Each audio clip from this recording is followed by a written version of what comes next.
So our topic today is going to be very, very interesting. I don't know if you guys are following the news of the Mujahideen in Syria. You know what the Mujahideen mean, right? Anyone knows what Mujahideen mean? What Mujahideen mean? What does that mean? The one who do jihad. Ah, you are wrong, my friend. The Mujahideen is the one who have sexual relationship with the children, who marry a child, who beat their wives, who do everything is uncivil in this life. And they are hoping when they go to heaven, their penis will be endless and the vagina will be something fit for that. This is the real Mujahideen. A Mujahideen is someone he is willing to die for the sake of vagina, not for the sake of his God. Because they don't care for their God, they care for how many vagina they will get. This is exactly what Mujahideen is, my friend. Now the Mujahideen in Syria, they are in a big, big trouble. You know how much they scream Allahu Akbar, right? You know how many times they scream Allahu Akbar every day. Actually, based on my experience, each time you put a nail in the bum of one of those mujahideen, he scream Allahu Akbar. It's like saying, "Oh my ass, oh boy, oh boy, it hurt, it hurt." Okay, so Allahu Akbar, supposedly Muhammad, he told them, when you say Allahu Akbar, you scare the enemy, you terrify the enemy. Just say Allahu Akbar. Now the news is coming yesterday and today in Syria is very terrible to Allah. I mean, seriously, Allah, you are screwed. Allah Akbar, just a few days ago, actually not a few days ago, like 2 weeks ago, the highest leader in Al Qaeda, Jabhat al-Nusra, he make a video saying, my brothers, my friends, we will be victorious if Allah he send his angel Jibreel alone, the angel who have 600 wings. 600 wings. If he move one wing, he can destroy a whole nation. He can do what? If he move one wing, one wing, he can destroy the whole nation. Now those mujahideen, mufakhideen, the child molester, they are waiting for the angel with one wing, and they keep saying Allahu Akbar, and Allah Akbar is not coming, and no angel is coming. So yesterday and today, hundreds of the mujahideen got killed. The biggest areas in Aleppo fell down in the hand of the kuffar. All right, the news in the front of me. The area of Masakin Hanano fell into the hand of the Syrian army. Oh boy, the mujahideen there is screwed. They are feeding them falafel right now. Another news. The area of controlling the area of Al-Halik and the area of Bustan al-Basha. Oh boy, what else? This is all in 3 days. What is left of Aleppo? Where is Obama? Where is Obama and Holland, the one who cry for the God of Islam, Allahu Akbar, when you protect the mujahideen? You see what Putin can do? Do you see the man, Putin, the one you guys, many of you don't like him? This is the guy. This is the guy who can teach them how to behave.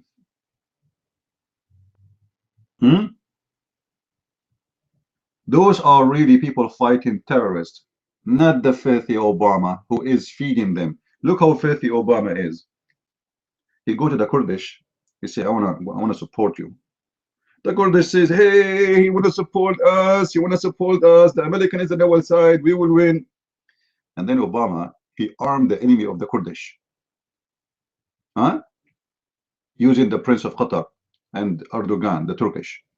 And then the Mujahideen, Allahu Akbar, Allahu Akbar, the Muslims are supporting us, Allahu Akbar, Allahu Akbar. And then this way, Obama, he guarantee that nobody will win and they will be fighting each other, but they will not fight ISIS. The whole plan is to keep the Kurdish away from ISIS, to make them fight each other, but they will not get close to ISIS. He is protecting ISIS. You know, 6 years ago, I have a radio show. You can go and watch it with Osama Daktok. At that time, I said, Obama will not leave unless he establishes an Islamic State. At that time, everybody, he opened his jaw like, what? What Islamic State? What are you talking about? You guys are exaggerating. And I received many statements from many of you saying to me, you are really exaggerating. You know, how he can do that? In less than 2 years, Obama, he established an Islamic State, as we said, starting from Egypt, the Muslim Brotherhood. When the Muslim Brotherhood failed and they lost the ground, Obama, he moved to the Plan B, Islamic State, ISIS. And you see Hillary Clinton, the scumbag. Anyone ask himself what was our ambassador, USA ambassador, doing in Benghazi? Anyone ask himself what he was doing there? Why we have an ambassador there anyway? All the ambassadors from all the countries, they left. The country is in a civil war. Everybody is killing everybody, except our ambassador, he is there. Why? Just not to sell for free, my friend. What to sell? It's for free. I wish they are saying it. It's for free. The weapon, they have a big depot for weapon in Benghazi. And the ambassador, our scumbag ambassador, was killed because he was giving some of the terrorists which Obama he like and Hillary Clinton she like, and he don't give weapon to the other terrorists. And this is why they attack him and they killed him, because he is arming their enemy. All of them, they are terrorists, okay, but he is arming some of the terrorists, which the other terrorists consider it as arming the enemy of them, because they are fighting together. And this is why they killed him. So the plan it was so clear. Obama, until now, actually, you know, Obama, like, you know, they say to you, we are fighting ISIS. Just hold on and wait until Trump, he is in position, and you will see how fighting ISIS will be. You will see how ISIS cities will collapse overnight. What fighting ISIS? This guy never fought ISIS, and he will never fight ISIS, and he is one of ISIS.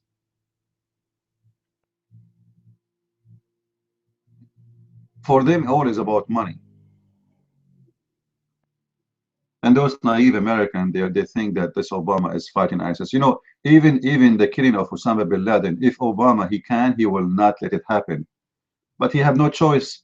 They called him, they said, sir, we found him. We are waiting for your order. He cannot say don't do it. Otherwise, trust me, he will.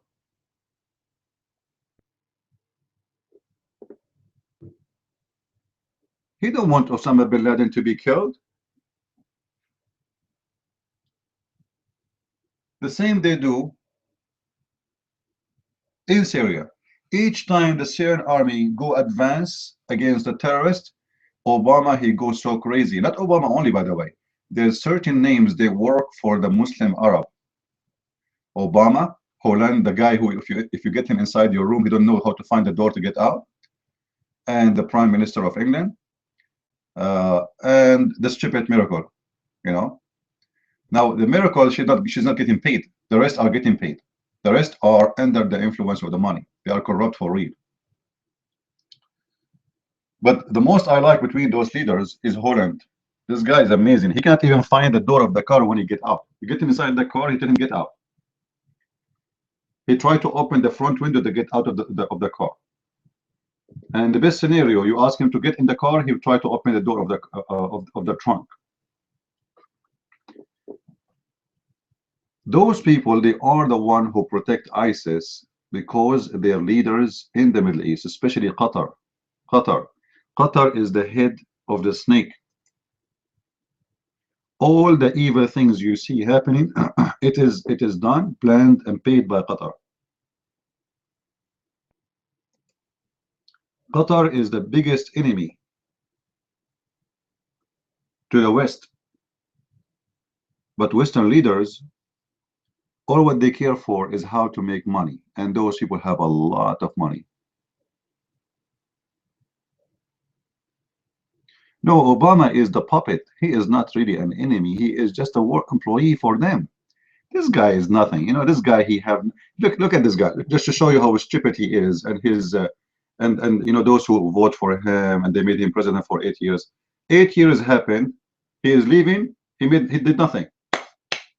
Zero. 8 years. Imagine all his orders are not even a law. It's executive order, which means Trump, when he go to the White House, all what he need to do to wipe it out is to fart. It's just to make a signature, and all his work for 8 years, which is nothing, is going to be gone over a day, over 5 minutes, because he never have a law. He made executive orders. An executive order, you can delete it by executive order too, which is actually good. You know, the 8 years of Obama, we have to get rid of it. But this scumbag, for sure, he have a huge impact on the Middle East by his plan to establish an Islamic State.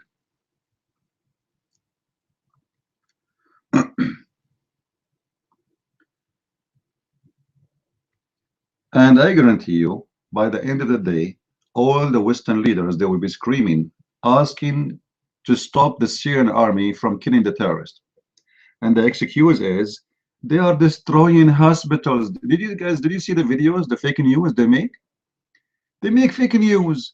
They show you a child coming from under the etc. They will cut the head of a dead child, and they will make him that he died because of the attack of the Syrian army, and they record it. And CNN, oh boy, they call them CNN. CNN is so worried about the Mujahideen, my friend. CNN is in love with the Mujahideen, in love with Al Qaeda. You see the double standard? Those people, we are not fighting. We are not fighting the states and countries. We are fighting George Soros. What's his name? George Soros. Call him Soros. This is the guy who control your capital. This is the guy who control your CNN. This is the guy who control the news. He is the one who control the White House. Who is the one who is making people president and make people fail? Trump, he was going to fall down in his election because of the Soros, not because of election. Until now, this filthy, he is trying to make Trump lose. Anyone want to make a case against Trump, he fund him. Not only Obama, he owned half of the Congress and half of the senators. What are you talking about? Those people are for sale, my friend. And he owned leaders in Europe too. This guy, he owned more money than any state in any country in the Middle East. He is the real leader.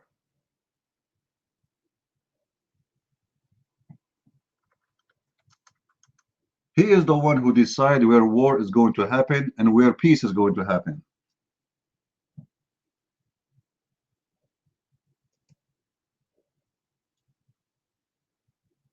You see the Russian, they have Soros like this Soros.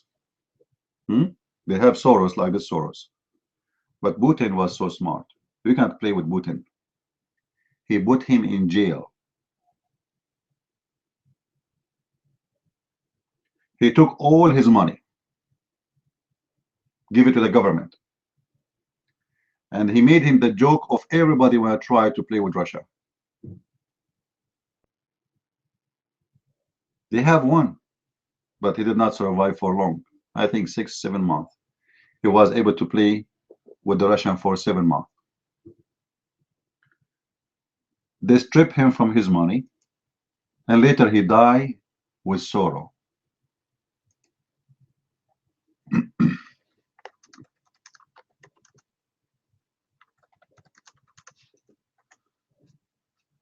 Anyway, if we have any Abdul here, Please put your hand up.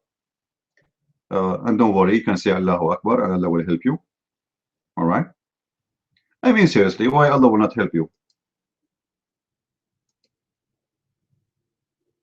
Give me a reason, guys. Do you think there is a reason for a Muslims, their God, Allah will not help them?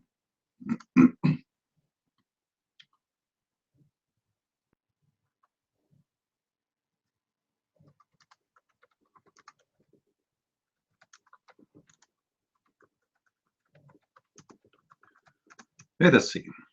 I hope today we'll get some Abdul here who have the courage and the knowledge to come and debate us. What do you mean fixing versions? They did not even touch them to fix them yet. They are still brand new. Until now, nobody arrived there because Mujahideen don't use a map. Do you remember, guys, the video? It's called The Description of Paradise, and it's for Allah. When the Sheikh, he said, brother, when you go to heaven, you enter the door, huh? You go to your home directly. You do not need GPS. You do not need a map. You do not need any of that. You go to your home directly. Amazing, unbelievable, brother. And then he say, the angel who will take you from your hand and take you to your home. Like what? I thought he did not need GPS. When you say he do not need GPS, you assume that this guy he go by himself, right? But when you say to me the angel would take him from his hand and take it to his home, so what's the point of the GPS?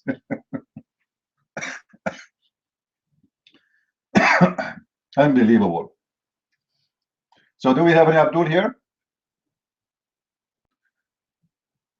Huh? Read your books. What? You want me to read my books? I'm the last one need to read my books. Unbelievable. What are you talking about? Why I want to read it? No way. Oh, joking. Okay.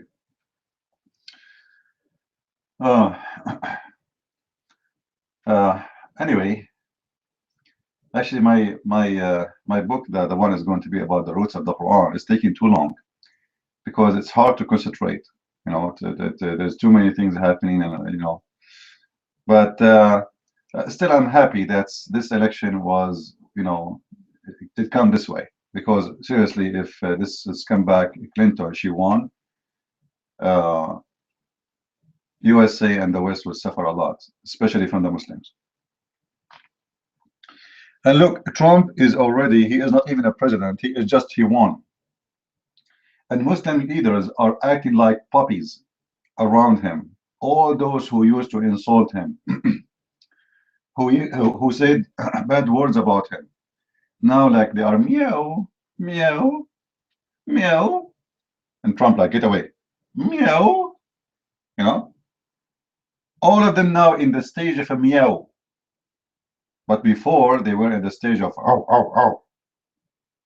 Suddenly they are very kitty cat, like, you know, who is nice, who wanna wipe her fur on your feet, and he will, you know, like, you know, love me, you know, love me, I'm good, you know, forgive me, huh?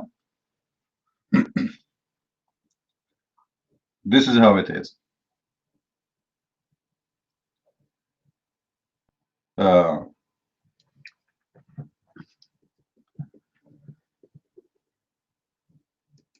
Sometime you get upset, really upset, and you think that things is going really wrong, but then you get surprised that you find things overnight is fixed. I mean, seriously, one of the most exciting nights I had maybe for the last 20 years. It was the election day when Trump he won. That was very exciting, unbelievable. I cannot forget that night. I could not even sleep in the morning.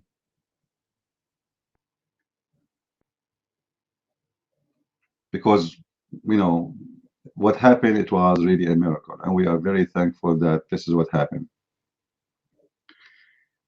Now, I hope that, I pray that Trump, he will not be touched by the corruption of those who they are already there, because the corrupt one, they will start trying to surround him.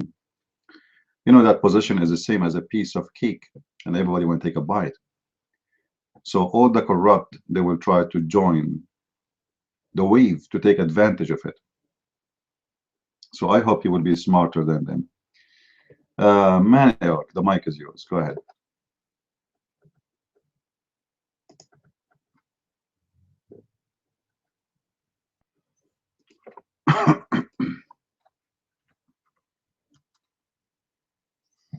Oh, I hear nothing. How come?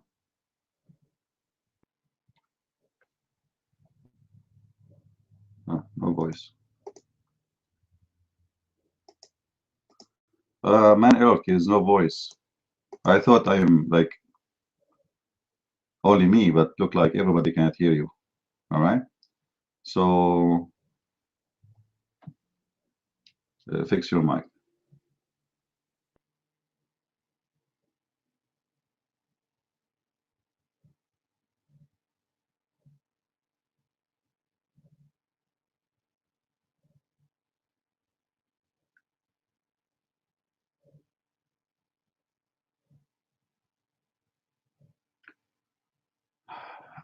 Christ is salvation, your mic.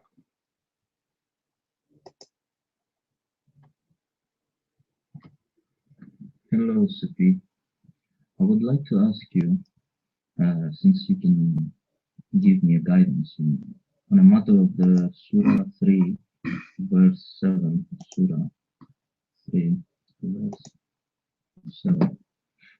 It says, He it is who has sent down to thee the book. In it are verses basic or fundamental of established meaning. They are the foundation of the book. Which book? Others are allegorical, but those in whose hearts in perversity follow the part whereof that is allegorical, seeking discord and searching for its hidden meaning. This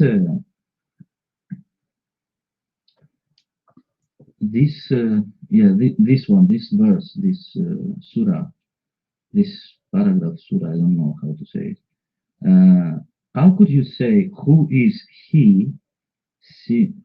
Who is he? It is, since it doesn't say the Lord your God or something like that. The book, which book? And then it says again about the book. Yeah. They are the foundation of the book, basic or fundamental of established meaning. I would like you to give me an understanding on this verse, because it also says somewhere in the Quran that it is clear to understand, so that everyone will understand it. I cannot understand this verse, so I will need your help, CP, or someone here, which is maybe a Muslim, I don't know, so that it will contradict the Quran. Hello, guys. God bless you. Would you help us, Christian Prince? Why does the Quran says that it is clear, but it doesn't say who is he who has set down the book? It doesn't say its name, his name, or her name. I don't know who is he. It is who. I don't know. Anyway, your microphone, Christian Prince.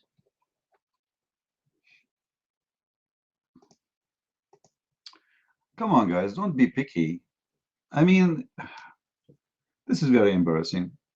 Like you leave stories like the Quran is speaking about Noon, is speaking about a camel who gave birth from a rock. You leave the story where somebody he died or a nation who died because somebody screamed. You leave a story where God he killed them by cold. You leave a story where an ant speaking to her friends. You leave a story where it says that honey come from the belly of the bees and they eat fruits. Yummy, yummy. I mean, and you focus on this. Come on. I mean, come on. Don't be picky. Allah, he say things. Sometimes he's drunk. Sometimes he is not aware. Sometimes. Do you mean even? Do you know who is the one who wrote this verse? Nobody knows. Look what this verse is saying. That's this Quran, and I will go to what you are saying about he and she. This Quran have a clear verses and have verses who nobody knows what they mean. I mean, this is alone is a miracle, my friend. Isn't it amazing that you can say things nobody knows what they mean? And the point of sending this book is to teach you about God. Focus with me. I'm going to send you a book to teach you about God. But this book, nobody knows what it's mean. I mean, this is really top intelligence, man. Like, wow. Like, just to make it simple for you, you bought let us say something from me, and I will send you the manual of it with it. And this manual is so good, and the purpose of it to make you install it. And it's so good to the point you cannot even understand a word in it. That's a miracle. So you guys are making fun of Allah because you don't like Allah, but the truth, this is the miracle. I tried sometime to make miracles. I was sometimes successful, was not successful. Like sometimes I say shish kebab, falafel, but people knows what shish kebab, falafel now. So I come with different solution. I try to speak German in a language I do not know, which is Germany, German language. So I start saying Arschnisch, Arschicht meist, Arschicht. And the German, they could not understand. And that was a miracle. So what Allah here, my friend, is trying to do, he is making a miracle, making you like in the stage of like shock. Like, what? Ew, that's deep. How Allah can do that? And the funny, Allah himself is saying to us, nobody knows what this is means save Allah. Go to Amazon, get my books. There's the first, my book is 6 chapters. The first 6 chapters, nobody knows what I mean, save Christian friends. Unbelievable, man. That's incredible. Talk in tongues? I can't talk in tongues. KOC? KOC? Here we go.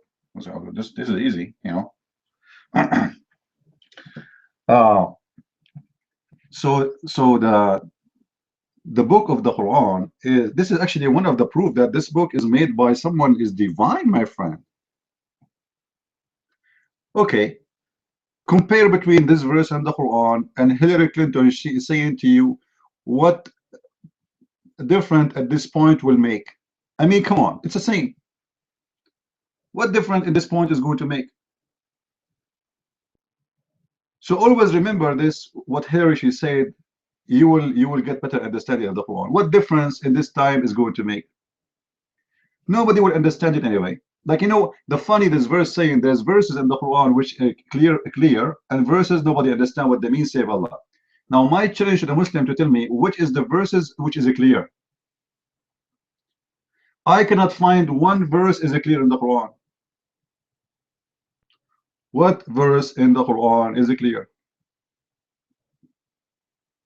Any Muslim can tell me? I'm looking for the clear verses. Forget about the unclear verses or those who do not know what their meaning is. And the more stupid about this too, Allah saying that those verses nobody knows what they mean save Allah, and those who have sickness in their heart, they will use them. Oh boy. So Allah, he's sending a fuel, it's called Quran, to those who have sickness in their heart, so he can fuel them with their sickness. And those sickness is going to affect who? Is going to affect all the Muslims. Because remember, this is a book only Muslims follow. Christians, Jews, Hindus, Buddhists don't follow this trashy book. So when you say to me that this is a book, have verses is going to be used by the sick one, and those sick ones are Muslims, it's the same as Allah is saying, he is giving you Muslims who they are sick, fuel for your sickness so you can deceive more Muslims. Right? Do we have any Muslim here?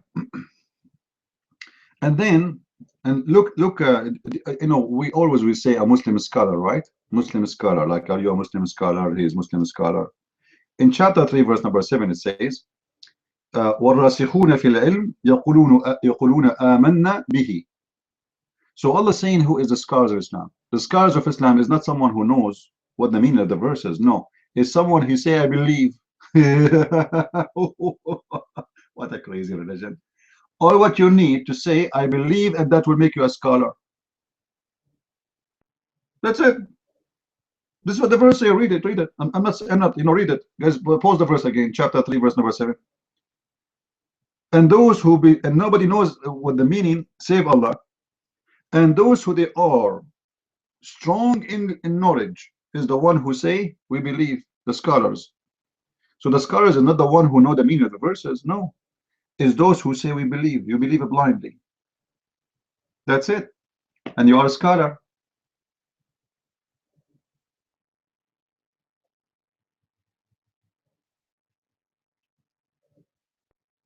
This is why you cannot find one Muslim claim to be a scholar. He can come and say to you any answer about those questions.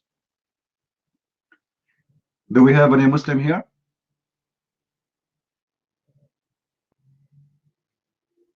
Now today I'm really happy. I'm really, really happy. The news is making me really happy. Allah and his angels and the Mujahideen are losing big time. Oh boy. I bet you Putin is drinking wine right now. And he is singing, Allahu Akbar is gone, Allahu Akbar falafel. Allahu Akbar. Where's Allahu Akbar?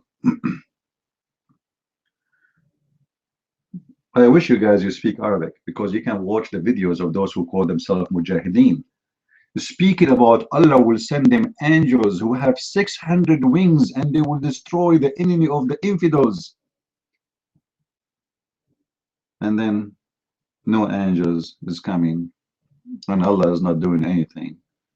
And they are in a chaos. Absolutely. What are you talking about? You don't know what's happening?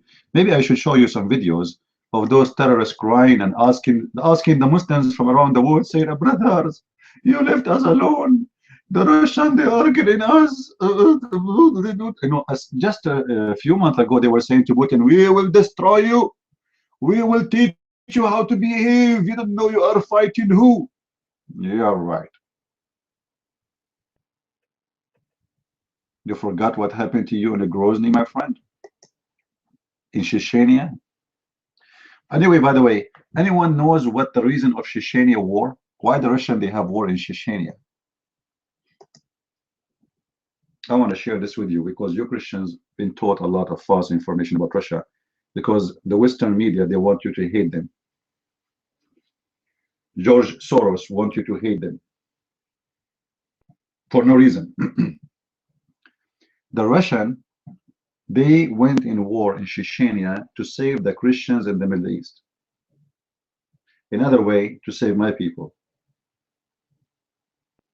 When the Turkish, they were slaughtering the Armenian and the Christians in the Middle East, in Iraq, in Syria, in Lebanon, etc. They slaughter millions of them. I'm not exaggerating when I say millions. The only country in the world who stood to stop this massacre, it was the Russian. Only the Russian alone. And shame in every Christian country at that time, they were watching. The Russian is the one who said to the Turkish, the filthy Turkish empire, if you don't stop killing the Christians there, we are going to attack your neighbors, your borders. And that is the Muslim Chechenian, right away in the borders. And this is what the war in Chechnya exists for. It's just to protect us. And the Russian, they repeat the same history again. They are the same people who always stand to protect the Christians in the Middle East. When the Western are arming the terrorists, who they are killing the Christians, the Russian is the one who is protecting us. They don't send arms to the Christians, they send their troops to protect the Christians.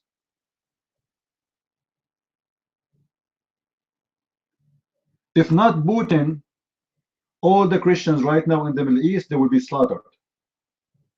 This is what your CNN is not telling you, and this is what this is filthy Holland in France is not telling you, and this is what the Prime Minister of England is not telling you. They are arming the terrorists, and Putin is the one who is protecting the Christians. Some they will say to you he's protecting his whatever the interest of his country. I don't care. What I care for, all countries in the world have interest anyway. How come it's okay for you to go and have war in the Falklands? How come it's okay for England to go have war with Venezuela? Do you know how far it is? Just because an island, you think that this is interest for you, but this is not your land. You go and you occupy it and nobody talk because this is the great England. It's okay.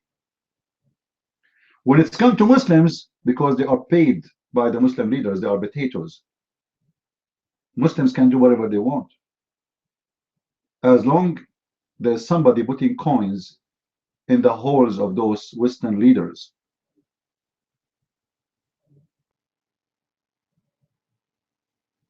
Putin is a KGB, so what? He's a KGB. He's a KGB, he is FG, he is RBG, he is potato, he is tomato. He is better than all those leaders. You see, this is what they put in your head to fool you. Putin is a KGB. My friend, when you fight evil, you don't go by a sign and a banner. This guy is a Christian. He is a president for a Christian country. He is a leader for a country, and he go and celebrate every Sunday the service. And yet they want to tell you that he is a KGB, which means they want to tell you he is a communist. Until now in CNN, they say to you Russia is a communist country. The whole point is that they want to take your attention from fighting the Islamic terrorists to go back to the Cold War. Faking a war with somebody is not fighting us. Go and see what Obama he did. He forgot about all the problems happening in the Middle East, all the risk and the danger of the terrorists. How many American they killed of the American in the last 20 years? And how many Americans get killed by Muslim terrorists in the last 20 years? And then you will know the answer. The risk is where? America is a powerful country, and they have the right and they have the interest the same as any country. But they even fabricated news that the Russian is the one who hacked Hillary Clinton to make Trump win. They want to take your eyes from the scam of Clinton, so now you think about the hacking. The hacking is the problem, not her email. It's like finding a lot of pictures of porn of children in the computer of somebody, and then they make you forget about what you found in his computer and make you think about who is the hacker. I don't care who is the hacker. Good for us they are hacking them, if they are hacking them. I am thankful for those hackers, because if not those hackers, we will not be able to know the scam. Those are good hackers, my friend. See, there's bad hackers who hack to steal money, to harm you, but those are not bad ones. They are good ones. They are the one who is taking action, risking their future. If they are arrested, they will stay in jail for years to expose the scumbag. You see, if I am Trump, I will give burden to this guy. His name is Assange. You like him, you don't like him, he's doing a great job. They are not hacking the computer of someone like you and me. They are hacking computers of government officials to expose their scam.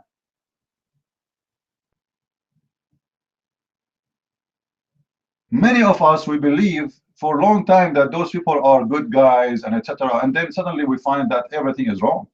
Even imagine this filthy Hillary. She fabricated the votes with her Barney Sanders friend from the same party. How we know? Because of those hackers. If not those hackers, nobody will know.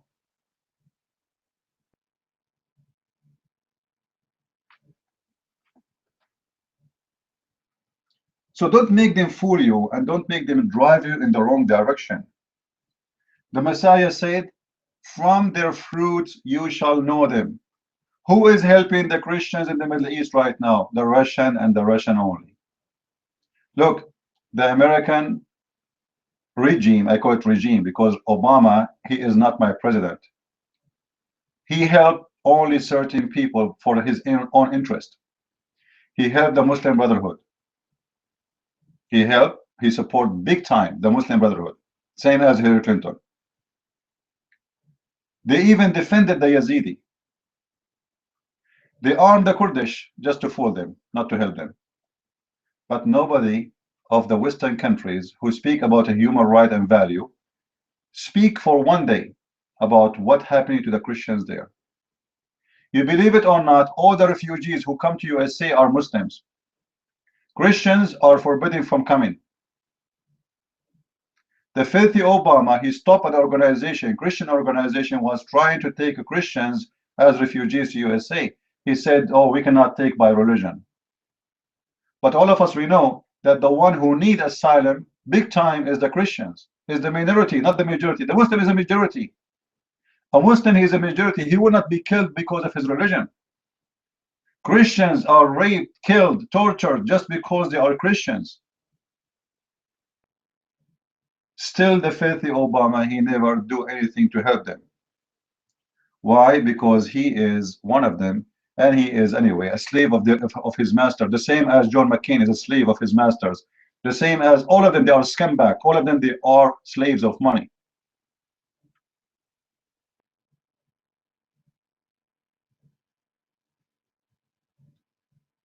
And look how they were able to betray the system.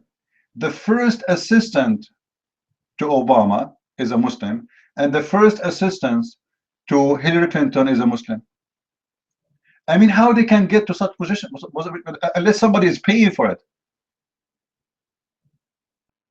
I am Middle Eastern, I am in this country, I'm a qualified more than anyone to be in such a position, if you ask me about knowledge about the Middle East. How this woman, she get that position? That's impossible. Unless somebody is paying Clinton to hire her. She is our cashier. You want to get paid? You hire this woman, she will be the dot between us. She will be the cable between us.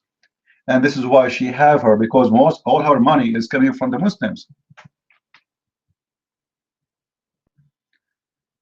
Don't bounce anyone. According Christians and near, is Jesus coming soon? For what purpose? Who said the Christians? Who is the Christian who said the end is near? That's not true. Nobody knows when the end is.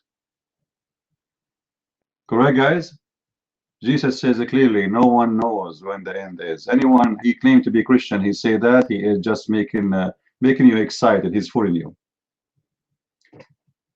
I saw many people making videos, which is very funny. But I understand, you know, those people, they are doing a scam to fool the Christians, because the Christians get excited when they see such a topic. But the Bible, I go by the Bible. My Lord is the one who teach me, not anyone. My Lord, he said, no one knows but the Father, and that's it. All right? And we as a Christian, we don't care when it's going to happen. I have misspelled title. Okay, that's very normal. Actually, this is a proof that this is me, is the one who made the title. Let us see. Allah Akbar is losing the big fight in Syria where Allah and angels with 6 friends. Ah, okay. What do you want me to put there? I will change the title. I will make it shish kebab, falafel. What do you want?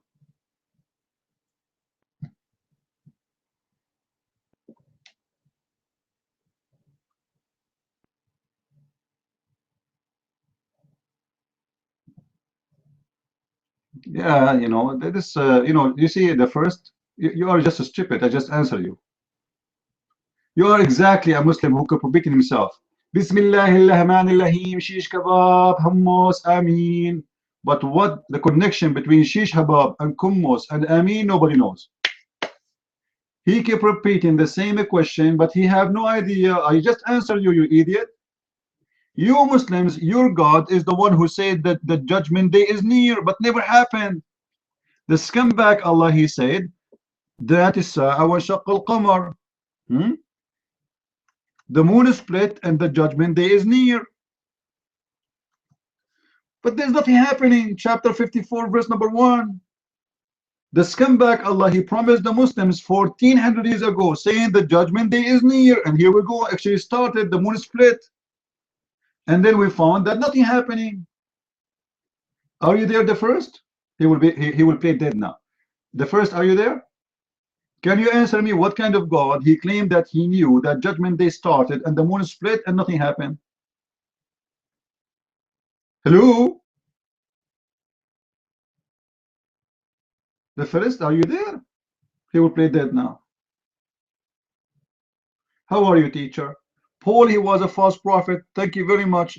I have a question for you, teacher. How come your prophet, he never said that Paul is a false teacher? Guys, Muslims, they know more than their prophet. Their prophet is an idiot, stupid. Look, Mr. Teacher, he know about Paul, but Muhammad do not know. Unbelievable, unbelievable, amazing, brother. Take the cut to the mic. Who is the Muslim when I come to the mic and tell us about Paul? You're a prophet himself, the prophet of hummus. He could not mention the name of Paul once, and you Muslim keep saying Paul, Paul. Brother Zakir Naik, how the Bible is corrupted. Brother Sitter, first of all, in the Bible it's corrupt, and there is many proofs. The first proof, if you eat hummus after sit kebab, and you know and you need Paul. Thank you very much. What? What happened? Do we have somebody ate too much beans? Anyone can tell me, explain to me what Muslims are talking about? Oh boy. Oh.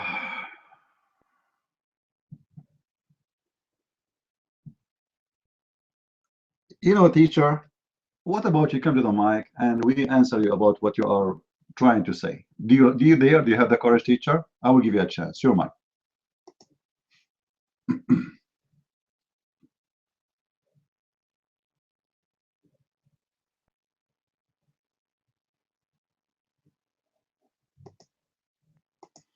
Then shut up. I said no. Let me tell you something about Maroon. I am here challenging and waiting for real ones who want to debate me.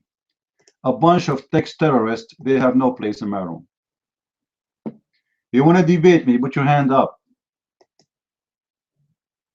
And I will show you how stupid you are. Who dare? Who is the Muslim he dare to debate me? Who is the Muslim who he dare to debate me? A bunch of scumbag, and they have no idea how they can answer me and how they can refute me. So they turn into text terrorists. They don't dare. They don't know even their religion, but they want to teach us about our religion.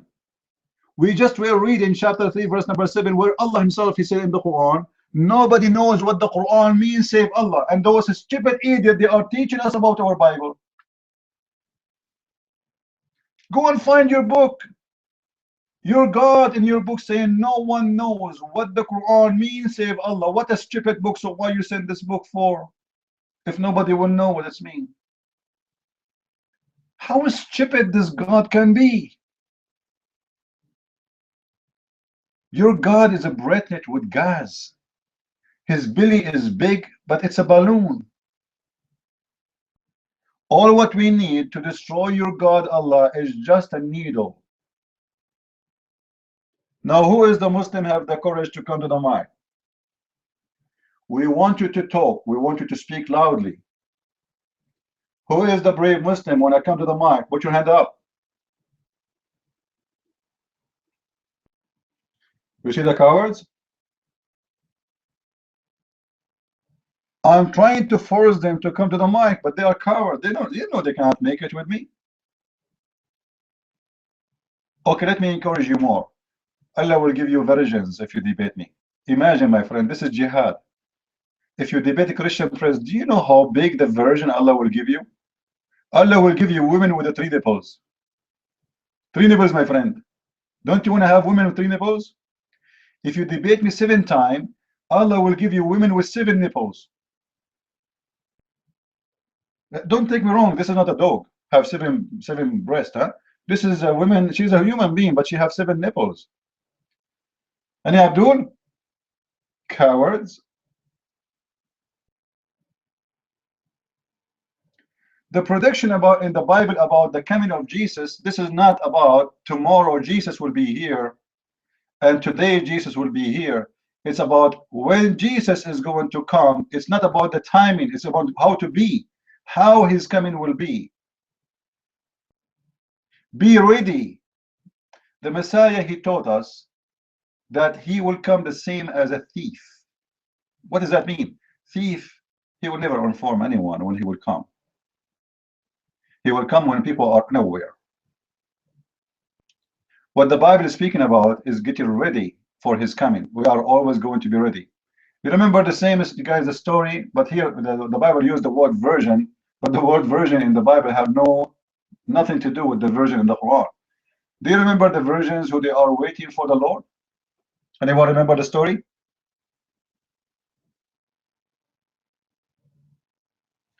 Is this story is about they knew when he's coming, or this is about you are being ready? It's about being ready. Those who have enough oil in their candles are the one is ready. What is that oil is? It's your fruits. Jesus, he said, from their fruits I will know them. So all the Bible predict about the coming of Jesus, but not about the date. For Jesus said it clearly, nobody actually dare to give you the date unless he's a scumbag.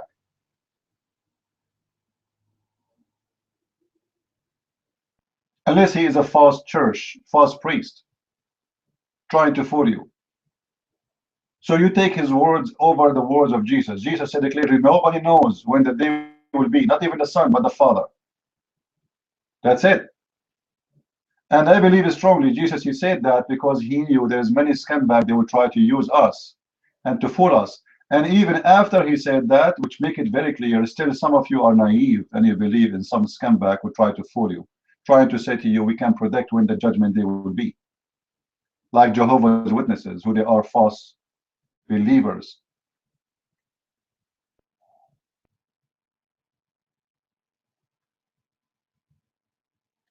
The oil is not about metaphor for the Holy Spirit.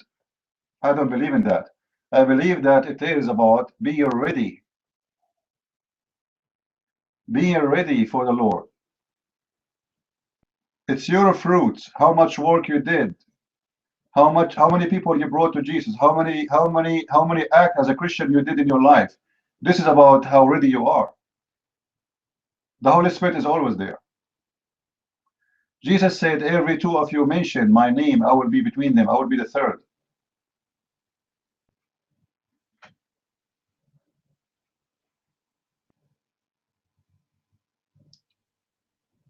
So the Muslims, they speak too much about Prophet. Actually, Muhammad himself. Anyone remember the hadith? If you have it, post it, please. Muhammad, he saw a child. He said to them, this guy, before he get old, the judgment day will be here. Is that correct? Anyone have the hadith? Any one of you have the hadith?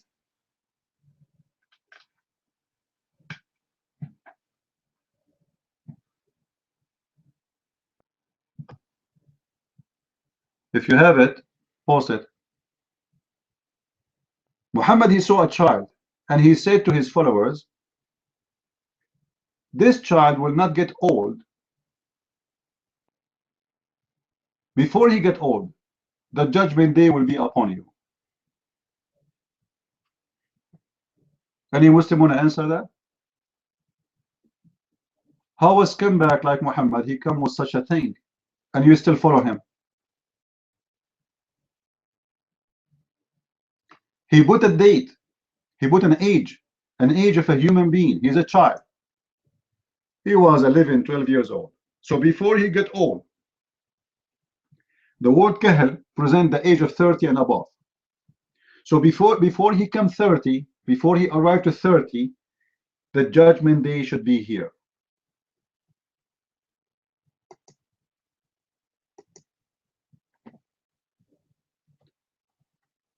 Obviously, Muhammad is a liar. He predicted the judgment day by the age of a human being who is a child, and he said to them, before he died, you will have the judgment day, and nothing happened. Any Muslim?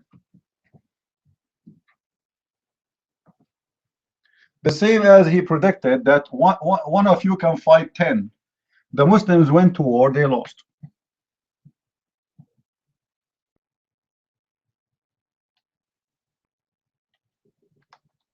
Any Abdul?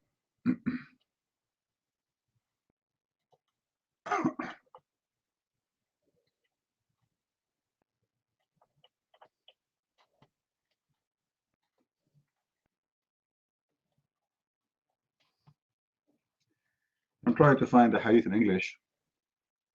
It does look like nobody here helped, as usual. We keep posting reference, but nobody saved them.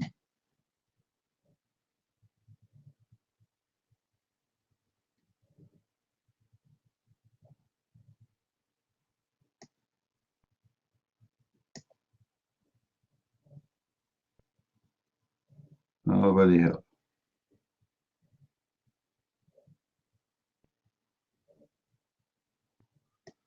Anyway, let us see.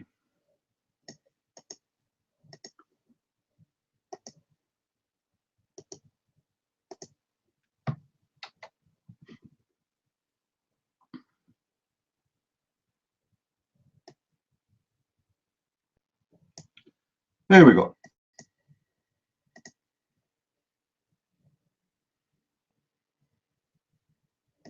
Look at this hadith. And I challenge any Muslim to tell us how this happened.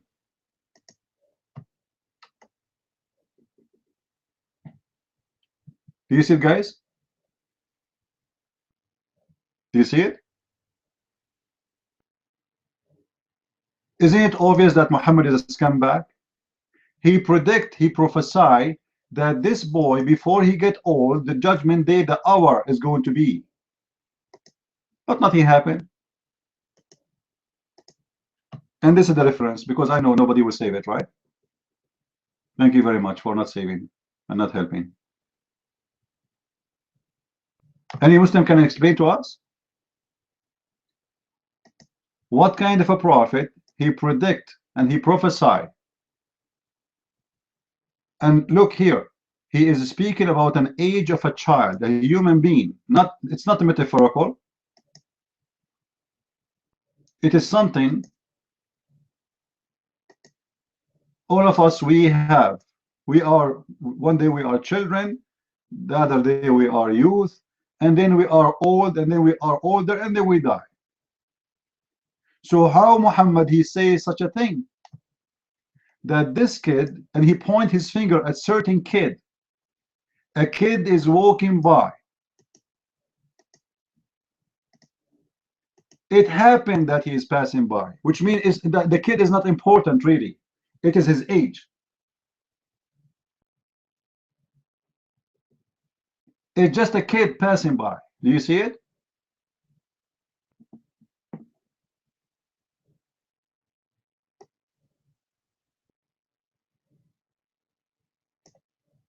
Infinity, you can change your name 100 times. Still, I know you. You are the same person. Get lost. Stupid idiot. Who is the Muslim want to debate us?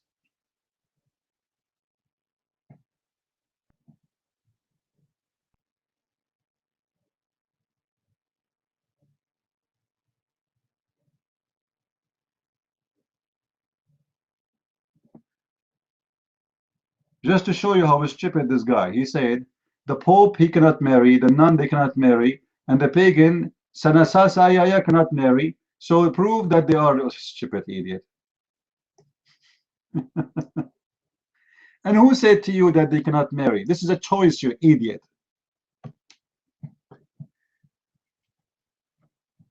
Any Christian, he want to get married. Jesus, he said clearly that those who designate themselves to the Lord are better because they designate themselves to the Lord.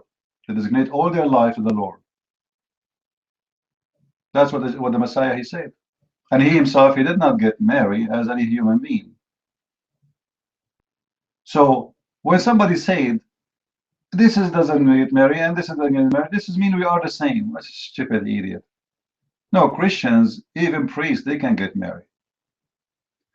Some churches, they say, well, the Lord, he said that the priest, what is meant that those who follow him to the full of their life, who gave their life, all of it to him, they should make a decision not to get married. And this is a personal choice. Do we have any Muslim here?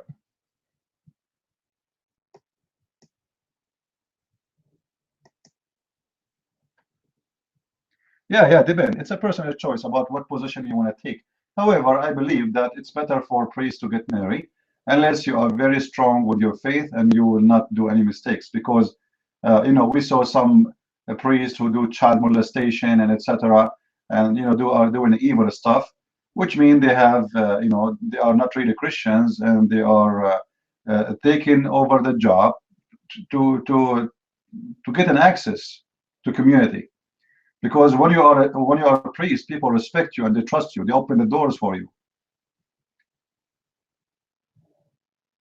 But people forgot that Jesus, he said, many they will come to you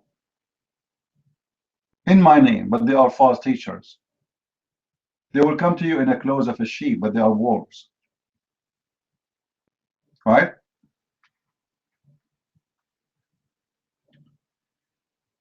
Do we have any brave Muslim here?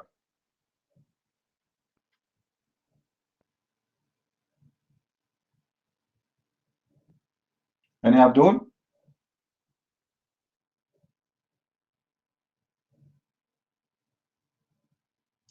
Yeah, and even a priest, even the Pope, if you want to step down and he get married, he can do that. All what they are saying to you in the Catholic Church, if you are in that position, in certain positions, you cannot get married.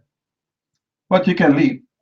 You can leave anytime and say, you know what, I'm done. That's it. I want to have a family. I want to have women. I want to have children. And okay, good for you. That's it.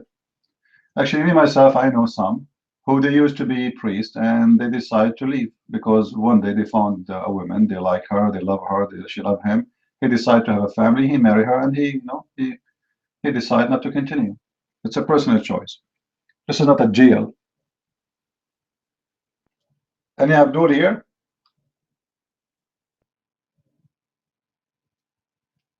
Any Muslim want to teach us about Islam? Why Allah Akbar right now in Syria is losing ground? Big deal. Why the Mujahideen are screaming to Allah, asking for help, and the help is not coming? You remember last time we opened the chat room here, and we played for you a video speaking about the guy who pissed on the Kaaba. You remember? He pissed in the Kaaba. He destroyed the Kaaba. He took the black stone, and he was screaming while he was doing that, Allah, where are you?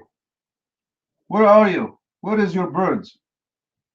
What this guy was talking about, there's a story in the Quran, the chapter of the elephant. You can go and read it, search it in the Quran, chapter of the elephant. This story claimed that there's no witness for it, as usual, no witnesses. That a Christian army came to destroy the Kaaba, Ethiopian Christian army.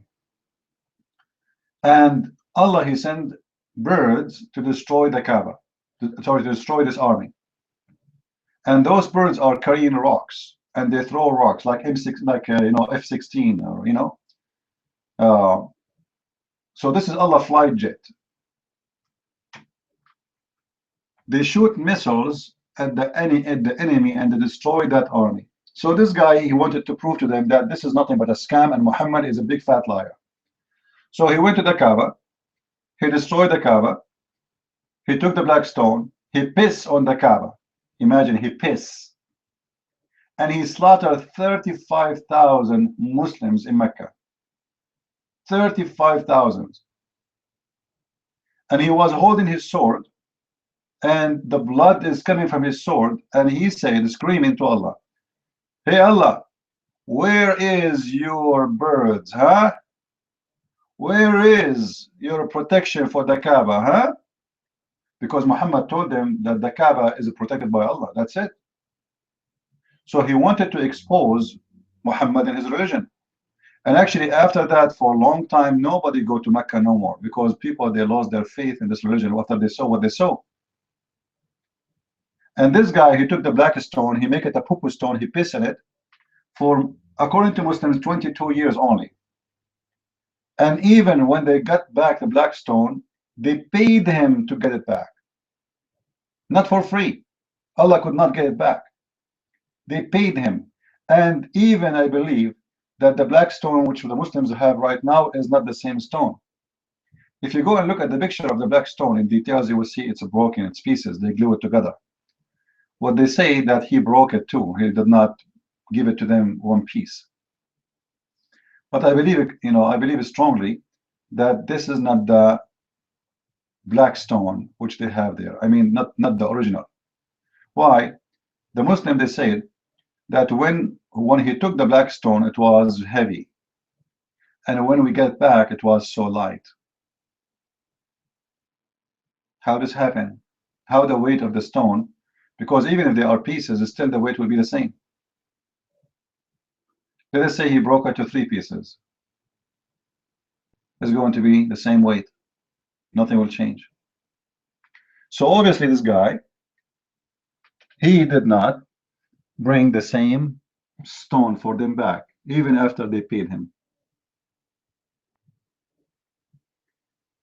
No, I don't want to indult anyone. Anyone want to, you see in here, I don't debate people in text. Don't tell me what to do, please. Anyone want to debate me, I want to hear him so we can debate. Text debate is not a debate. Is that right? Anyone here is interested in text debate? If you are interested in such a debate, go to Facebook. Go for Facebook and post on Facebook and have fun. People, they post for you, you post for them. Play like children. Here we have a real debate. Who want to do it?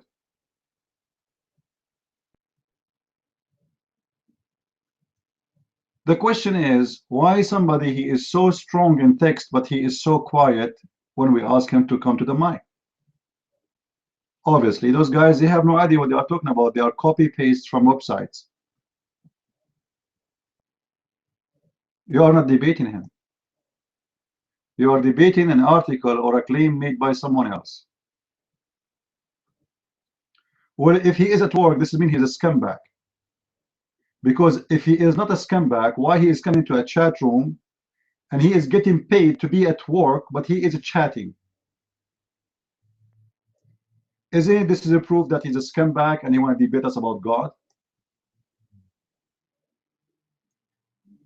You come to chat when you are working, somebody paying you salary to be at work, and you are in a chat room? Get out of here, scumbag like Muhammad. Cheater.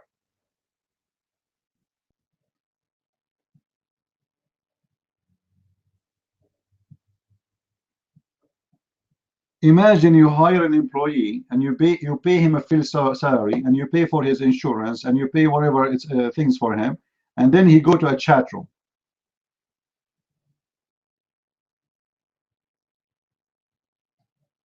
How decent this person is.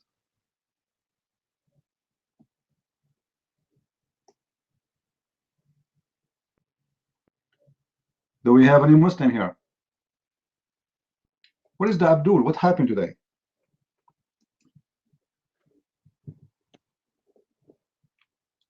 Look what happened when they see me.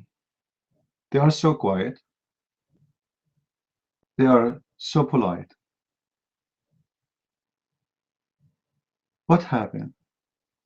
Who is a Muslim he would like to come to the mic and tell us about his God?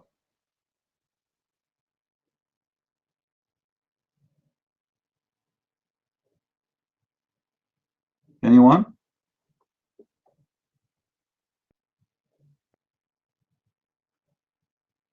Oh, Muslim rooms always are empty, even if there's people there. They park their name there. You know, they do jihad. You don't know what Muslims they do. They park their names in the chat room, but they are not there. Nobody there. Supposedly, this is how they support Allah. If you go to the Muslim section, you will see that people, they are parking their name there, but nobody understands even what they are saying in the tape. He's speaking Arabic. The guys who is parking their name there don't speak Arabic.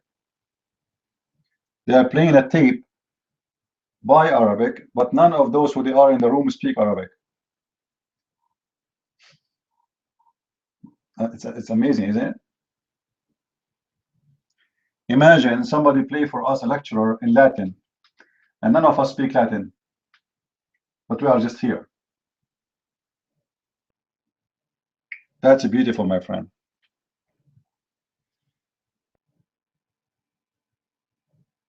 Any Abdul?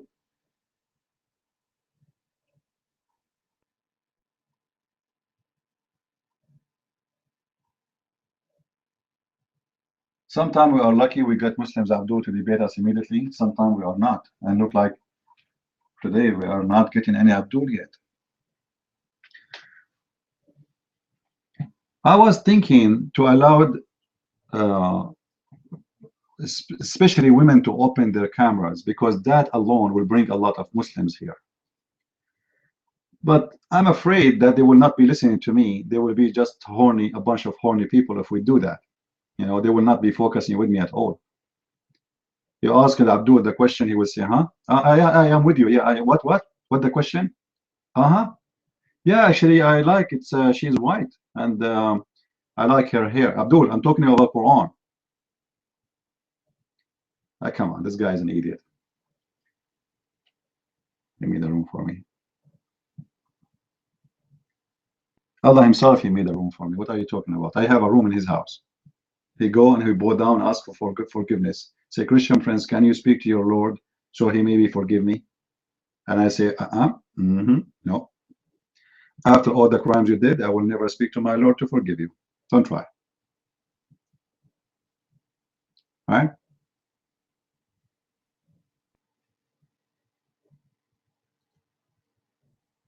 What famous? You know, those guys, nobody.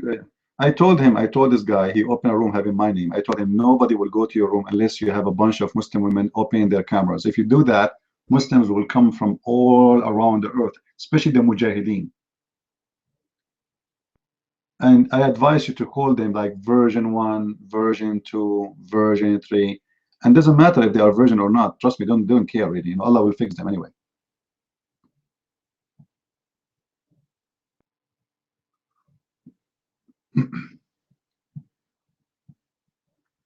Yeah, especially if they are blondie women. You know? Or if you bring boys too. Boys is a good choice. Muslims love boys. You know that the big mullah of Taliban, the Mujahideen in Afghanistan, they don't bring women to dance for them. They bring boys. They make them dress as women. They put makeup. Go and search for it. Go and search for it on YouTube. Taliban leaders, they don't watch women dancing. They prefer to watch boys, pretty boys. And they have sex with them after the party. Not only they dance, they dance for them, they have sex with them. That is Islam, my friend. At the same time, Muslims are #1 in the top in the world who speak about dignity. Nobody speak about dignity as much as Muslims. But in the same time, nobody is a scumbag as much as the Muslims.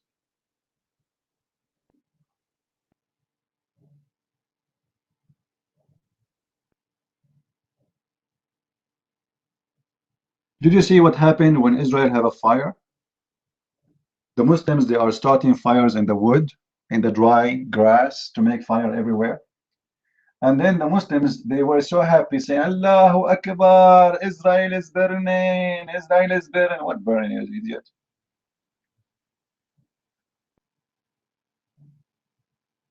This is how they are. The only one who feels so good about disasters. And in this case, actually, it's happening by the hand of Muslims, which means it's not something natural. But let us say it was natural. The only one who dance for death is Muslims. Do you remember, guys, tsunami? The big ones who happened in Indonesia before? Anyone remember? Who remember it? Do you believe it that here in Paltalk, Muslims, they open a big room and they call it Allah punishing the infidels by tsunami? They have party, big party. People went to Paltalk to complain they did not close their room. And the Muslims, after a few hours, the news came and they found that it is not the infidel who died in tsunami, it was Muslims. 97% of those who die in tsunami was Muslims. And then the news is sad, Allahu Akbar, brother, what happened, brother? But they were celebrating. They were celebrating because the news came that tsunami is hitting certain countries, and those supposedly are the countries who have tourists in the beach, Australian and etc. and etc. And they start counting how many Australian. Nobody start counting how many Indonesian die because the media is a stupid media. They count only the important citizenship. Nobody count the poor one. This is the scam of this world today. If you are from a poor country, nobody count you.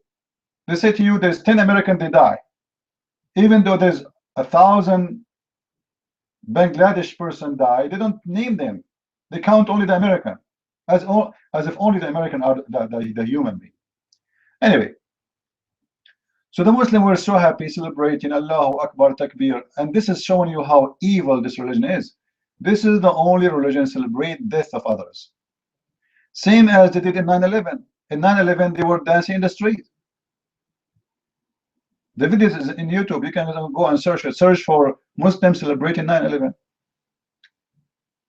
They give sweet for free, cake for free, cookies for free, candies for free, just because of 9/11. People are dying, burning, and they are dancing in the street. And that is just one side of the evil of this cult. It's called Islam.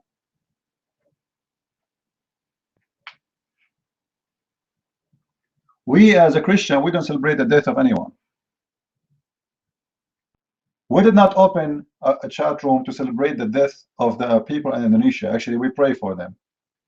It doesn't matter if they are Muslims or not. Actually, yesterday I was watching, there is a Muslim soldier, okay? He fight with the Syrian army, which means against the Mujahideen. He did not see his family for 4 years. I have a tear in my eye when I saw him hugging his mom. We are not hateful like them. We are not disgusting like them. And we will never be like them. For we are the followers of Jesus. We've been ordered to be merciful and loving to everybody, including our enemy. And this is my message for those who follow Muhammad. Go and find one place is occupied by Muslims is not evil and disgusting, because you are following the evil spirit of the devil, which is teaching you to be hateful, disgusting, any human. Islam, everything about it is any human. Islam make you an animal. All what you think about is how to get more women in your bed, either in earth or even in heaven, and how to get more money, either in earth or even in heaven, or how to get more power, either in earth and even in heaven, because even in heaven, by the way, there's ranks of heaven. You know that, right?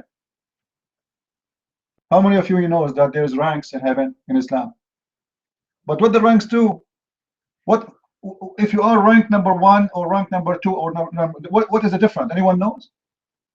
What is the difference?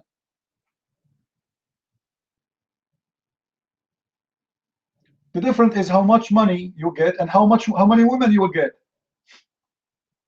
How much gold and silver and diamond you will get, and how much women in your bed you will have. So the more your rank is higher in heaven, the heaven is divided to 100 rank. 100 rank, which means there's 100 floor. Every floor have different stage of enjoyment, wealth. And when we say enjoyment, we speak about having sex with women and kids. How many child you will have, how many women you will have, how much gold and silver you will have, how much diamond you will have, how big your palace. So even heaven in Islam is based in physical, material, money, sex. And I don't know how hard it is for any human being to notice that this is coming from the devil. Why is so hard to understand that this is from the devil? What kind of God he promised me? 80,000 vagina. I don't say women, by the way, because those are not women, they are vagina. Those are supposedly women who we do not know them, we never met them. So all what the Muslim man will get from them is their vagina. He don't care for who they are, he don't know their names. Do you think a human being can remember 80,000 names? All what they care that they are women and they have a vagina, that's it. The interest is not in the women. He do not know her. She don't, they have no idea who are they. They are created for one purpose, sex. And the funny, all those women, they look the same, which is very stupid. All of them, they have a black eye, white around it, and they are transparent, and you can see through their bones, which means you are going to have sex with jellyfish. Anyone interested with jellyfish sex? It's a sex toy, which you can have or you can see through. Imagine you can see through your wife. That's amazing. I wish I can have that now. This is actually the only reason I'm not getting married until now, because I am looking for a woman I can see through her. So if she eat my hamburger, I will know where's my hamburger is gone. Who in the world wanna get a jellyfish? Huh? Thank you, Light Cross, for posting the hadith. Do you see, guys, the hadith? Do you see it? That's what Muhammad, he said. You will see you will see through the marrows of their bones. Do you see it? Hillary Clinton, she keeps saying she will be transparent. I mean, I think this is what she meant.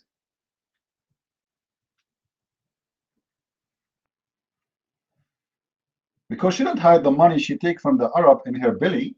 She put them in the bank.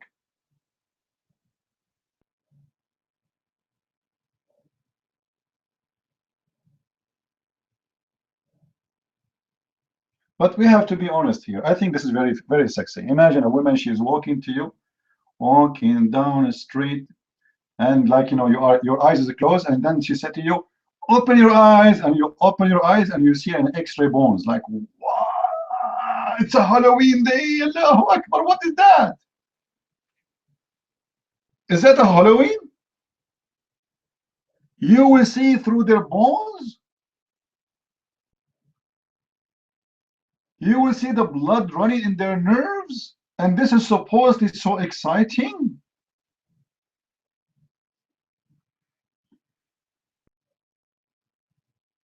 Any Abdul? I made some tea since I opened the room, but I don't know how to go and get it. Nobody's taking the mic. My tea is cold already now. Unbelievable. Give me just a second to get my tea. All right. I hope I will not see in my way to the kitchen some jellyfish. I mean, that would be scary. Should I take my gun with me? Like, imagine you go to the kitchen and you turn the light on, and like suddenly you see a woman, you can see through her bones. Like, what? Christian Prince will jump from the window and say, Allahu Akbar, help me. I go, you know what? Unbelievable. All right, man, Eric, your mic. I hope your mic is working now.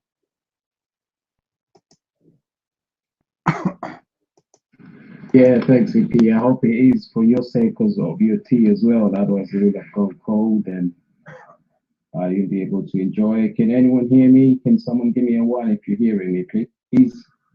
Oh, thank you very much. Yeah, hopefully, CP, you can hear me. Man L52N. Oh, I don't know where you go. Yeah, yeah, not yet. Thank you. Yeah, that kind of man. But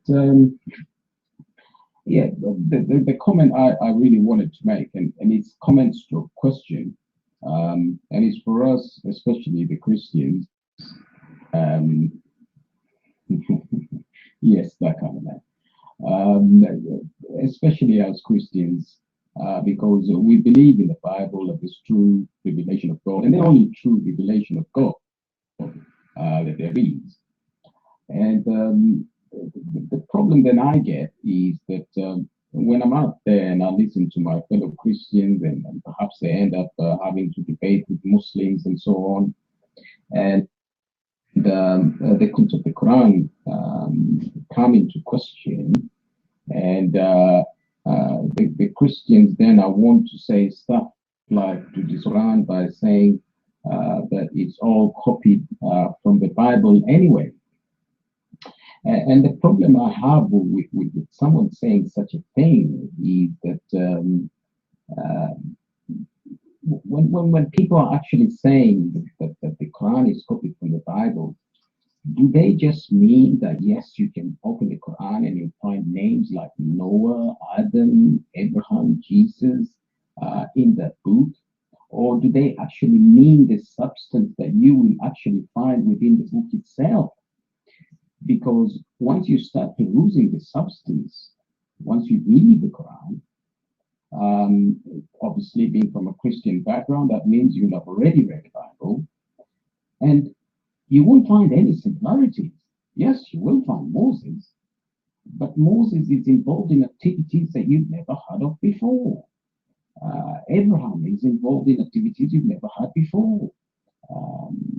You might be familiar perhaps with Meshach and Abednego, for instance, being thrown by a pagan king into a furnace of fire, and the Almighty God protecting them from the fire as believers.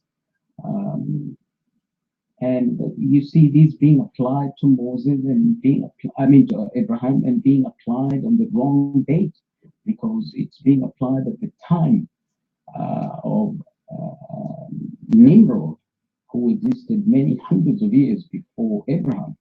So yes, there is names like Abraham in the Bible, in the Quran, but are these the same? So the question really we should ask is, why would anyone actually claim that Muhammad is a copy and paste copy? And I'm not questioning the copy and paste, but copy and paste is actually correct. He is copying and pasting, but not copying and pasting from the Bible. Because if we then go a little farther then to find out where these stories are coming from, and we bother to open the Talmud, the Midrash, the Mishnah, and so on, we will find these stories that are in the Quran, word for word. If we're talking about stories of the New Testament, and we go to apocryphal books that came hundreds of years after the apostles of Jesus Christ have died, the Gospel of Thomas, the Evangelium of James, and so on, we will then find these stories. But further to that, even these books, Muhammad exceeds these books and goes to other legends that sound of Buddhist nature, for example, the birth of Jesus Christ. We find these amongst the Arabs of Yemen, for instance, had previously been believers in a god Apollos, who is supposedly born of a virgin mother. But these Arabs, being far removed from the Greeks who had this legend, have interpolated the birth of Gautama Buddha, the birth of Apollos. And these Arabs then convert to Christianity, but not the Christianity we know, the Christianity of the Quran, which is actually Nasaranism, which is taken as Christianity. And in these Nasarism, they bring with them the beliefs of the birth of Apollos with them. And this is what Muhammad then gets to hear as how the Lord Jesus Christ was born, a tree bowed down to feed the mother of the child, and its roots giving water to the mother and child. And these then are incorporated as true revelations from God. And now, the reason why I bring this up is because if someone is known to be a Christian of great experience, and therefore they're leading the Christians, and they then turn around and say the Quran is copied from the Bible, then younger Christians of lesser experience, when they're hearing that, they will think that indeed what they're reading about Moses, or what they're hearing from Muslims about Moses, what they're reading about or hearing from Muslims about Jesus Christ is actually correct, because it's just copied from the Bible. But actually, anyone who has bothered to look into the history of that area, including in the churches of the East,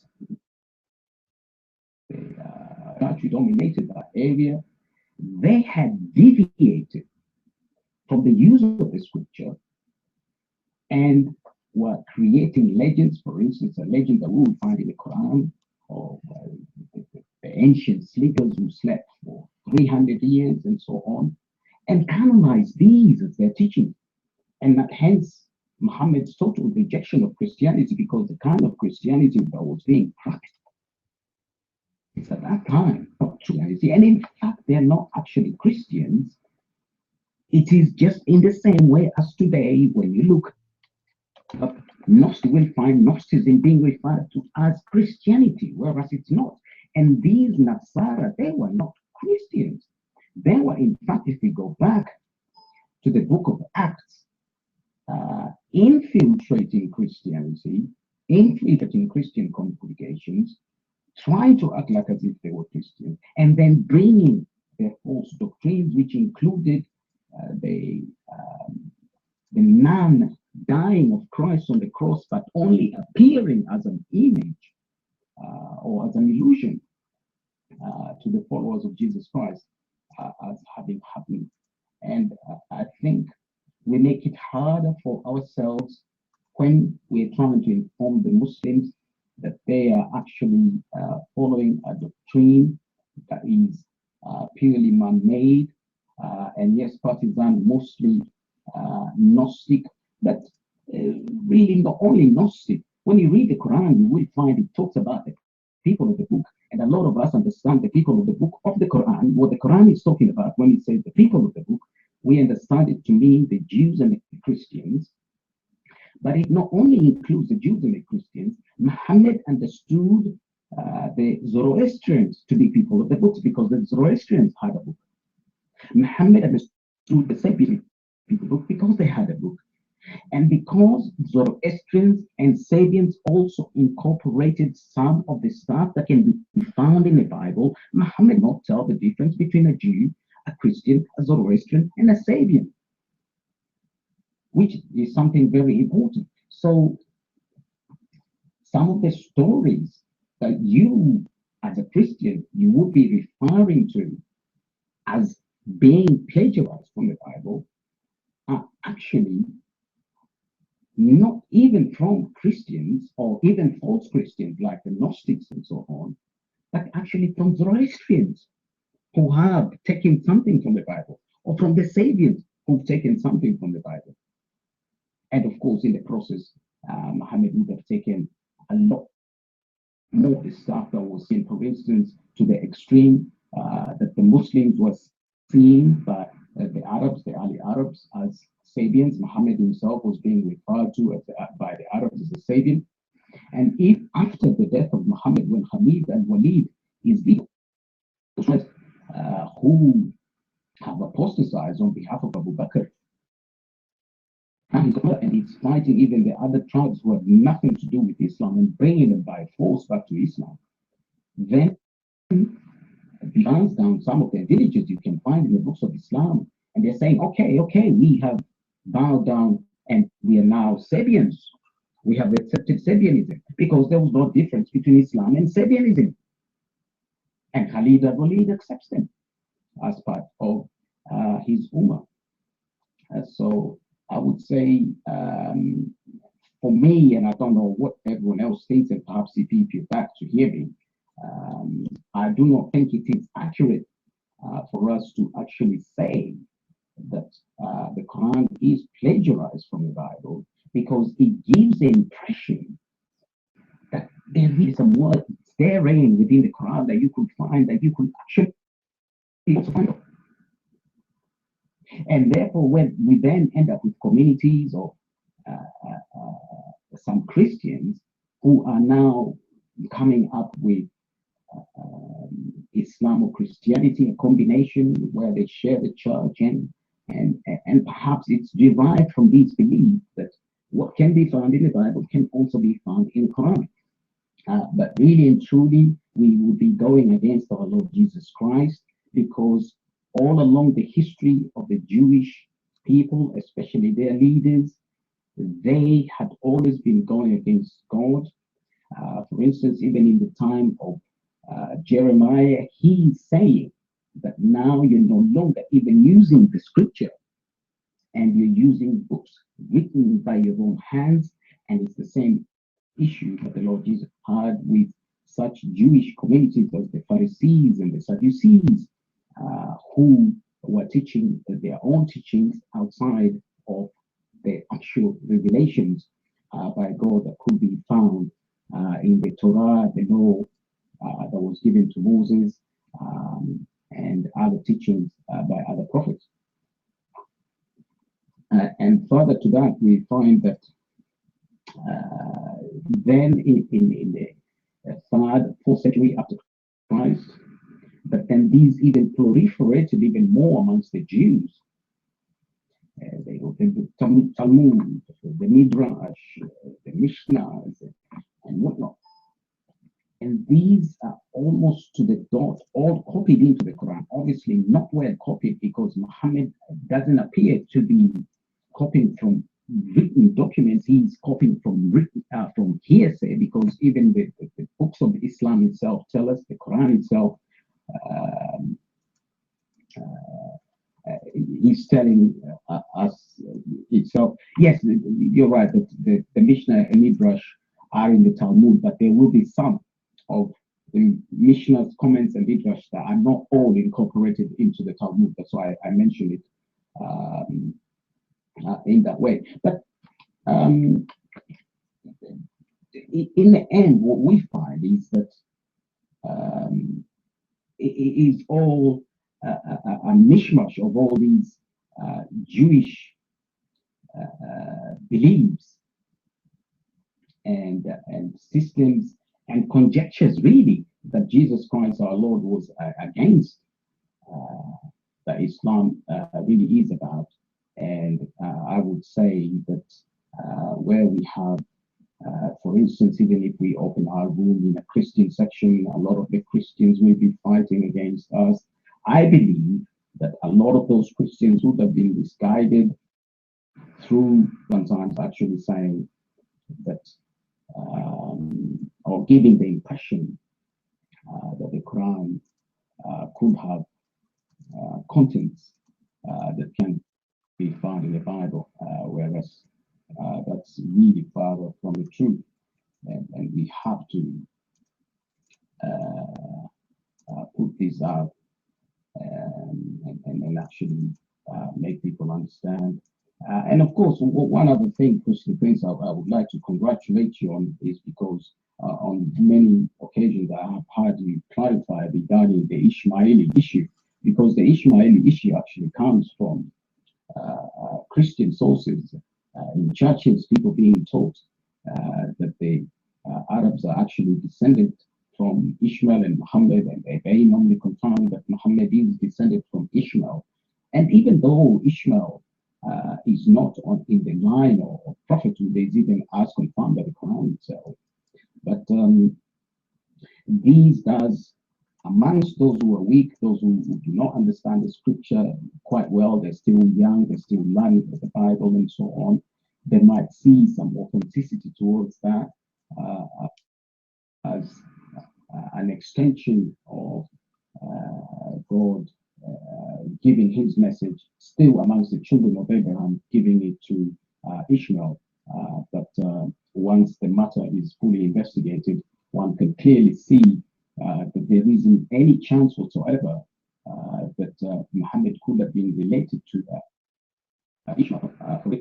If you look at the history they themselves, the Muslims, give, that he must look in Arabic the age of 13 from the Jurhum tribe of the Arabs. Now, to be the founder of the tribe, you actually have to be originally there from the start. And we then later on find out that the Jurhum tribe, some 400 years before Muhammad, had all converted to Christianity and became Arab Christians. And yet he's not from the Jurhum tribe and he's not from a Christian background. But anyway, I see your hand is up now, CP. So Mike is all yours. Thank you. All right, thank you, Manuel. Mighty is here, and I was saying to Manuel, actually, many of things you said, I agree with it, but here, we need to remember the reason for Muhammad to use those names is to scam you. Like, if somebody wanna come to your house and he claimed that he is working from the cable company, but he is not working for the cable company, what he would do? What he would do? He will fabricate an ID. He will wear a uniform, correct? Is that correct? He will dress up like one of those who work in the cable company. So Muhammad, he wanted to present himself as somebody is coming from the same names you are mentioning. So he need their names. He did not use their names because he approved them. He don't care. He's a scumbag. But he needed the names of Moses and Abraham and even Mary and Jesus. And not only this, you will see Muhammad is quoting names from many religions, not from one religion. Because he was trying to scam many religions at the same time. Like, you will see Muhammad is speaking about a prophet, his name is Salih. Who is Salih? There's no Christian, no Jews believe in such a thing. This was different religion, different belief, who people, they believe there's a guy, his name is Salih. So Muhammad, he's saying to those people who believe in Salih, here we go, Salih is a prophet from the same religion of mine. There is people, they believe there's a guy, his name is Luqman.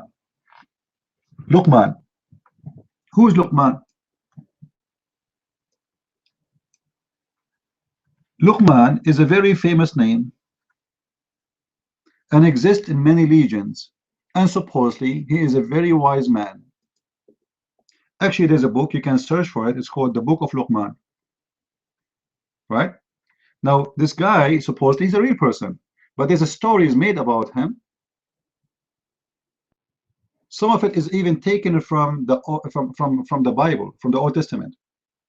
Some of it is taken from the Old Testament, because remember, these stories were added to this guy. This guy is a wise man. No, Luqman, if you pronounce it in English, is going to be Luqman. Luke, like this.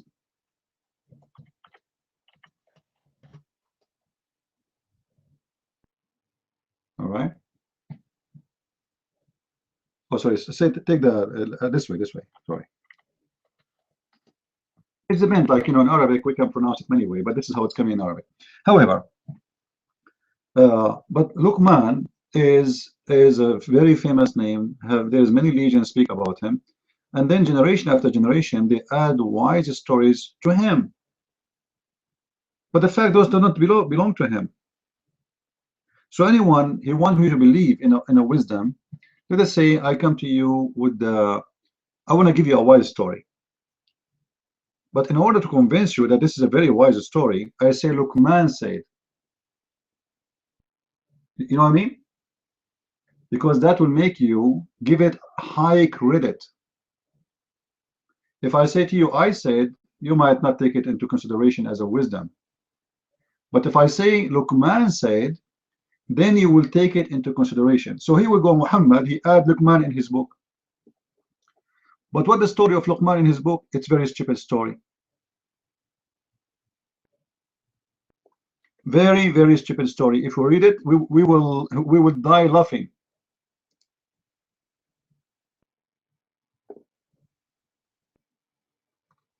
A beach, are you a Muslim, right? You are a Muslim, aren't you? Put your hand up. Explain to us the story of Luqman. Who is a Muslim want to explain to us the story of Luqman so we can laugh together? In chapter 31, verse number 12, Allah starts speaking suddenly about Luqman. And this is the funny about the Quran, by the way. There's no connection between the verses before it and the verses after it. Suddenly Luqman. Who is Luqman? Nobody. No introduction. It doesn't say where he lived. It doesn't say where he is. It doesn't say what year. It doesn't say anything. Suddenly, full stop, Luqman. That's it. And let me tell you about Luqman. Who is Luqman? I mean, why you are telling me even about Luqman?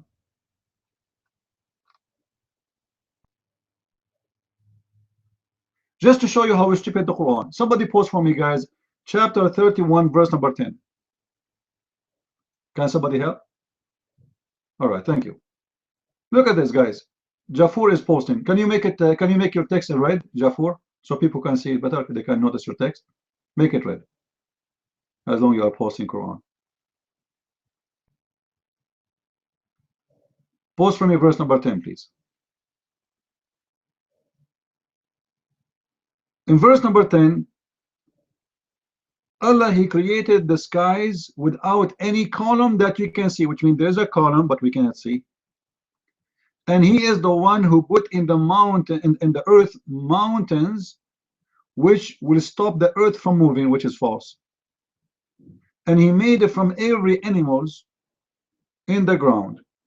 And He is the one who sent it from the sky water, which is false. The water is not coming from the sky. And it's the opposite, actually. The water is coming from the ocean. It's not coming from the sky. And we made the plant coming from it. And then suddenly, all right, verse number 11, He is the one who created everything. And then suddenly He said, and we gave Luqman a wisdom. I mean, what the connection between creating chickens and Luqman? Anybody can tell me? He was talking about creating chickens and creating goats. And then suddenly He says, and Luqman, we gave him wisdom. What the connection? Who is Luqman? Shouldn't you say to us first who is Luqman, what he do for a living, where he live, which century, which country? Who is Luqman? Oh, you will explain? Okay, but don't go out of the topic, Eddie, because I know you. I give you the mic, you start talking about Santa Claus. Tell us, who is Luqman, where he live? Based in the Quran. Your mic, Eddie. Go ahead. We are listening.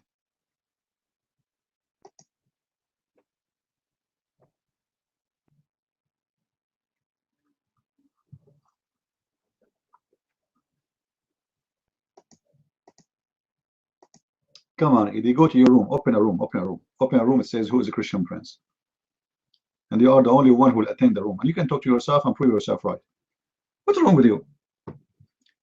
Look how simple the question. Can any Muslim tell us who is Luqman?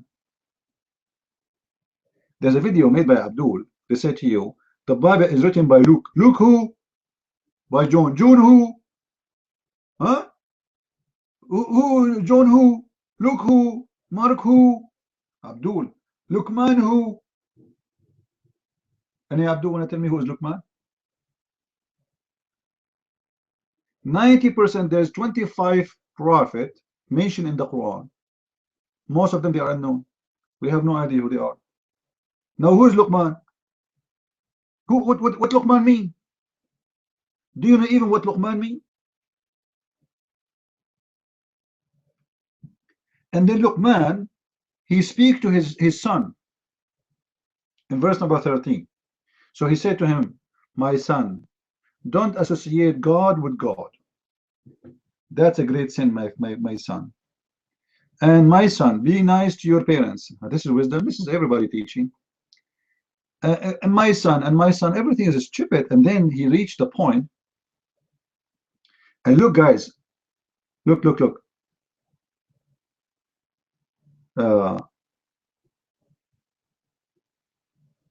Verse number 16.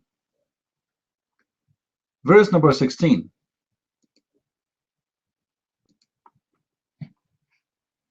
Somebody can post it.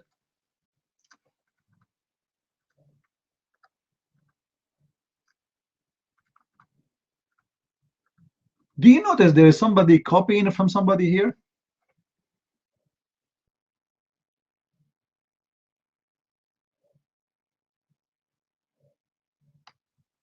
Do you notice something there? Anyone notice? There is somebody stealing from the teaching of Jesus?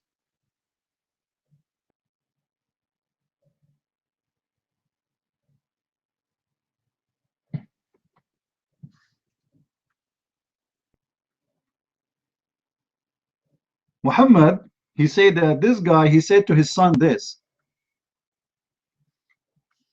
Did he?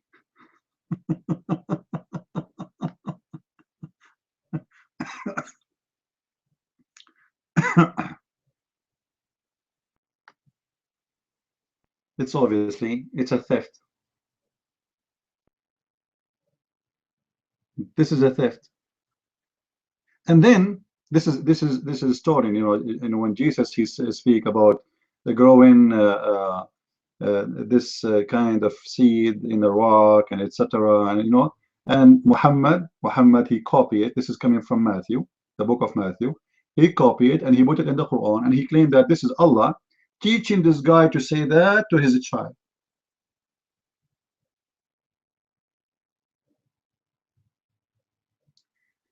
Now we continue. And then he said to his son, "Oh my son, do the prayer in order to do good and forbid the bad."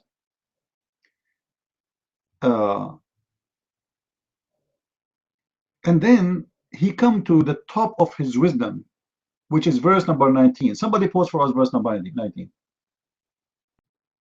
Can somebody post? Hey, please, think, how are you? Post verse number 19. 31:19. Imagine, he says to him, be moderator when you walk, and lower your voice, because the most ugly voice Allah hate is the voice of the donkey. Like what? What? What the voice of the donkey have to do with the voice of his son? And why Allah he hate the voice of the donkey? And you Muslims, if you are ordered to lower your voice, why you scream Allahu Akbar? Why? Here we go, the Quran saying if you higher your voice is the voice of a donkey. Correct? Guys, do you see it? If you scream loud, your voice is the same as the voice of a donkey for Allah. And Allah obviously he hate the voice of a donkey, which is very stupid. Because isn't it Allah who made the donkey have a voice of a donkey? I mean, give him a voice of a bird. Make the donkey have a bird voice. And then the donkey will not say, oh, ho, ho. He will say, you don't like the voice of the donkey? Change it. Aren't you Allah? Allah, the most voice he hate most is the voice of the donkey. And if you speak loud, your voice is a voice of a donkey, and Allah hate that voice. So Muslims, why you scream in the mosque saying Allahu Akbar?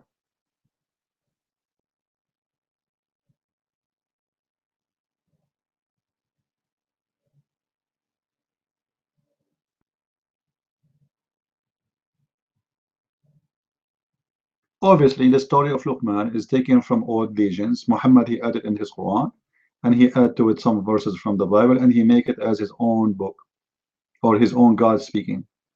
But that doesn't make sense. What we learn from Luqman? Who is Luqman anyway? What is the book of Luqman?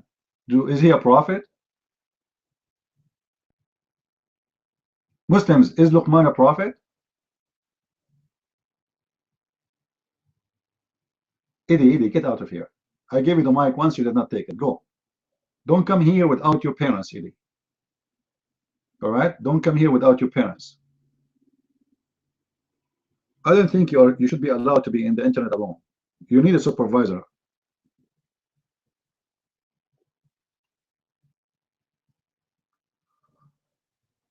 I read out you because you are an idiot. I give you a question about Luqman, you will tell me about Obama. You never answer a question have to do with a topic. You have a mental issue. Face it. Like Muhammad. They ask Muhammad how we pray to Allah. He says, when you pray to Allah, be careful to have 3 rocks and you wash your ass. Like, what does have to do with this? What the cleaning the bum have to do with Allah?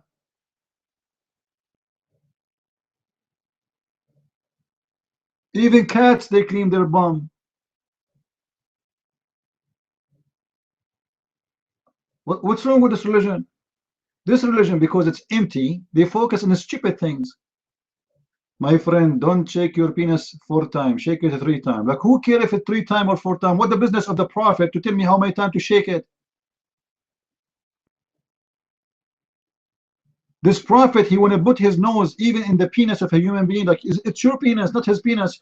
Maybe he want to shake it 20 times. Maybe he want to shake it once. Maybe he don't want to shake it at all. Why you want to tell them how many times to shake it? I mean, what the wisdom there?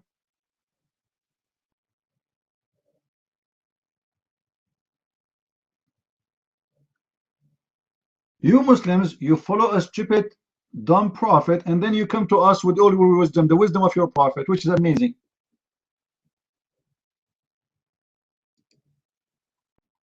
Or what about the story of the camel who gave birth, and the camel was what, the rock, sorry, the rock who gave birth to a camel? What do you think?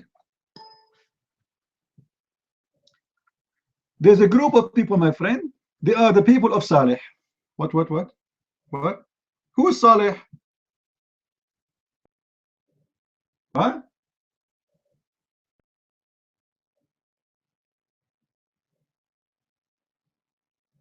Okay, Paris. Who is Saleh? Any Muslim can tell me who is Saleh? Saleh who? Saleh, who are you? Everybody waiting for you. Can we please see your ID? Shame on Muhammad, shame on you. Saleh, where are you? Nobody knows even who are you. Who is Saleh? Any Muslim can tell me who is this guy? Chapter 7, verse number 77. Who is Saleh?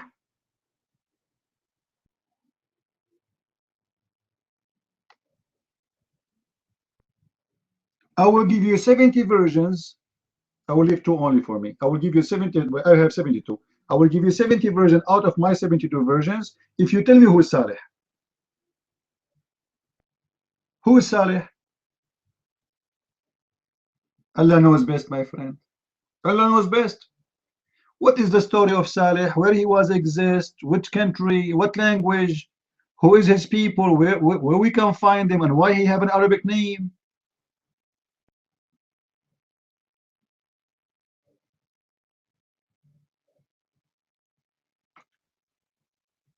If we read the stories, if you read this chapter 7, this is one of the most funny chapters too. There's names, nobody knows who they are.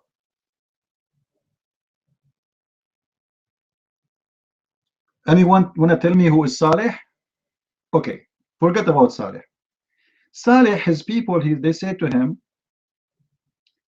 okay, Saleh, if you want us to believe in your God, we want you to make this rock became a camel, and this camel, she have to be pregnant, and she have to deliver 10-month-old baby. What? I mean, have you ever heard of such a thing? They are asking the rock to give birth to a camel, and the camel to give birth to other camel, which is already 10-month-old.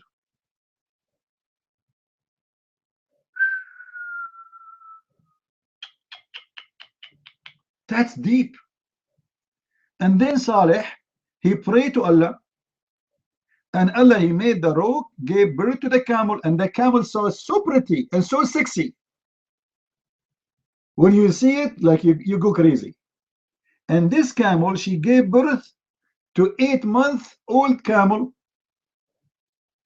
And this camel, she was given enough milk for a whole city. Imagine the whole city drinking milk from one camel.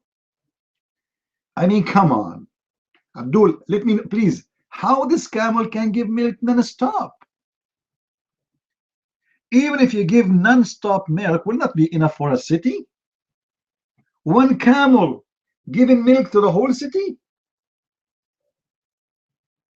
What does this camel? He's leaking milk 24 hours, 7 days a week. Even if you do that, he cannot. Anyway, things happen, my friend.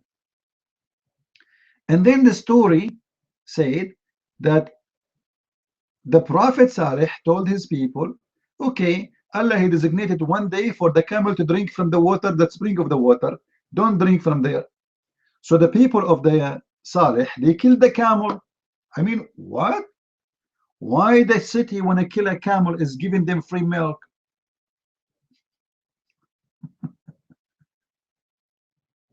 And then Allah, he destroyed them. What? This is an amazing story. I mean, kids would love it.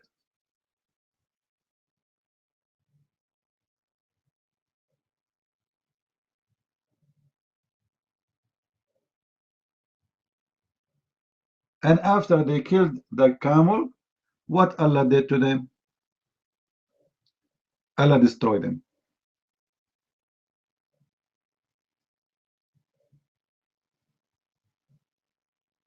How Allah destroyed them? Any Muslim can tell us how Allah destroyed them? How Allah destroyed the people of the camel? Any Abdul can tell me? Idi, I will not dot you. I will bounce you and I will ban you. I have enough stupid people here. You know, we are looking for smart ones. Get out of here. Get out. And next time, don't ever try to get here. I'm not going to get in. You are stupid, seriously. You have mental issue. Here we go. Let me bounce you and ban you. Stupid idiot. Look what we are talking about, and look what he's talking about. I'm waiting for until you dot me. He's asking for it. I think he's a gay. He likes spanking. Here we go. You are banned. You remember the guy, his name is Tom Tom? Like, come on, we don't, you know. We are trying to find someone we can talk to, not someone you do poo-poo in the room. They don't answer questions. In the same time, they keep complaining. Why you come here?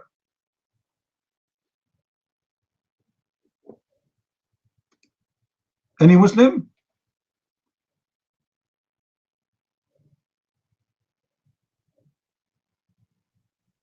Or you can find it in the Sunnah. You can find the details, but you can. But the Quran is giving you more details about it, where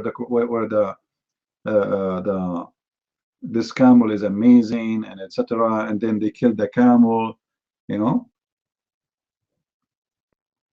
Like as an example, in chapter 17, verse number 59, when Allah he says, "Nothing made us refrain from sending miracles except people of former generation did not believe in them." But this is not what the Quran is saying. The Quran is saying they believe in it.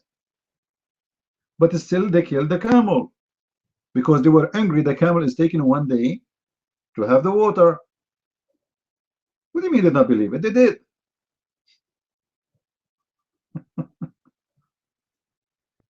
And how come this God, he gave always miracles, suddenly he don't want to give miracles just because of those two nations did not believe in it?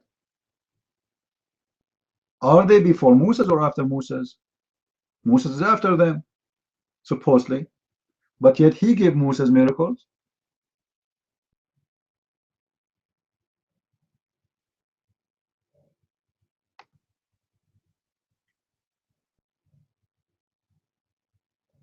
Any Abdul?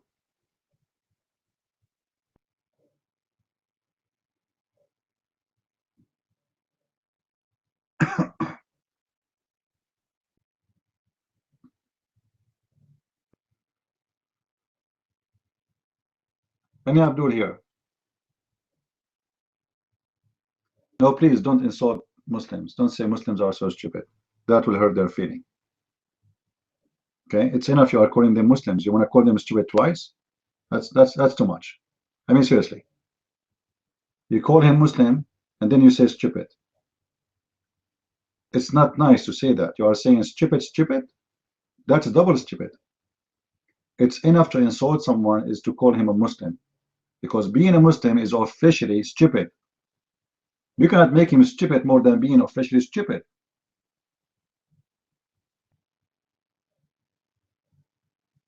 Then after they killed the camel, what Allah did? Anyone knows what Allah did? Allah destroyed them by sending on them a very strong winds. You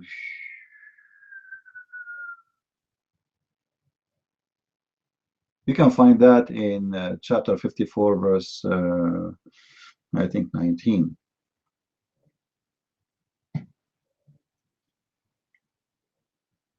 What we learn from this?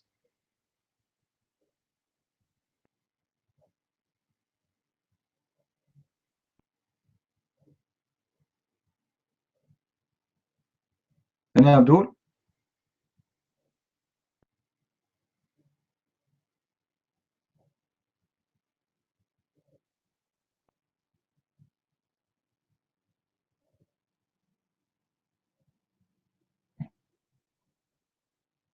Any Abdul here?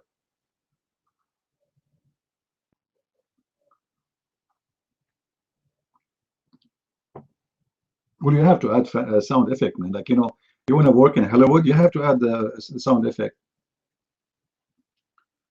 Did you guys hear the funny song about Hillary Clinton and the FBI director?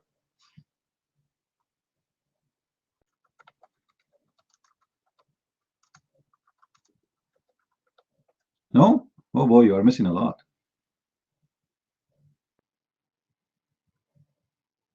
You are missing a lot. Let me see if I can find it for you. It's very funny.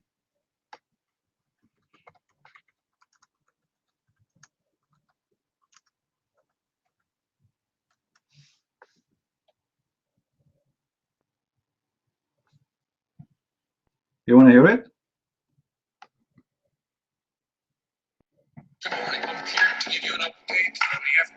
Oh, hold on. Let me switch the my computer speakers are already.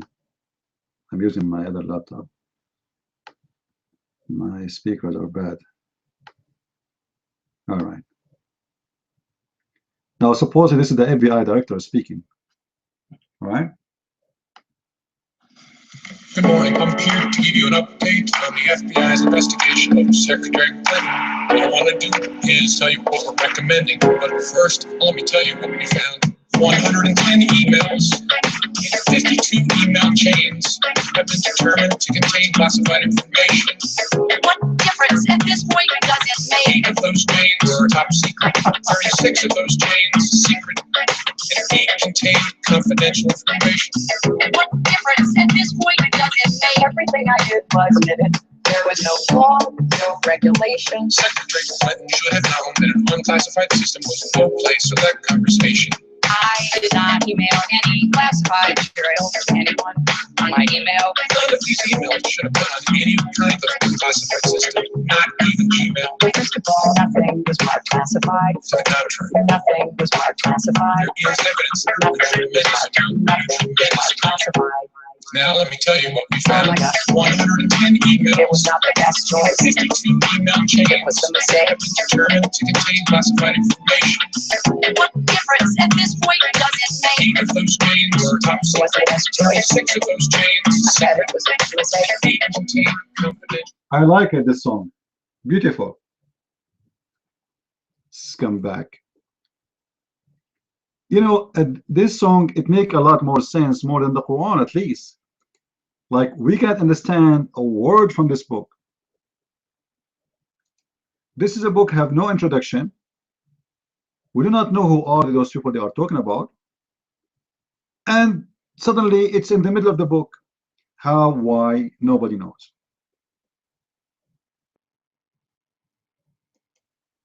Any Abdul? When I come to the mic.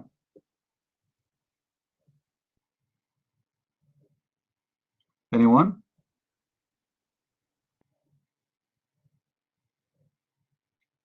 Any Abdul here? No Abdul? Well, at this point, what difference it make? You can't answer me, face it. I mean, what difference it make? You know, come on. Hello. Contain confidential information. What difference at this point does it make? With respect to our recommendation, this is going to be an unusual statement in at least a couple of ways. Although there is evidence, our judgment is that no reasonable prosecutor would bring such a case. I know there will be intense public debate. I know there will be intense public debate. I know there will be intense public debate. What difference at this point does it make? 110 emails. It wasn't my best choice. 52 email chains. I made a mistake. Determined to contain classified information. What difference at this point does it make? 8 of those chains are It's not a good choice. 6 of those chains I said it was a mistake. contain confidential information. What difference at this point does it make? I mean, this guy who made this song, he is genius. And he have a lot of skills in music, for sure. Right? He made a song out of nothing. Any Abdul want to make a difference for Islam? Who is the Muslim here? He dare to come to the mic and prove us wrong.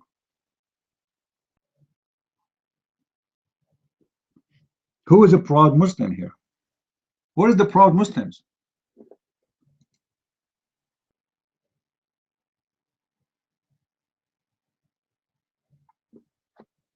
Any proud Muslim?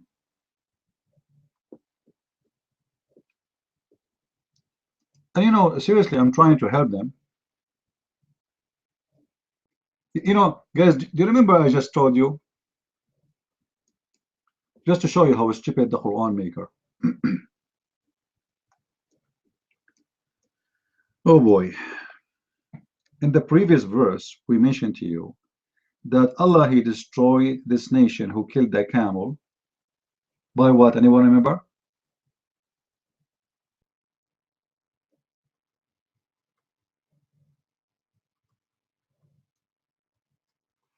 By wind. You believe it or not, Allah changed his mind. In chapter 54, verse number 31, Allah, he did not kill them by wind, he killed them by screaming at them. He made a scream and their head blew up. So which one is the correct one? Did he kill them by the winds or he killed them by screaming at them?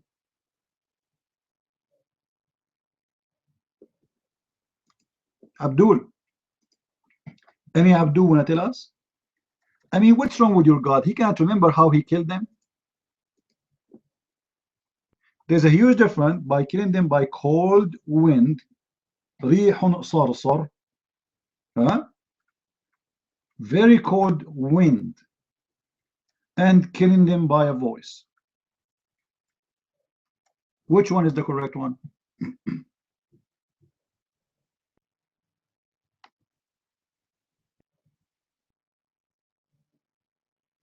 Any Abdul?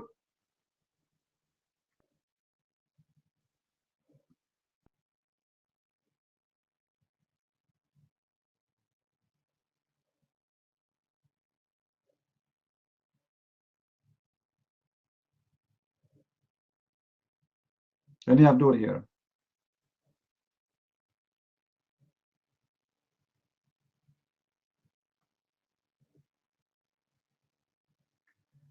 Are you live in YouTube? No, I'm dead in YouTube.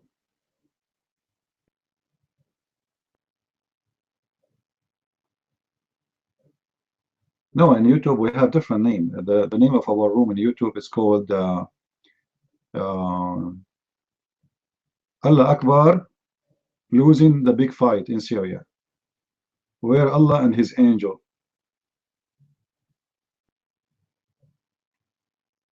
With 600 wings.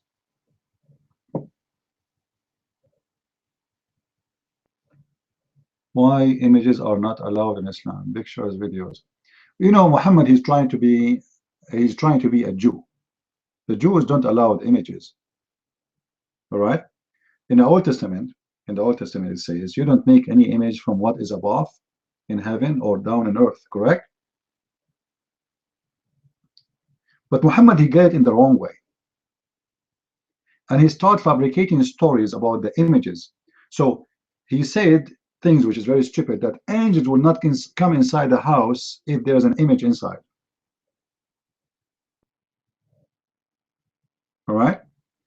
The Bible speak about images is forbidden, is images which you worship, images for those who is going to be used for worship purpose, which means God saying to you, don't make any image trying to say that it's present me. There's no image present me.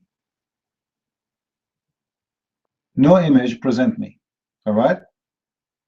And for us, the only image of God we saw is when God, he came to Abraham as a man, and when God, he came to us as Jesus.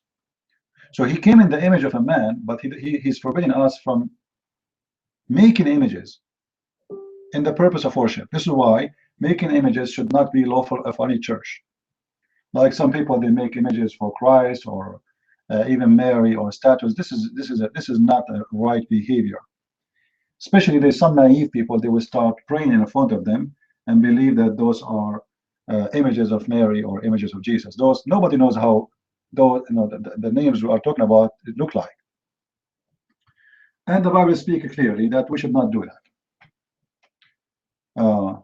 A paper have an image is not that person. I mean, it's just it's an imaginary of the actor. This is why you see Jesus in Asia is Asian, in Africa is African. In Japan, he is Japanese, and in Europe, he is white, and Middle East is Middle Eastern. However, this is not really important for us. We believe that Jesus is for everybody, and he is black, and he is Asian, and he is white, and that it doesn't matter. Muhammad, he wanted to associate himself with the Jews in many aspects, so he tried his best to be a Jewish somehow. But always, still, the Jews don't accept him and they reject him.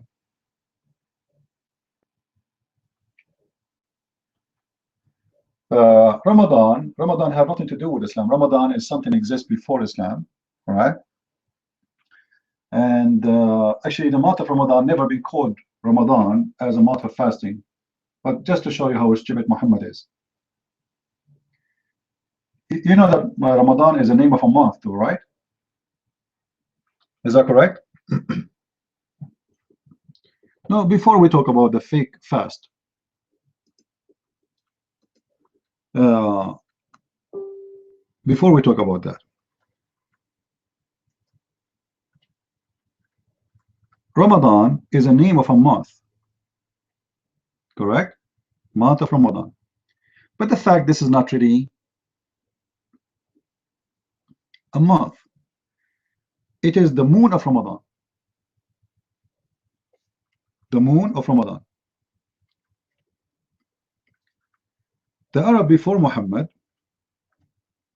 they name their months by moon, not by anything else, which means they believe every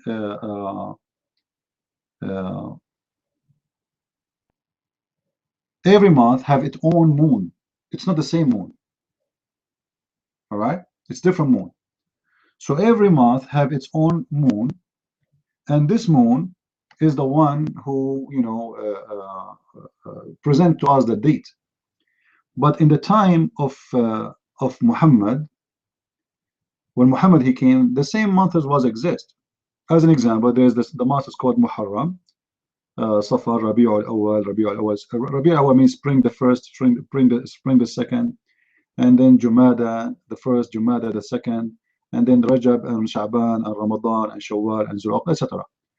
But those that used to be fixed dates. Remember, it's a calendar based on the moon, and this calendar have fixed months. And every month they have a reason. As an example, the month of Ramadan, it used to be the most hot month for the Arabian Peninsula. Some they say it used to be July or August. However, it makes sense. July or August, it's a very hot, like it's, let us say, because it's not exactly the same month, which means it can be part of July and part of August, or etc. So it's called this name because this is a very hot month, and it was located in a certain date, the same as we say July today or August. All right, so it's a fixed date. But what happened, the Muslims, they changed the calendar. Yes, the calendar is based on the moon, but look what happened. The stupid Abduls, they decide to be unique.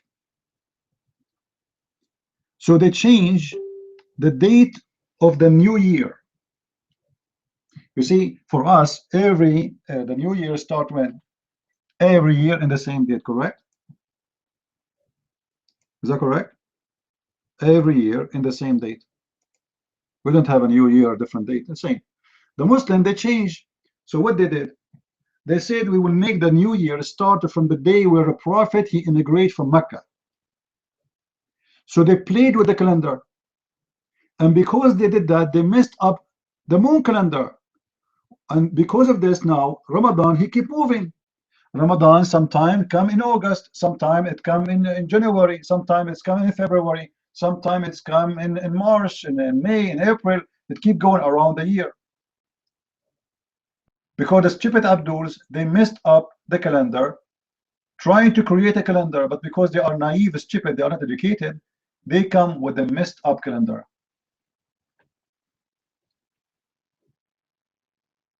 The old generations before Islam, they used to add days every leap year. You know what leap year, right? Or actually every year, if we can say so. Because the moon calendar is shorter than the sun year. So they add days to fix it. And they start from the same date again. They don't change the date of the new year.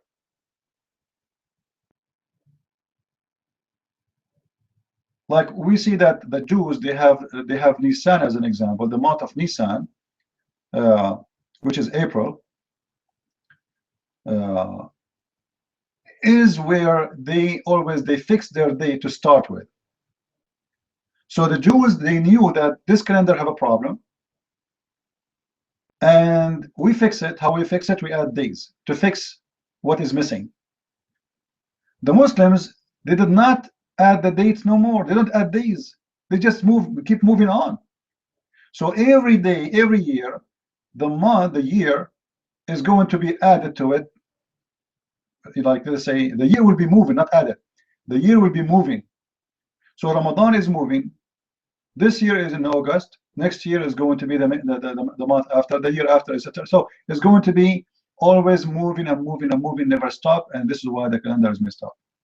This is number one mistake. So Ramadan was not the month of Ramadan the Muslims they celebrate today. It was the month where it's hot. And this is why the religious people before Muslims, the Arab, they used to fast in Ramadan to make it tough on themselves. There's an older practice, some believes, we can talk about it in more details later. They practiced the fasting in purpose in that month because it was very hot. However, the name of Ramadan is not coming really from fasting. It's coming from that's, like when the sun is so hot, even the rocks will be burning. Remember, we're talking about Saudi Arabia. Like it's the month where even rocks crying for water.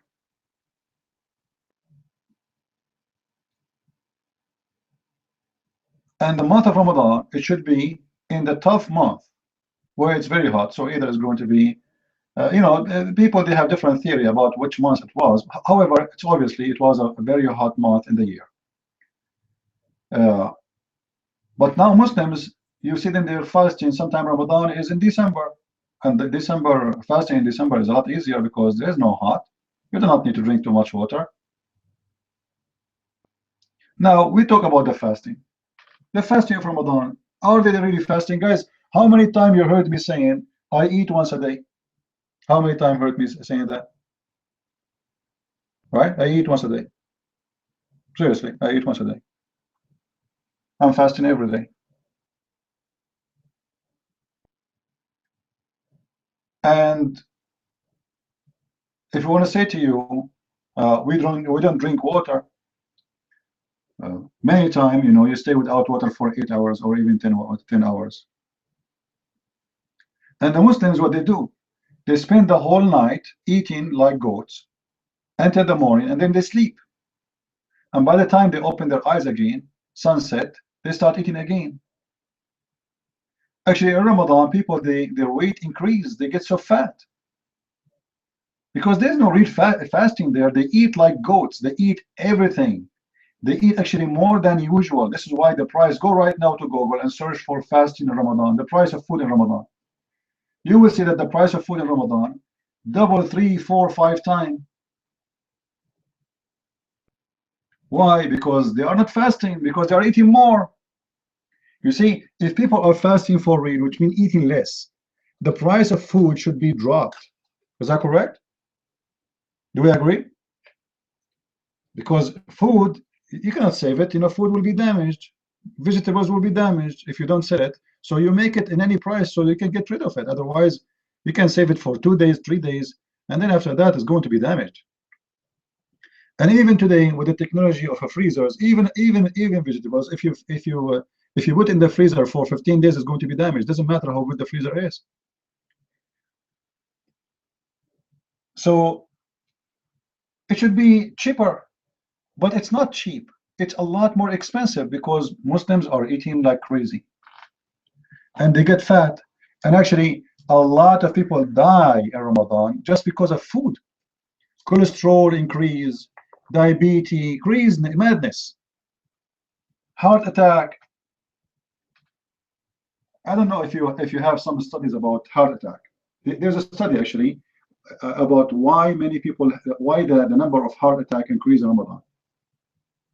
Why? Because in Ramadan, Muslims are supposedly so nervous, and they get angry so fast, and they fight with each other more. The man, he fight with his wife like 200 times more than before, or percent. Why? Because in Ramadan we are fasting, and anything can make us nervous, supposedly. And the Muslims, it became part of their culture. If they want to silence someone, he's arguing with them. He said, listen, I am fasting, okay? Shut up. And right away, he got into the stage of anger to silence you. And this will end with fight and end with heart attack. But the fact there's no fasting, and heart attack happen for a very simple reason, because you are eating a lot more. And if you fast for 8 hours, let us say you are fasting for 8 hours or 10 hours, and then suddenly you start eating like crazy, that will cause you a heart attack. Go and search for it. You are not eating normally, you are eating like crazy. There's a huge difference between I eat a normal meal every day and I eat like crazy. It's like I'm doing revenge from food. They spend the night watching porn and eating food.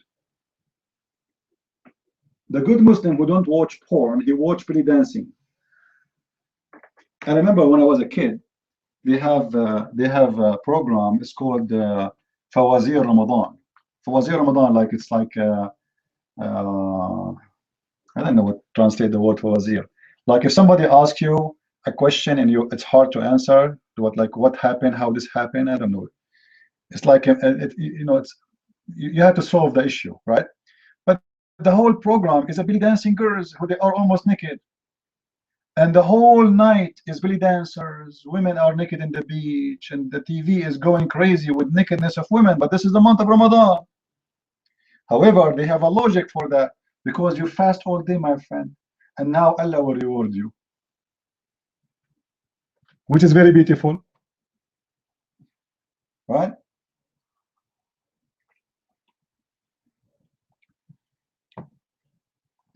Now, watching porn, everybody around the world, there's, I mean, this is not only about Muslims. Porn exists everywhere, and porn is a big business.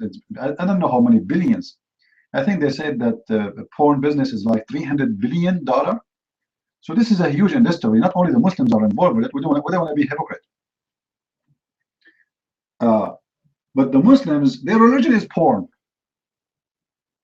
There's difference between somebody, mostly male, he is horny, he is looking, he want to look at women who they are naked, for the sake of whatever, and a man who believes that his religion is based on porn. What my God will give me when I go to heaven? Porn. The holy promises of God is a land of porn. He will not promise me a land of holiness. Everything in Islam is about porn. Even Muhammad, he promised them that in the heaven there's a Playboy magazine. Somebody posted the hadith again, so for those who are new here, they never saw it. Anybody have the hadith about the magazine in the heaven? The images of men and women? Post it, please. Imagine he promised them that in the heaven there will be bazaar, market, mall. This mall or this store, huge. Imagine we have 1.4 billion Muslims. By the time the judgment day will come, maybe there will be 3 billion. We do not know. So all those Muslims will go to the store, as you see the hadith, and this store has nothing in it except images of men and women, and you enter the image you like to have sex with it. This is a Playboy magazine. The difference between it and Playboy magazine, this is more real because you go inside the image and you have sex. A lot of fantasy here.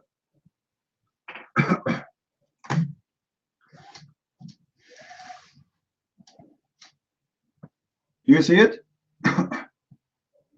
It's in front of you.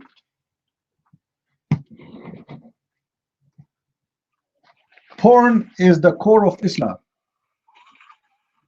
The same as holiness is the core of Jesus' teaching. Islam is the opposite. It has a core, but the core of it is porn. This is why those people, they want to do jihad. Jihad is not for the sake of their God. Jihad is for the sake of the vagina. Everybody want to get vagina. The more you do jihad, the more vagina you get.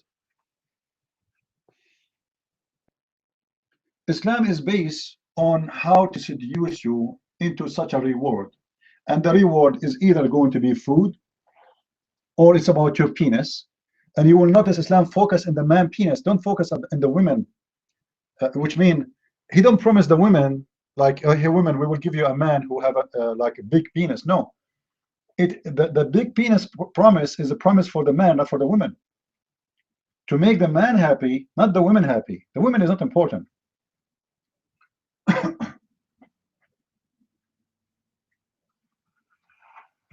This is why Muhammad, he said that the penis of the man in the heaven will never go soft. I mean, ask yourself, what kind of a prophet he make a promise like this?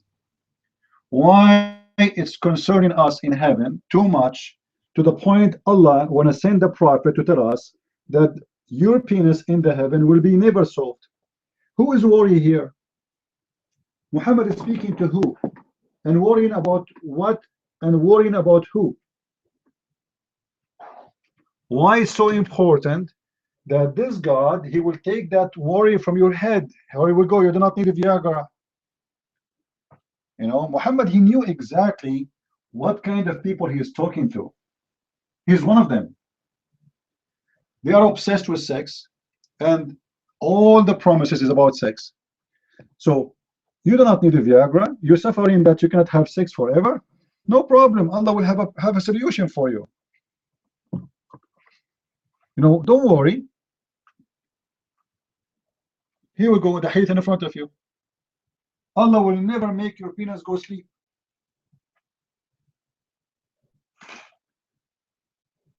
So when we say Ramadan and fasting, people, they will think, oh, this religion have fasting. They are fasting. What do you know about fasting? Go and see fasting. So the Christian fasting is the most tough fasting ever if you want to practice fasting. The Christians, if you want to practice fasting, is a choice to do. You see, Christianity is not based in you must. Jesus himself, he fasts for 40 days. Is that correct? Is that correct, guys? Fasting for 40 days doing what? Eating nothing. That is fasting. The Christian within the year, they have more than 90 days at least. 40 days for the Christmas, 50 days for the Easter. 90 days of fasting. Now, for sure, some they practice it, some they don't practice it. But this will not make you a bad person if you don't practice fasting. Because the whole idea of fasting is self-control. Is to show yourself that you can really control yourself. It's like a training of being in control of yourself, of your desire, to fight temptation. The fasting is, the purpose of it is not to fast just to fast. No, it is a training.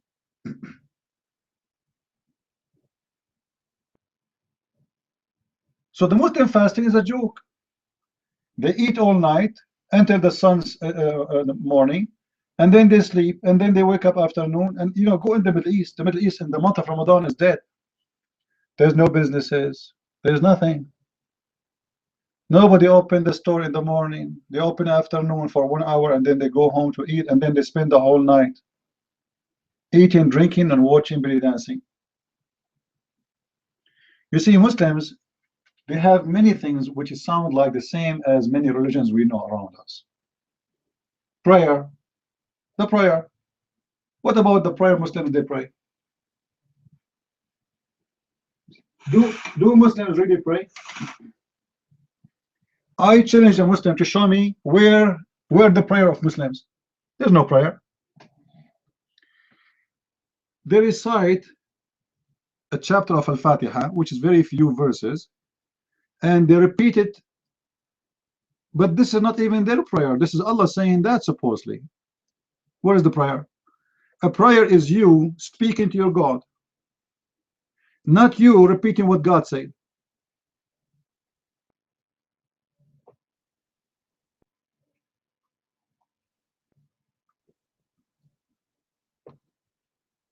If I open now the book, the Bible, John chapter 1, and I read the whole chapter, and I repeat the same every day, am I praying? I'm not praying. You see, when they asked Jesus how to pray, he said like this, but Jesus did not ask us to pray saying that exactly. He is telling us like this.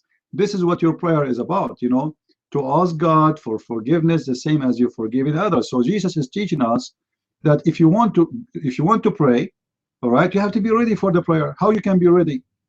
First, you have to be a person of forgiveness. So the prayer Jesus he taught us is not a prayer of repeating words. It's a prayer of conditions. Is to teach us how we can be ready to speak to God. So our Father art of heaven, and then we ask the Father to forgive us the same as we forgive others. So Jesus put the conditions that if you want to pray to God, it doesn't matter what you want to say in your prayer, all right? Before you ask for anything, you have to forgive others before you step into God to ask him for something. You want the Father to forgive you? The Father will say to you, did you forgive others? If you say no, well, then he will say to you, why I should forgive you then? You commit sin against me. They commit sin against you. You are not willing to forgive them. I'm not willing to forgive you. This is what Jesus is teaching us. It's not about how to pray, how to stand up, how to put your hand. This is very stupid. Even Jesus, he said, when you pray, you go to your closet. Closet what mean? Closet to go to your private place and you pray there, because the prayer is not to show off. And when Jesus spoke about the hypocrites who pray in the corners, it's exactly as if he's speaking about the Muslims today. A Muslim today, like a goat, he put his rag in the top of the taxi. He worked as a taxi cab driver. He put his rag in the top of the car, so everybody from 1 mile away can see him praying. They go to chat rooms Suddenly he says to you, I have to go to pray, because he want to tell you he's a hypocrite. I never said I'm going to go to pray. I never heard of a Christian saying I'm going to go to pray.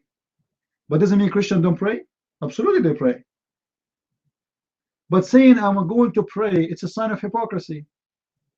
Why you need to tell everybody that you are going to pray? You want to tell me that you are the good guy who pray to God?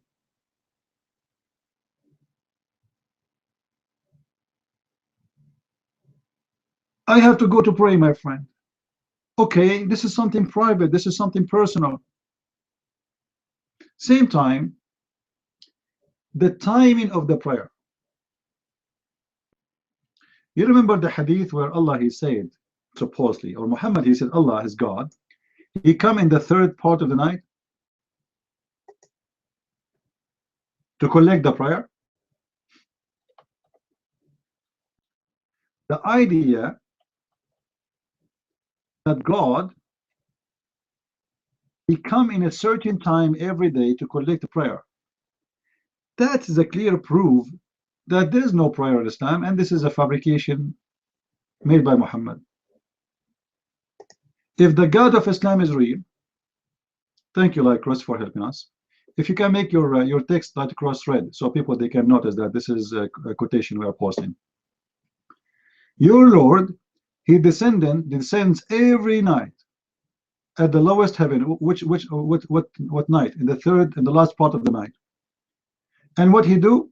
He say, who supplicate to me that I may answer him? Who ask me so I might give him? But hold on, Muslims, they don't supplicate and they don't pray. Muslims, they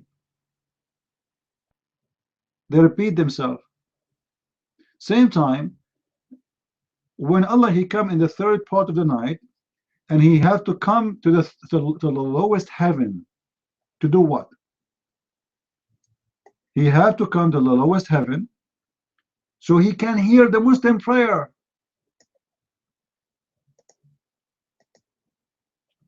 What kind of God? He need to go down so he can hear you. Look like Allah is using AT&T network, so he have no connection in the seventh heaven. So he go to the lowest heaven so he can get better connection. He have no reception. His antenna is not working. I never heard of God. He need to go from the seventh heaven to the lowest heaven every day. Remember, the Muslim, they believe there are 7 heavens, and the lowest heaven is number 1. Allah live above the 7th heaven. So imagine this poor Allah have a duty to come every day at the last part of the night to take the bus, wake up so early, take the bus or take the train, or maybe he commute with somebody else, I don't know, and then he go down to the lowest heaven. And what the purpose?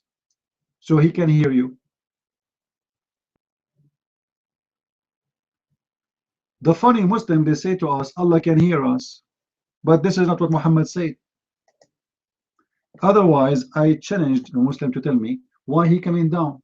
Here we go, the story in front of us. He come down at the third part of the night and says, who supplicate to me? He's coming down for a purpose. Same time here, we have a problem. Anyone notice what the problem in the hadith, in the story of Muhammad?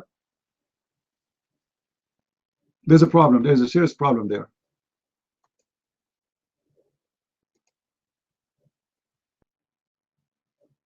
This is the first one. Allah is entering inside his creation. The Muslim, they say to us, why Muslim they refuse Jesus to be God? For they say God should not be inside his creation.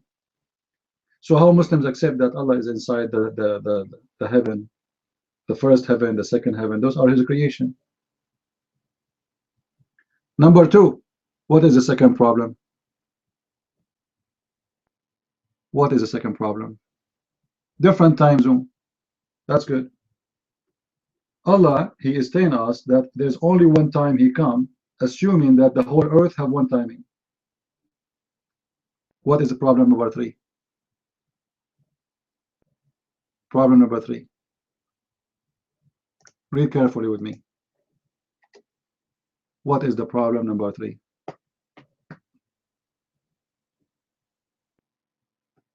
Anyone?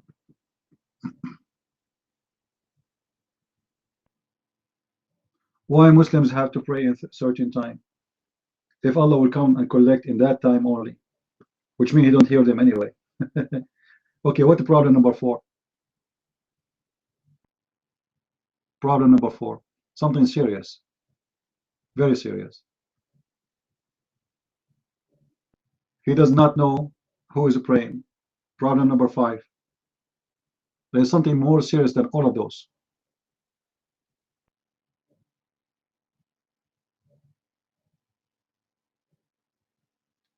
Look what he's saying in the hadith. Read with me. Who supplicate me so I may answer him, who ask me so that I may forgive him, or you know. Okay, hold on. Allah talking to who? What the point of this saying this question? Can anyone hear him?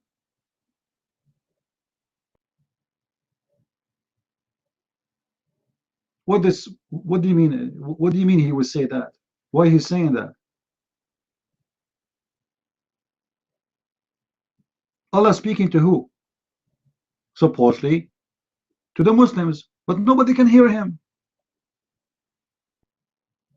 So what's the point? By a very short statement, Muhammad, he made many bad mistakes in just a short statement.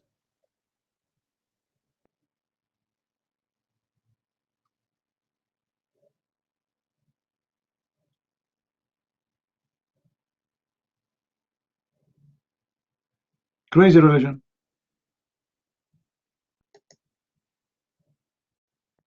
So their fasting is fake, their prayer is fake, their timing is fake.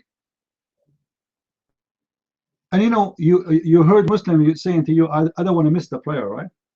What do you mean miss it? Is God is always there? What do you mean miss it? And the story of the prayer is very well known. You remember when Muhammad, he went to the 7th heaven and he landed inside a tree? Anyone remember? Muhammad, he landed in a tree, which means he come from the root of the tree. If you remember, we spoke about that before. Muhammad, he came when Allah, he took him to the 7th heaven in the top of a flying donkey, if you remember, or flying mule. He arrived to a tree. It's called Sudratul Muntaha. Sudratul Muntaha. That Sudratul Muntaha is a tree, or let us say a location of a tree. And Muhammad, he came out of that tree. Now this have to do with old legends about the tree of life. I'm sure many of you heard of those stories. Nations before, not only the Arab, many nations around them in the Middle East, they believe that there is a tree. It's called the tree of life. A tree of life can be metaphorical. Like as an example, the Bible speaks about a tree where God, he forbade Adam and Eve to eat from it, right? But this is not the case. This is a tree where all the life in the earth and in the heaven is coming from this tree. And this tree produces life, produce living things. In other way, all things we know is created from that tree. According to Muhammad, this tree, you can walk under the shade of it for 100 years. And after that tree, or the limit of that tree, Allah exists, which means you can find Allah in there.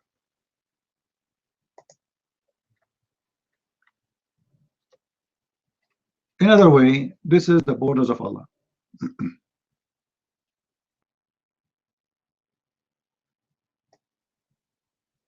And that tree have a fruits.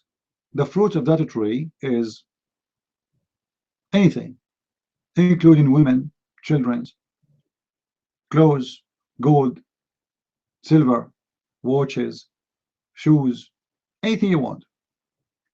You go to that tree and you grab it.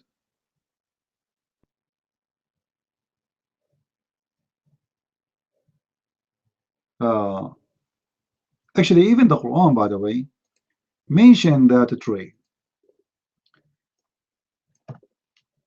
But you know, as usual, the Quran does not really give details. I never saw the Quran giving details. If you go to chapter 53, verse number 14, all right, I don't know what the Muslim translated there, but when you arrive to that tree, which is the borders of Allah, let us say this is the airport of Allah, all the good prophets, they land there, and then they come from the roots of the tree, the same as Alice in the Wonderland. You know, the story of Alice in the Wonderland is coming from somewhere. Alice, she fell down inside the roots of the tree, and then she found herself in other dimension, other world. And then Alice, she drink water, and then she shrink. And then when Alice, she leave, she go bigger. Actually, this is exactly how Islam is. How many times you heard Muslims saying to you that Adam, he used to be 60 meters tall? Is that correct?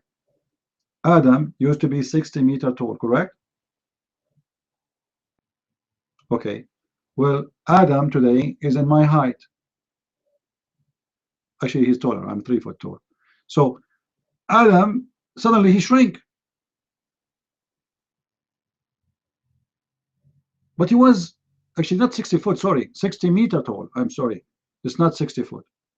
It is 60 meter. It was actually, if you go right now, search in Google, the grave of Adam, Muslims, they have a long grave.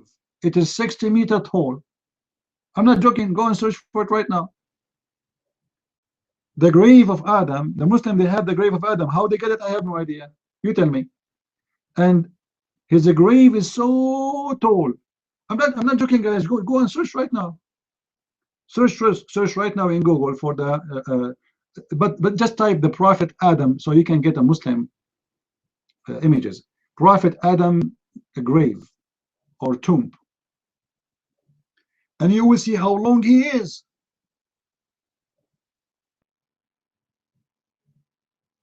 Why? Because Adam was so long. Now, do you remember the video we played about the description of the heaven? The video by the Dean Show? And they say to you, before you enter the heaven, the angels will make you drink 2 kinds of water. Remember? The first one will make you white, and the second one will make you tall. Who remember? When you go to heaven, you will drink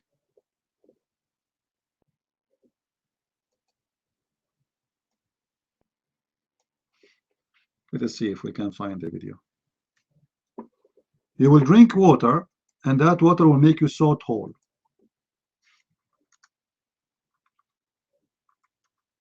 And will make you 33 years old.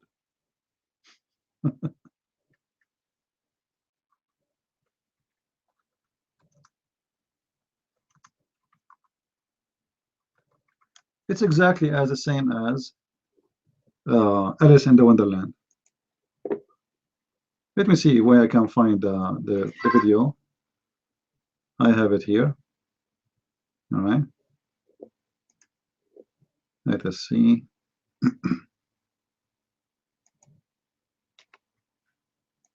And Allah subhanahu wa ta'ala telling the angels, so beautiful, just to think, Allah. Hold on, let's see. Or one gate, you were all striving for. We're striving for the ultimate prize. How do we get to that ultimate prize, Jannah?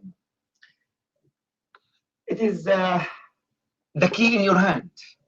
Let us see. Of course, everything's by the will of Allah.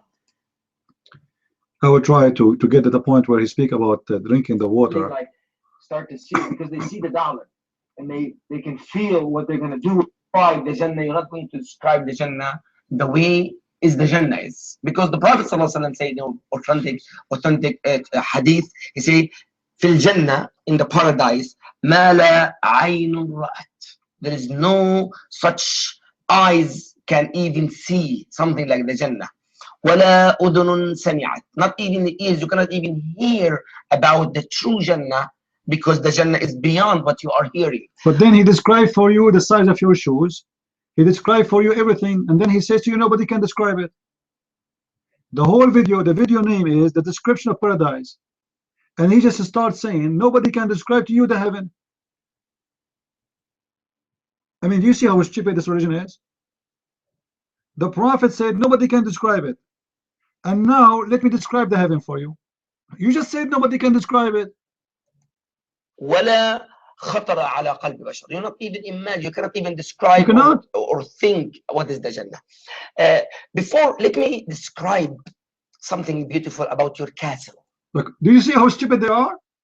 He was just saying nobody can describe for you, and now he will describe for me even the details of my castle.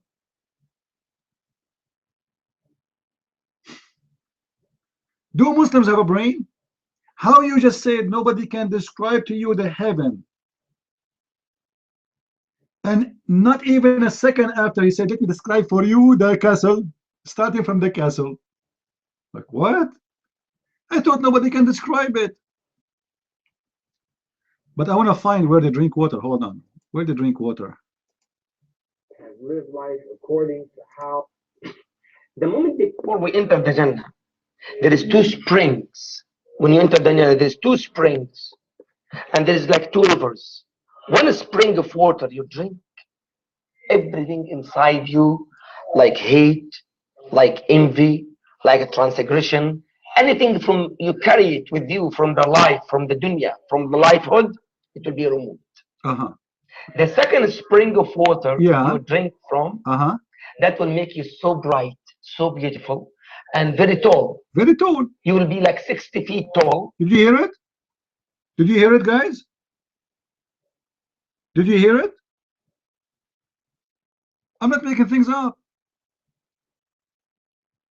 There's two drink of water. The first one will wash you out, will make you have a diarrhea. All the hate will inside you will come out. I don't know what is going to be left out of Muslim if there's no hate. However, the second spring of water will drink it, make you so white. He's saying bright, but the fact is make you so white. Will make you so white and will make you so tall.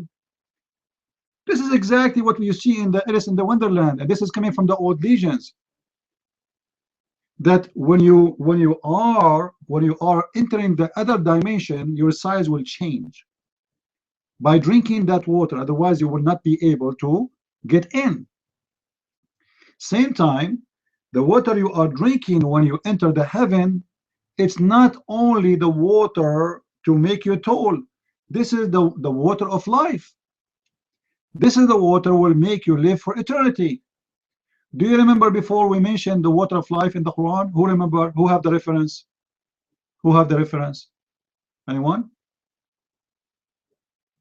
The fountain of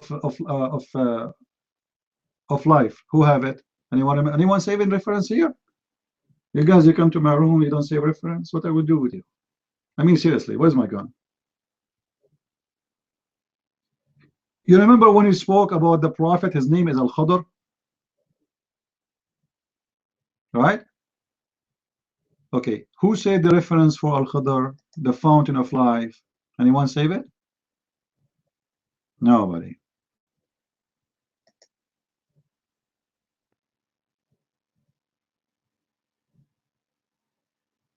All right, I will find it. You guys make me so upset. How one day you are going to argue with the Muslim and you need a reference, what you would do? You will come to Christian Prince?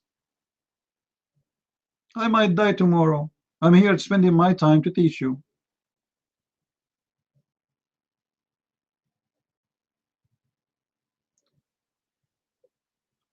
When we speak about the prophet, who his name is Al-Khadr.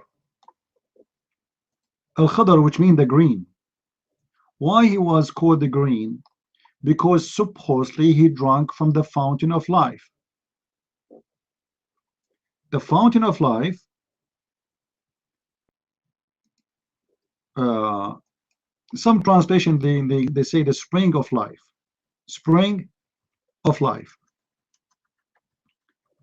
Al-Khadr He drank from it, and this is why this guy, he never died. You will see Al-Khadr, according to Islam, this prophet, he was exist in the time of Noah, and then he was exist in the time of Moses, and then he was exist in the funeral of Muhammad, in the funeral of who? Of Muhammad.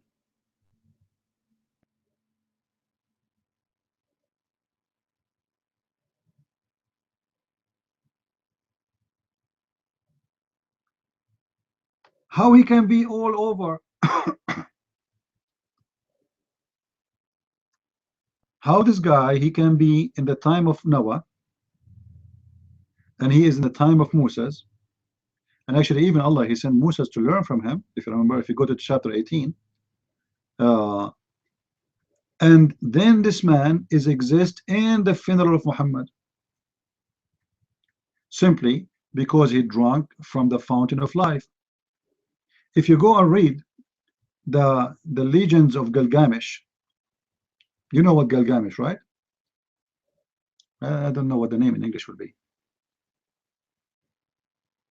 There's many legends exist before, long time ago, before all of us we exist, about kings are looking for the fountain of life, and all of them, they want to find this fountain so they can live the same as this guy Al-Khadr. Actually, you can find it in Ibn Kathir. Let me see.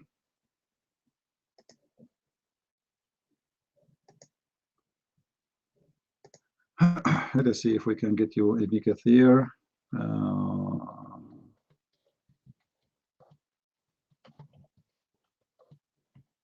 Maybe in Arabic.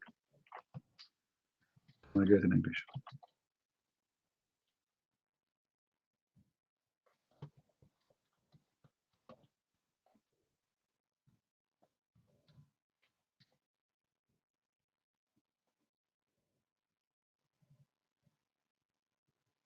Here we go.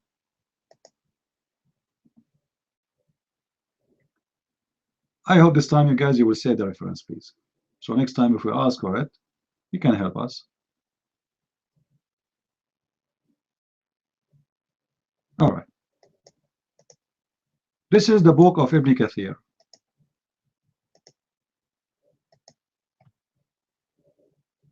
Do you see it?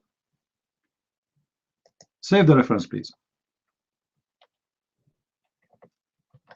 So as I said, later we will not have hard time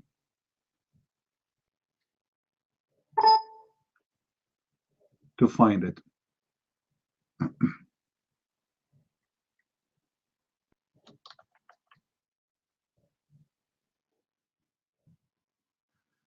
What the story is saying in according to the Muslim reference, including Ibn Kathir and many other reference, that this guy Al-Khadr, he was the first person who Allah, he gave him extreme knowledge about life on earth, and because of that he was able to find the spring of life. Look what it says.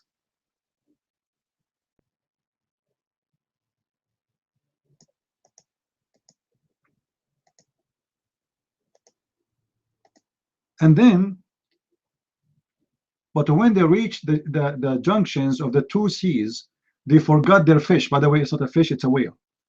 He had been commanded to carry a salted fish with him, and it had been said to him, when you lose the fish, that will be the sign that you have reached the right place. So they set out and traveled until they reached the junctions of the two seas, where there was spring called the spring of life. Right? Nightmare, put your hand up and let us laugh. We have one like him. So what happened when Moses Allah, he sent him to look for this guy, Al-Khadr, who is alive forever. When he arrived to the spring of water, they stopped there, and then they continue going. Then Moses, he asked his slave, where is the fish, or let us say the whale? The man looked in the basket, he could not find the whale. He told him, well, he jumped from the basket, but he's dead. How the whale jump out of the basket? How you can carry a whale anyway? However, forget about the size of the whale. How the whale is dead? He jumped from the basket.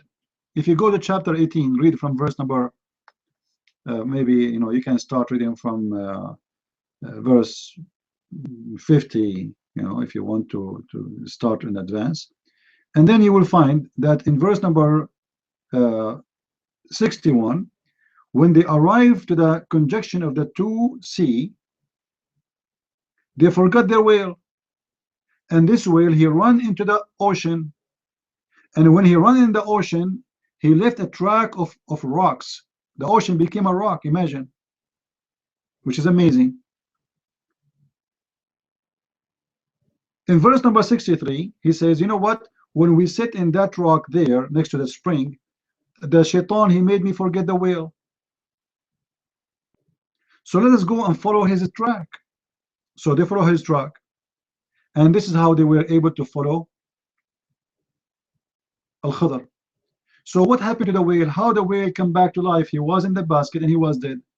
Simply, according to the legends, old legends, the same as in Gilgamesh, when this guy, how he found the fountain of life? He was a fisherman. He fished. So he went to clean his fish.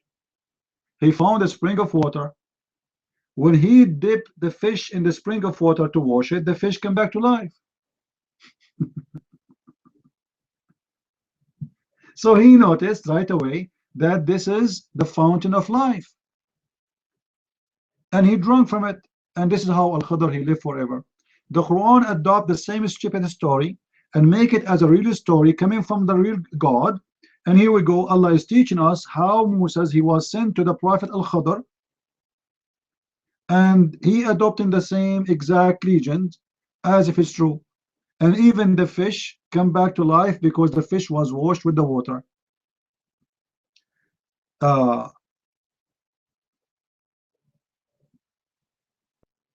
And that here is a very clear proof that Islam is nothing but a bunch of fairy tale stories collected from here and there. This is not from any religion. This story is not part of a religion. This is a story, part of legends, exist long before Islam. It was very spread all over in Persia, in Middle East, in Syria, in Iraq, all the way to Arabia. And Muhammad, because he is a madman, he adopted the story and he make it as a part of his story, as if it is God speaking to him. Now we have Nightmare. I hope his mic is working. All right.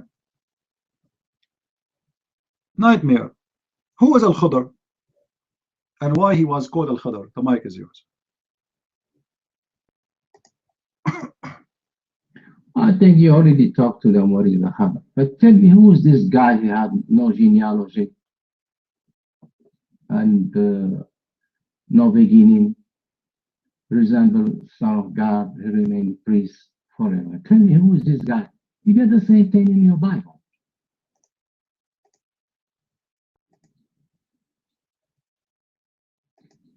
Your mic. He's talking about Melchizedek. Let me show you how stupid what you are saying. Or what the Bible is saying to us, that this guy is a stranger.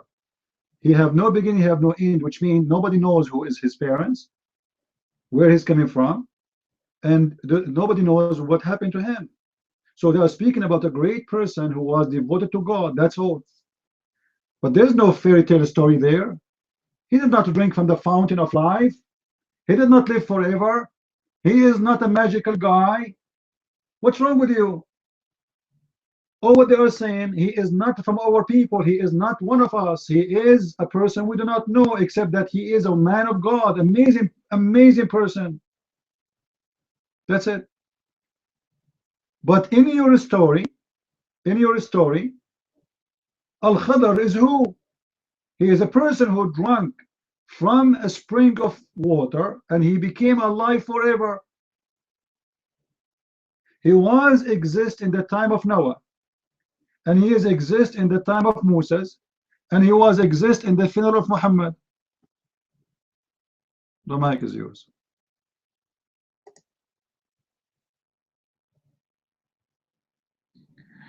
Okay, the other guy also, he exists in the time of Abraham. Did you read the verse 4? 7, I think. Let me show you how stupid you are. If he is exist in the time of Abraham, is that a problem? Was he exist in the time of anyone else? The mic is yours. Did he live forever? Your mic.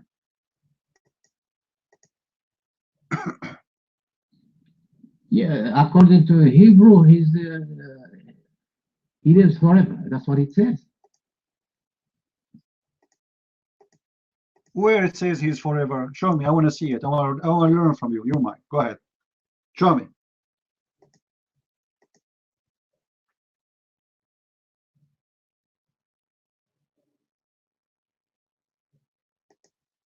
It's right there. He remain priest forever. You see it? So you learn. Look. Potato. It doesn't say that. He have no beginning. They didn't know who is. I told you. Guys, did he ask me the same question? I answered him. Which means we do not know who's his parents, which tribe he's coming from, what people he's coming from. We do not know how his life ended. He disappeared. We do not know who's he. That's it. It doesn't say he's alive forever, you liar. Where it says that? We do not know who is his father. We do not know who is his mother. We do not know when he was born. We do not know when he died. This is a known person for us. All what we know that he is a great, great devoted man to God. And people appreciate him. One of the first believers. Your mind. Do you know how to read English? Beginning of days or end of life. And he remains a priest forever. Learn how to read English. Abdul, he's a priest. If I'm a priest, I'm a priest. And I will be priest forever because I was a priest all my life. When I go to heaven, I will be priest because priest means someone is devoted to God, you idiot. It's not a position. A priest is someone who devotes his life for the Lord. It is not a business. It is not like a title. It is a job you do. So he is a priest for God. He is an outspoken person for God. He is a preacher for God. So if I was a preacher for God in this dirty earth, I will be always a preacher for God. In order to avoid answering us, look what this guy is coming with. Have nothing to do with our story.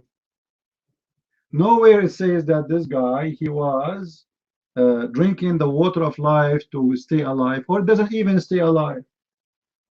All of us, we believe, actually, Christians, that whoever believes in Jesus and die, he will live. Is that correct, guys? All of us, we will live with the Messiah forever, but not by drinking the water of life from a fountain. So in order to avoid your stupid prophet taking allegiance from all generation, have nothing to do with any religion except the stupid stories, people they carry and they tell their children at the bedtime, your prophet put it in the Quran as part of his religion. To avoid answering about that, you say to me, well, there's a person in the Bible, they say nobody knows who is his parents, nobody knows who is his father, nobody knows when he was born, nobody knows what his life is in, so what? That will not change anything. Now, are you willing to answer? You're mine. Go ahead. Some Muslim scholars say he was a righteous man. That's what they say. Some say he was a prophet, but majority they say he was a righteous man. Insanun Saleh, Rajulun Saleh. That's what they say, Muslim scholars. but he drank from from well of life or something like that. I don't think Quran says that. Mufassirin, the other one who say that. Do you have a verse where it says he drank from the fountain of life? Yes, the Quran is saying that the fish was dead. The fish was dead. What made the fish come back to life? The mic is yours. This is Quran now. This is Quran. The fish was dead in the basket. How the fish come back to life? The mic is yours. No, you're talking about the fish. I thought you were talking about the Khadr who drink from fountain. Abdul, both are the same. How the fish come back to life? Because she drank from the water of the fountain. It's the same. Your God told Moses to go and find Al-Khadr. Where he will find the Khadr? Next to the spring of life. How he found out that this is the location? The fish. The fish, they dump the fish in the water. The fish come back to life. The mic is yours.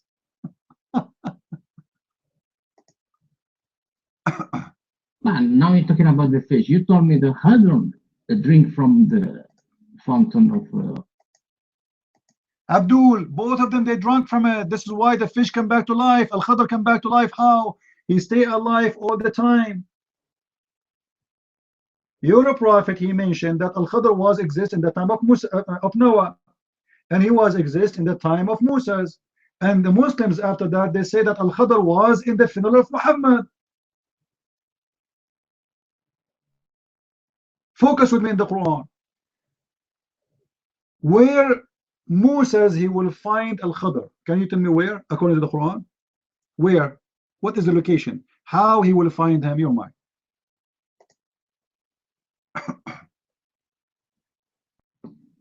I don't understand any question where he's gonna find me, because he told me that the fish drink from the fountain of... Abdul, clean your nose from the boogers. Both of them, they drank from the water. How we will know where Khadr he lived? By finding the spring of life. If the fish drink from the water, became alive. Al-Khadr he drink from that the water too. And this is why when they ask your prophet why he's called Al-Khadr, why he's called Al-Khadr, what your prophet said, do you know?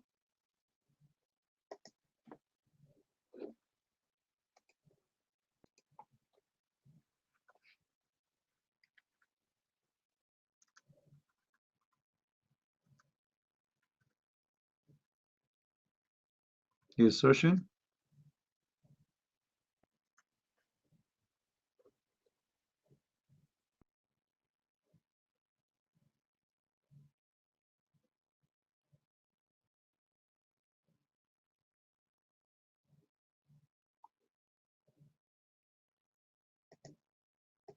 Take the mic. What are you waiting for? Go ahead. Why Al-Khadr was called Al-Khadr? What Al-Khadr mean in Arabic? Go ahead. It could be a green.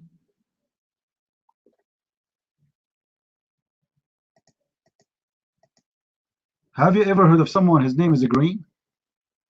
Why he was called a green? Why his name is a green? You're mine. No idea. Because I have to find out why he was called green.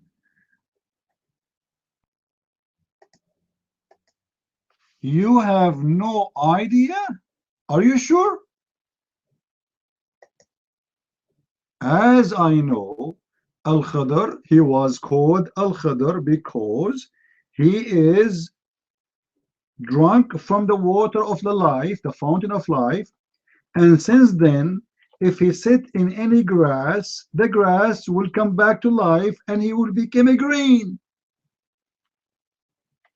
So whenever he walk, the ground after him turn green.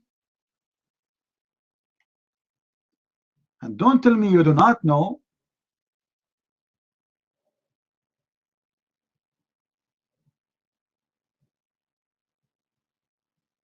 Are you there, Nightmare? Am I saying a lie, or I need to give you reference and proofs?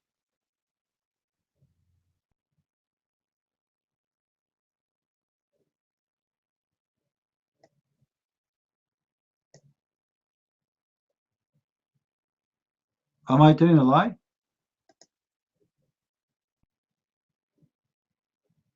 Nightmare. Uh-oh. Hello. Is that true that he was called the green because wherever he sit or walk in make it green? Yes or no, you might. Now, where do you have that? You got a reference where it says that? I never read it. Now, Abdul, anything I say, you never read it too. You're coming here to learn from me Islam. Just admit it, man. For sure, you never read it. You're Abdul. Have you ever heard of Abdul? He know how to read, how to write.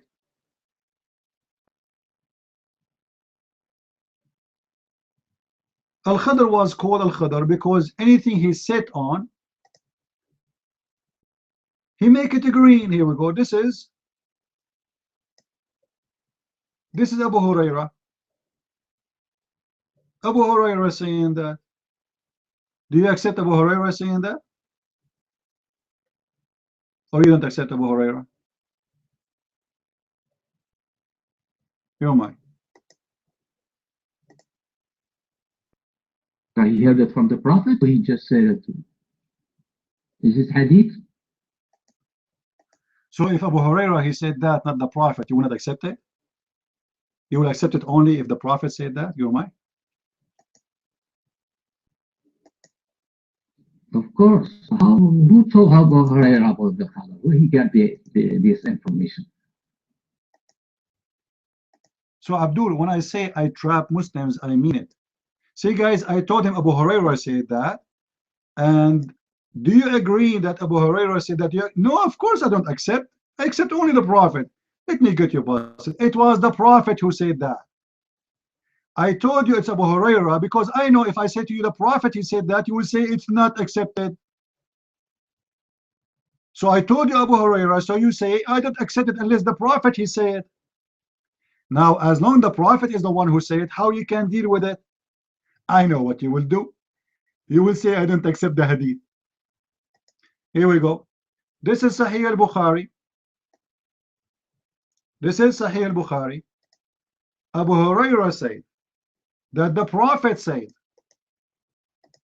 the following. The Prophet said Al-Khadr was named so because he sat over a barn, white land, and it turned into green. Do you see it?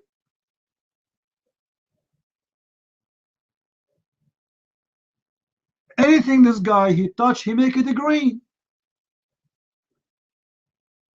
A dry grass, which is dead grass, Al-Khadr he walk in it, it make it green.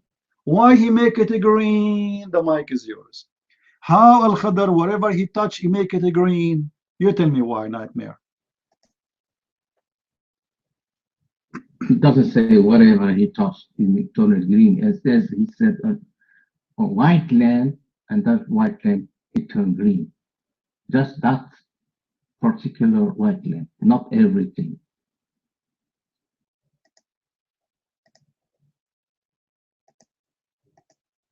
Listen, Abdul. That particular thing. So why that particular thing happened that he make it green? Can you explain to us what happened exactly? I will go with you. All right. What happened? Why when he sit in the grass, which is a dead grass, dry grass, he make it green? What exactly happened in there? The mic is yours. I don't know. Maybe it's a miracle. You know what? Why? How come Jesus turned the water to wine?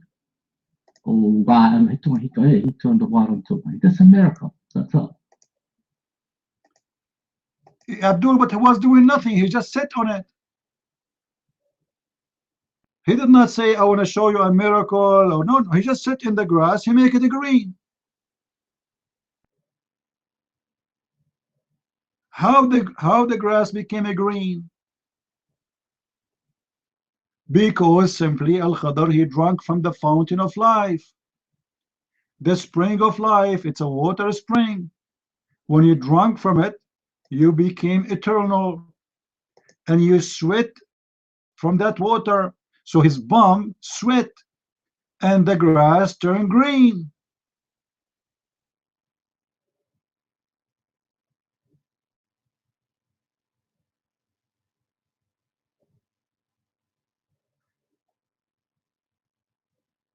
And actually, not only that, like the Muslim, they say that the translation, it turned to be green. It doesn't say that only. The grass start dancing, my friend. It does that. The grass start dancing. The guy, he fought in the top of the grass. He sat in it, and right away the grass turned green and start dancing. Why? Because he drank from the water of life.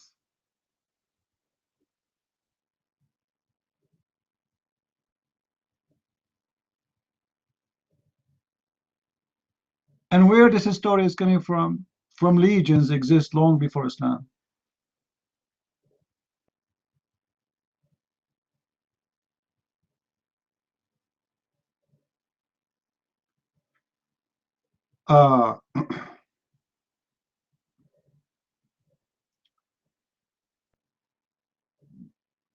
One of the stories, Muhammad, he spoke about Al-Khadr. Muhammad is very funny. I like him, this guy. Unbelievable. This guy is the best cartoon maker. Guys, is my voice clear? All right.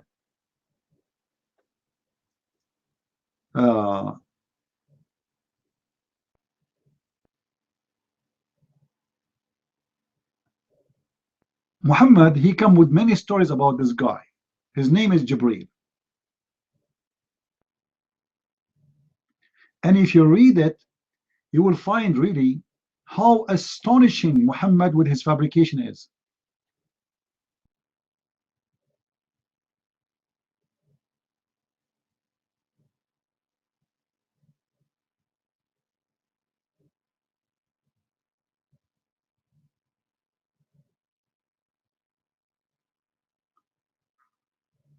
Look what Muhammad he come with, and this is a connection with the story of Jibreel of Al-Khadr. Jibreel come to Muhammad, and Muhammad he smelled Jibreel, and guess what? Jibreel is using perfume. How many of you use perfume here? How many of you use perfume? You do? Okay, here we go. You are copying Mr. Jibreel, my friend. Come on, don't do that. Look what happened. Oh, Jibreel, Muhammad saying to Jibreel, this is the good frequency. He said, Jibreel, this is the frequency of the grave of the hairdresser and her two sons and her husband. Like what? Oh, hold on. What? Focus with me, please. Everybody focus. Put your glasses. If you are a person who wears glasses, put your glasses. Put your glasses, please. Jibreel is coming to Muhammad, and he have a good smell. It's not normal for an angel to have a good smell. Look like that Muhammad before, when he see Jibreel, he smelled like a garbage. But this time Jibreel is coming with different smell. Oh, Jibreel, what is that, man? Jibreel answer, Muhammad Habibi, I will tell you, but don't tell anyone, okay? I put it from eBay. It says it is a frequency of a woman, she work as a hairdresser. And from a hair grave? The grave of a hairdresser? What is the connection of the hairdresser and Al-Khadr, Mr. Nightmare? There's a connection. Who is the hairdresser? Your mic, Al-Khadr. Sorry, your mic, Nightmare, not Al-Khadr.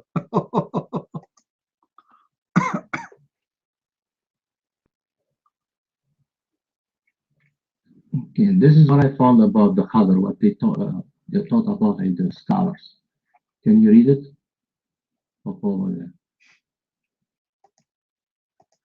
You know what you send me a nightmare? Honestly, when Muslim they post for me in Arabic, they prove to me that they are stupid. How Al-Khadr is from the people of Israel, and then Moses, he never heard of him. And Moses looking for him in Bahrain. And where? In Bahrain. He is a Jew, and he is a prophet, and none of the people of Moses, and Moses himself, the teacher of the Jew, the teacher of the whole Jewish nation, the leader of the Jewish nation, he do not know who is he. What happened, nightmare? How Moses do not know about Al-Khadr that he is a Jew? Go ahead.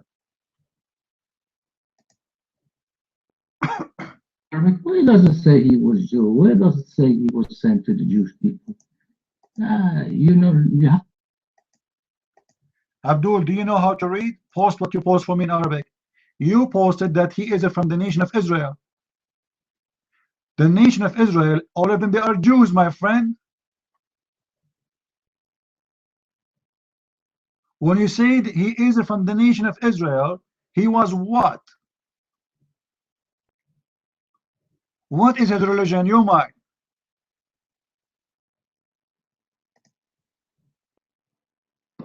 nation of Israel. دول كثيرا على أن سيدنا الخضر عليه السلام نبي، إما أنه نبي مرسل أو غير مرسل، هذا موضوع خلافي. وبعض العلماء يظنونه وليا، فهو ليس أن يكون وليا أو نبيا مرسلا أو نبيا غير مرسل، فهناك قرائن ستأتي بعد قليل تبين أن هذا الإنسان العبد الصالح كان نبيا. Well, I don't read from the Jewish people. Show me. Maybe I didn't see it. Go ahead, show me.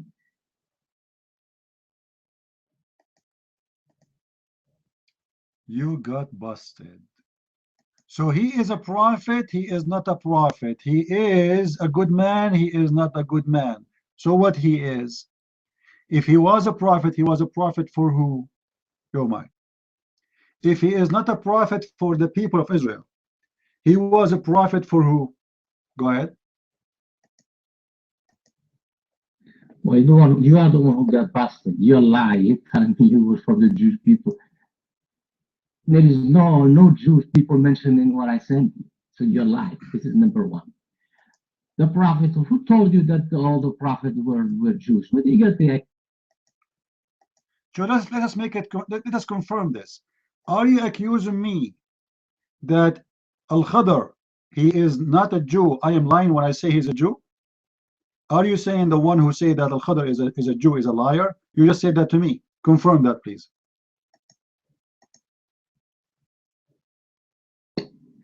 Okay, because what I sent you in Arabic, it does not say he was from the nation of Israel. You say that, people heard you. It's not my business if you are stupid and you are ignorant. The question is not this. The question is Al-Khadr a prophet for the Jew? Yes or no? Either you say yes, you are the Muslim, not me, remember. Correct, guys? Who is the Muslim here? Mr. Nightmare. So you should teach me, not me teaching you. Is Al-Khadr, according to Islam, a Jewish prophet? Yes or no? You might. No, he's not a Jewish prophet. But and you lie. You told me that. Let me get you busted, you idiot. You just said the one who said that is a liar. This is who? This is your prophet who said that he is a Jewish man. Your prophet is the one who said that Al-Khadr is a Jewish man. Not me. Let me show you what your prophet said.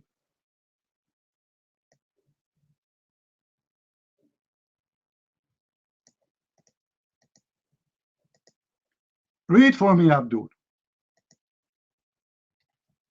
The mic is yours. This is your prophet talking. This is your prophet talking. Al-Khadr is what? Al-Khadr is what? Your mic.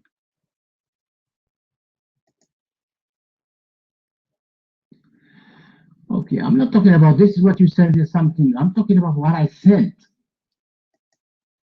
Liar, I ask you, is Al-Khadr from the children of Israel or not? You said no, this is a lie. Everybody heard you. Everybody heard you, and it's recorded, and everybody is laughing at you. So you just admitted that you're a prophet is a fabricator and a liar, because you accuse me of lying by saying Al-Khadr is a Jewish prophet. Now we repeat the question for you after getting you busted as usual. As long as Al-Khadr is a Jew, how come Moses never heard of him, and he is a prophet,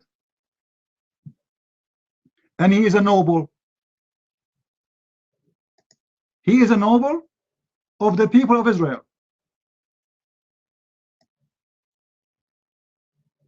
and he used to teach Islam.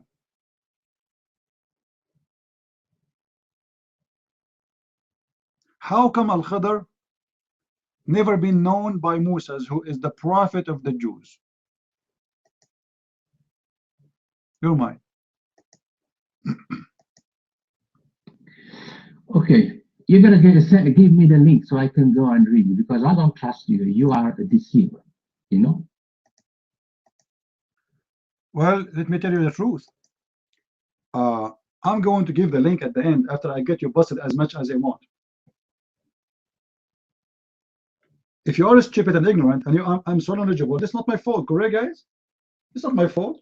How come you went and you search and you find me nothing but a chicken soup and you post in my room? How come I can give you a reference will get you busted? Very simple, because I have, it's in my head, and the library in my head. I'm not like you Muslims. You have no idea what religion is about. So I want you to answer the question. So confirm to me. I will give you 5 minutes. Go and search. Go and search yourself. And let us see. And you know, SR, why you are posting the link? Come on. Why you are doing that? If I want to post the link, I will post myself.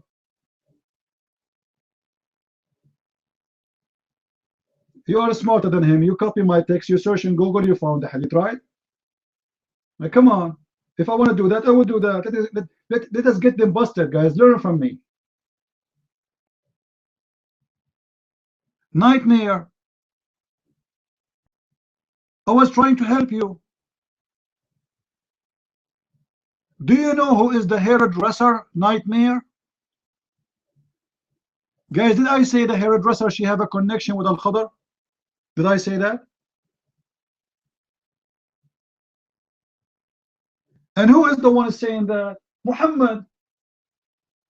And why Jibreel he smelled good? Because he stole the perfume from the hairdresser grave.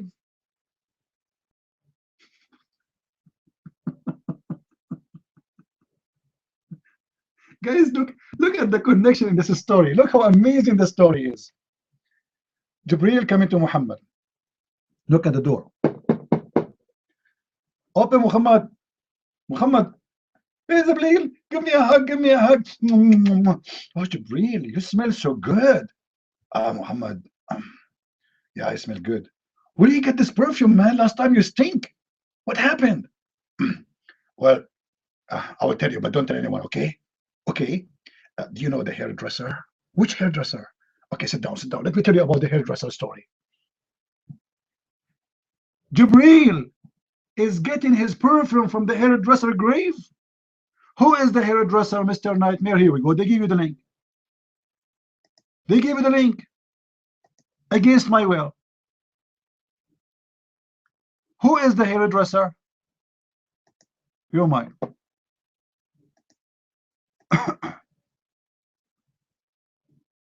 I'm reading the link, you know. I'm reading the first time I'm reading this hadith, you know. Yeah. My friend, always there is first time in Christian Prince room. I mean, seriously, tell me one thing I told you. You did not say this is the first time I read this story. Who cares? I don't care if you read it first time or not. I want the answer. I will give you 5 minutes. I will give the mic to the Crisis Salvation. All right, take your time. 5 minutes, 10 minutes. I hope he will not run. We want to know where Muhammad is getting this story from. Because behind this story, there's a lot of stupidity. And my purpose, Mr. Nightmare, is not to get you busted. Who are you? You are no one for me. My purpose is to get your prophet Muhammad, the false prophet, busted. And those stories Muhammad is coming with, obviously, is nothing but a fabrication. This guy is making fun of you Muslims. A prophet of God, he received an angel, and the angel using a perfume he found in the grave of a hairdresser. I mean, seriously.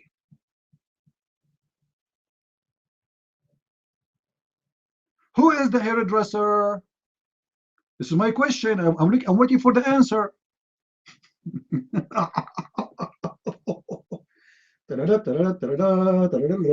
love Muhammad. I love you, Muhammad. I mean, you are the best joker ever. You want the mic? Are you sure? You want the mic or the perfume of the hairdresser? Which one you want? Okay, take the mic. Now I know why you don't want to give me the link, you know, because the hadith is da'if, weak hadith. You're a deceiver. It is not. It is not, Abdul. This is what it says in the website, but this is in Sunan Ibn Majah, and it is a strong hadith, my friend. It is not weak. And let me give you additional knowledge. Even weak hadith is a good hadith. Now, what if I show you that this hadith is a strong hadith? Are you willing to do the dance of the monkey in the front of the camera? Are you willing to open your camera if I show you that this is a strong hadith? Your mic?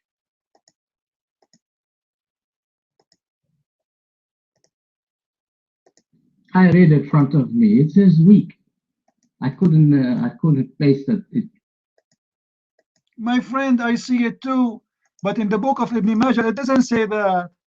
This is in the website. This is additional. They put it there, but it's not in the website, not in the book. The book of Ibn Majah, it doesn't say it is da'if. It's not. So this is your fabrication. This hadith is marfu', not da'if. Do you know what marfu' mean? Do you know what marfu' mean? Let me get you busted again. He will like it now. He will like it more by saying marfu'. Do you know what marfu' mean? You're mine. In my side that I'm reading, it says da'if. Okay, show me, send me the link where it says da'if. You keep asking me to show you, and if I show you, you'll cry. Okay, here we go. Let me show you. This is another website, and this is official Islamic website. And by the way, in the book of Sunan Ibn Majah, it doesn't say marfu', it doesn't say da'if, it doesn't say anything. But in this website, it says marfu'. So which one?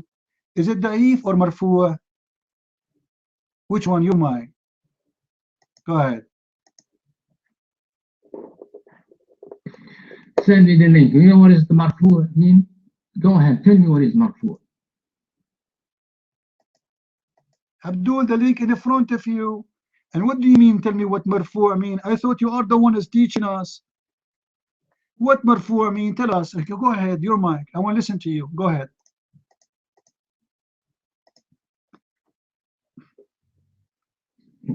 Wow. Why don't you say, because you claim to know Bendy, go tell me what is marfu'. I know what is marfu'.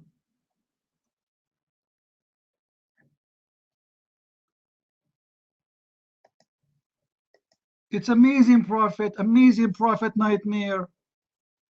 What do you mean you do not know? You do not know, you know? Well, marfu' doesn't mean it is weak or strong. It is a hadith of the prophet. Marfu' is a name they give it to any hadith, have to do with the prophet, and have many, let us say, many side of it. So it can be marfu', which mean adl, which means it's fine. it's okay. It is a statement you say when the hadith is, let us say, reported by a companion of the Prophet. The Prophet said, etc., etc., etc., regardless if this hadith is sahih or da'if or fine or etc.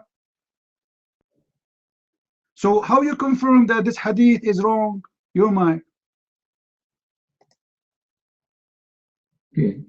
You were reading something. You were not reading from your mind. I'm not stupid. You were you look for it in the online and they give you the answer. Prove it, my friend. Did I say something wrong? So this is true. So you got busted again. This is not the if. So you just admitted this is the point. Let us say I'm reading from the internet, my friend. Let us say for the sake of argument, but you just admitted that this is not the if. You see how stupid you are? You just admitted that this is cannot be the if. It's not the if. And I gave you the website, which is your official Islamic website, and they are not saying it's the if. It's not. This is not da'if. The Muslims, when they see something very embarrassing, right away they say, it is da'if. My friend, it's da'if. Like, come on. So we have to run away from it. It is da'if. How we can get away from this? The only way is to say it's da'if. And by the way, even the da'if hadith is a good hadith. Let me get you busted more. Here we go.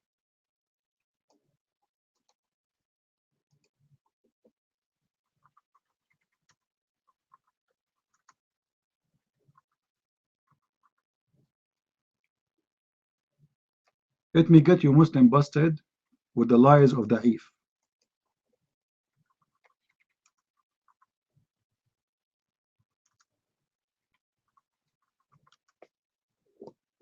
They keep saying to us da'if.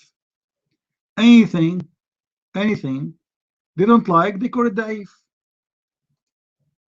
This is their sheikh teaching in the mosque. And so when the ulama say it's a weak hadith, it passed. In other words, it's something that cannot be proven to not have been said by the Prophet. The probability that he said it is far greater than the probability that he didn't say it. So it's called a hadith da'if because the margin of error is great. Did you hear it? It da'if, it pass. It pass. So even when they say to you da'if, it's a scam, my friend. Even the hadith which is da'if is approved. Listen again, listen again. It passed. In other words, it's something that cannot be proven to not have been. Are you deaf? Listen again, listen again. Here we go. Sahih Muslim 97%. So a weak hadith is not thrown out. Just like a professor doesn't throw out a paper that gets a D-. It didn't flunk. It passed. It passed. It passed, you bunch of scumbag. It passed. So even when they say to you it is weak, it passed. You Muslims have no dignity. This is your book. This is your teaching. This is your teacher. This is your video. This is your scholar. This is your unbelievable. And when you get them busted in the corner, right away they say to you, it's weak. It's weak. Even the weak, it passed. Hold on. Hold on. The nation of scumbag. Shame on you to say it's weak. When you say weak, what do you mean? You are trying to say to us it's rejected. When the Muslim cannot reject a weak hadith, it's not rejected. You are a liar. You are a scumbag. You Muslims officially scumbag. A weak hadith is accepted. It passed. 99%. Sahih Muslim 97%. So a weak hadith is not thrown out. Just like a professor doesn't throw out a paper that gets a D-. It didn't flunk. It passed. And so when the ulama say it's a weak hadith, it passed. When the scholars say it's a weak hadith, they mean it's past. So why you are telling me it's weak, you idiot? What the purpose is to make us believe that this is rejected. Correct, guys? This is the purpose. He's saying to you it's weak, so you will not consider it. Okay, we throw it in the garbage. Here we go. But the fact is the opposite. It passed. So even if it's a weak hadith, it's good. Take the mics, come back. Go ahead.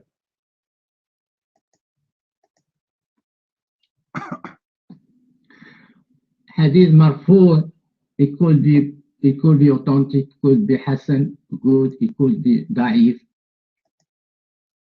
Potato, focus with me. You are the one who said it is da'if. So let us focus on the da'if. Da'if, it pass. Correct, guys? I don't care if it's good, it could. You are the one who named it da'if. Now you are stuck. Guys, is it him who said it's da'if? No, he don't want da'if no more. Now he will adopt the word da'if if you're sorry. It's not da'if. You are the one who insists it's da'if. I want to stay with da'if. Da'if, it pass. So you come back why you told us it's da'if if you don't want to accept it anyway. If it is da'if, it pass. It pass, my friend. Did you hear your scholar? It pass. You mind.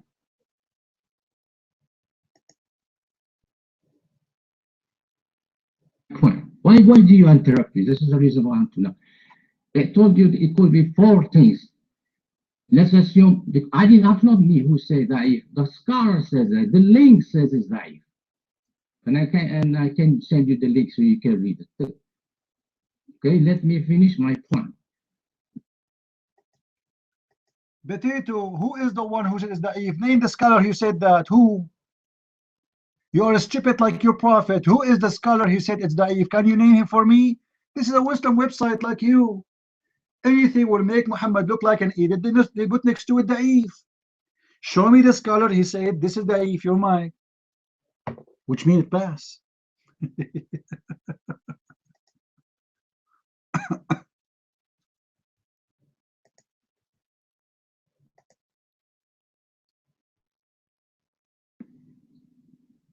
Okay, I told you don't interrupt me. Let me finish. Okay. The link says like who is the scholar? I don't know. Okay. Let me explain to you. The Sheikh Hamza that you posted his. Just sit down, man. Don't explain to me. I don't care. Either you give me the answer. Is that da'if or what? I want an answer. Don't give me now a speech. You see, now we want to make a speech about what he said, what she said. This is hadith. Is it accepted by Muslims or not? It is. It is. And this is the book of Sunan Ibn Majah, which is a Sahih book. This is one of the 6 authentic hadith in Islam. There's 6 writers. One of them is Sunan Ibn Majah. So how you say to me this is not accepted? Scumbag. Now we go back to the topic. The angel Jibreel, my friend, and listen, this is reported from Ibn Abbas. From who? Ibn Abbas, trustworthy. The reporter is Ibn Abbas, very, very trustworthy. And the reported is An Mujahid, very, very trustworthy. So this is a very strong hadith. And look, guys, when the Jibreel he came to Muhammad, when he put the perfume, anyone knows? Anyone notice when he put the perfume?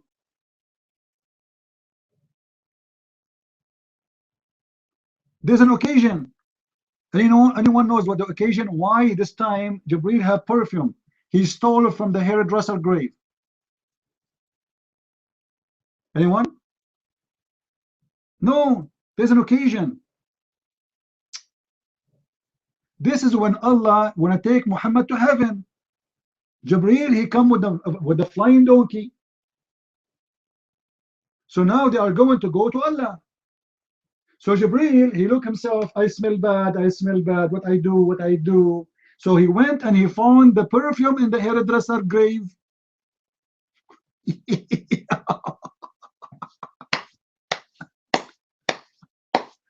What unbelievable story. An angel of God, he need to put perfume so he can go to Allah? Why? He stink? He sweat like us? What's with the problem? Why an angel of God, he need a perfume? Nightmare, take the mic. Why Jibreel, he needed perfume? Your mic. Talk about the hadith with this da'if. Sheikh Hamza is not a scholar of hadith. Do you know that, Sheikh?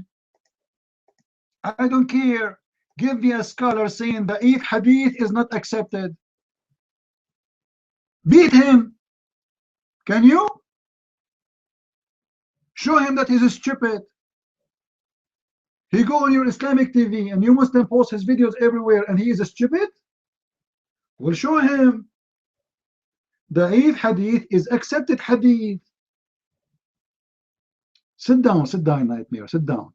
When we got you busted, now you want to change our topic to make it about Sheikh Hamza, right? I don't care for Sheikh Hamza. I care to expose the hypocrisy and the fabrication of Muslims. Da'if is not rejected. Da'if mean this is a hadith which nobody can refuse. Nobody can refuse. It passed. This is what da'if mean. And you Muslims are a bunch of scumbag when you try to imply that this is mean that this is rejected hadith.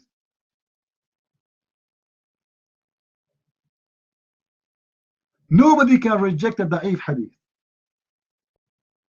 This is why you keep it in your books, even though you say it's da'if.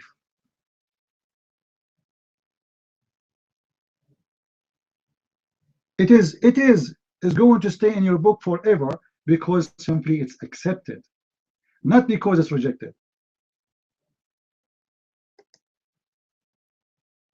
And this is what we are doing here. Nightmare, I want to give you the mic. I want you to tell me a clear answer. Otherwise, I will get you busted. I will spank you badly. Is weak hadith rejected or accepted? Guys, is that a fair question? Be careful, Nightmare. Honest to God, I'm going to spank you as never before. Is weak hadith accepted or rejected? Don't tell me so. Either you say accepted or you say it's rejected totally. It's garbage. You're mine. It's not accepted. You cannot use weak hadith, for example, to attack the Quran. You see, he will not answer a question. I'm not asking you to attack the Quran, to attack the Furqan. Abdul, is the weak hadith accepted or rejected by Muslims? And I'm talking about Muslim scholars. When we say weak hadith, is it accepted or rejected? Either you say accepted or you say rejected. Don't tell me to attack the Quran. Don't tell me how I'm going to use it. The hadith by itself is independent. When a Muslim, they say it's a weak hadith, does that mean this hadith is garbage? Or it's mean it's accepted? Your mind. No, weak hadith is not is unreliable. Is unreliable weak hadith.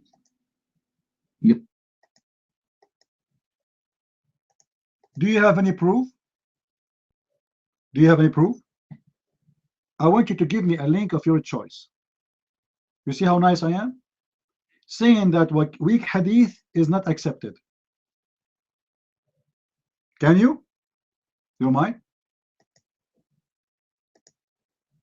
Yeah, I can get you the scholar of hadith, not like Sheikh Hamza, who is just student. I can get you scholar of hadith, expert of hadith, who can explain to you about the weak hadith. Sheikh Hamza is just student, he's not scholar. Don't mind. My mic, right? Okay.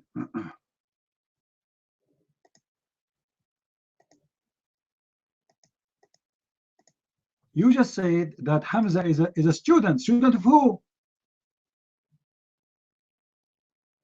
Of the scholars. So what he learned is learning from your scholars.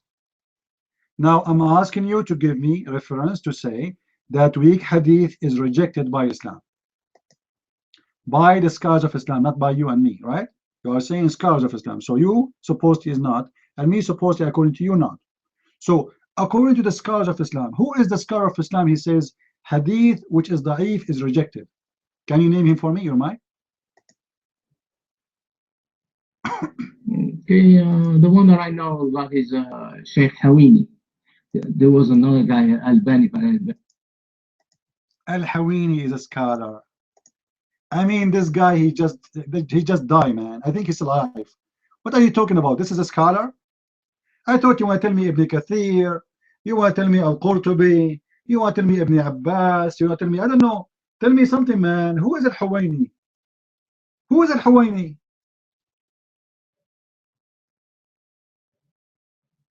You want to give me someone, he is alive right now? What's the difference between him and this guy?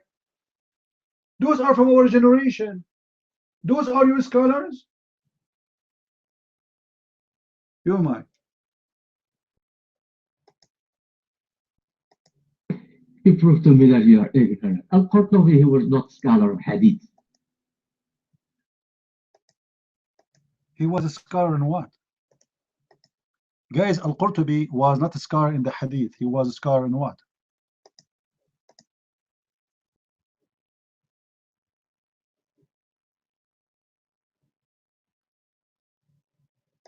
Take the mic, Potato. He was a scholar in what? Al-Qurtubi, he was scholar in Quran, Mufassir. He was not scholar. You come back, which one is higher, the Quran or the Hadith? How you can explain the Quran, but you have no knowledge of the Hadith, your mind? And yet, anytime you open your mouth, ignorance comes out. There's a big difference between scholar of Hadith and Quran. There is a special. Answer the question. How you can explain the Quran without using the Hadith? The mic is yours. If you are a scholar in explaining the Quran, that will make you higher than someone who is a scholar only in the Hadith. Because Quran is a holier book, and it's a higher book for Muslims. In order to be someone is qualified to explain it, you have to be a person who qualified to explain all of Islam. How you can be a person who know nothing about the Hadith, and you are not a scholar in the Hadith, but yet the Muslims accept you to be qualified to explain the Quran, you might. Oh, man. This is showing me that you've never been in school. This big, a scholar of the Quran, yes, they study the Hadith. They know the Hadith related to the explanation of the Quran. You know, just to show you how stupid you are, how you can relate a Hadith to the Quran if you cannot trust the Hadith to be authentic or not. Correct, guys? Because you might, there's millions of Hadith, you might use the wrong one to explain the Quran. So you stupid saying to me, he can explain the Quran and we accept his explanation as a scholar, he's qualified to do that, but he might use the wrong Hadith which is not accepted, and that will screw the whole explanation, you might.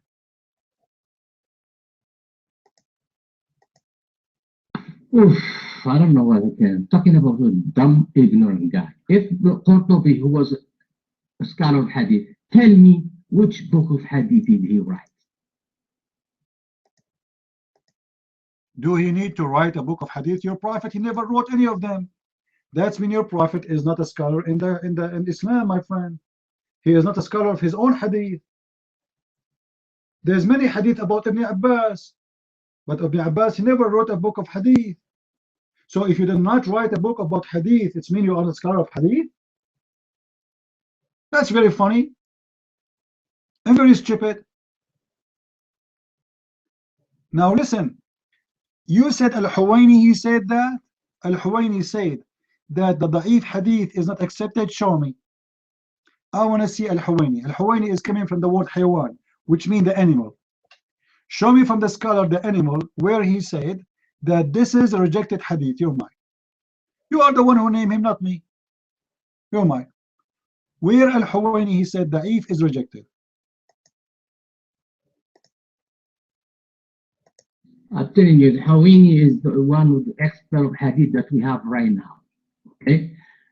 You have to give me. Liar. I asked you, name for me a scholar. He said that Da'if hadith is rejected. You are the one who named for me Al-Huwaini. Correct, guys? I said to you, give me a name of a scholar. He reject the hadith to be accepted if it's Da'if. Give me a name. And you name Al-Huwaini. And now Al-Huwaini is gone. Suddenly he is not the one who said that. We repeat the question again. Name for me a scholar. He said that Da'if hadith is rejected. Give me a name. Yomai. Words in my mouth. Why am fucking are you a liar? With it. It's recorded. We are in YouTube. You can go after the room and you can listen to yourself. I asked you clearly, name for me one scholar. He said that this hadith da'if is rejected. We cannot take it because it's da'if. Name for me one, because you are the one who said Hamza is not a scholar, he's a student, correct, guys? And then I said to you, okay, no problem, name for me. Then you mentioned Al-Huwaini. Okay, show me where Al-Huwaini he said that he is. Okay, is it Al-Huwaini is a scholar? You just defending him? Guys, isn't he defending that Al-Huwaini is a scholar in the hadith? Show me where Al-Huwaini he said we rejected your mic. Can't you? Okay. You told me that right now you are rejected Hawini. I didn't reject Hawini. Why do you put word in my mouth? This is what I got pissed off. I have a video, YouTube video. You want to send a YouTube video? You can watch it with Hawini talking about weak hadiths that are not accepted. Do you want me to send you the video? You know Arabic? Can you understand Arabic? This scholar, he wrote videos, not books. This is scholar, he wrote videos. He never wrote books. Are you sure? What do you mean videos?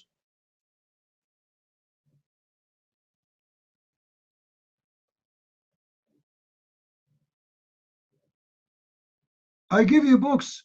You say to me videos?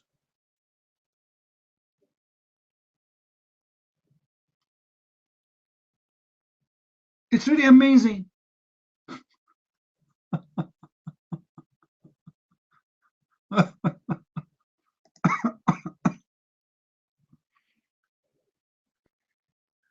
This is my understanding for Muslims, Abdus. Anything will make Muhammad look like a fool right away, even if this story is exist and it's approved for more than 1,000 years. Anything will make their prophet look like an idiot. They say we reject it. As simple as that. Ask yourself why those stories are exist still in their books if they are garbage. If they are rejected, why don't take it off? It's rejected, right? But the fact is not.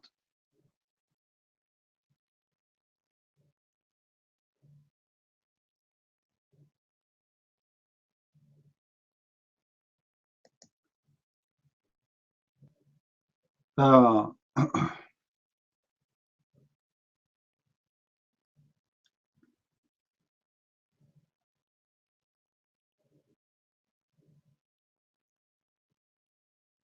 want you to go here.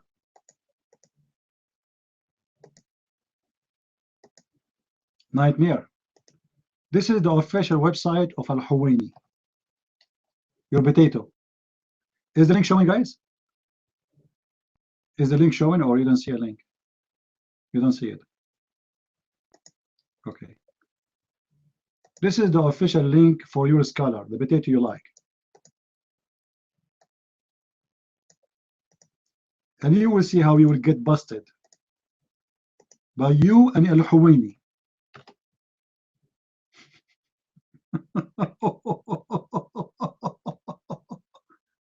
Isn't it this is Al-Huwaini website? Is that Al-Huwaini website, Nightmare? Is it? Yes or no?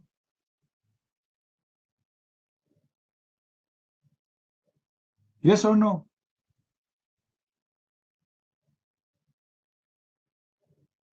Just to show you guys the hypocrisy of those Muslims. Who is higher, Al-Huwaini or Ibn Majah? Ask any Muslim, he will say to you Ibn Majah. Who is higher,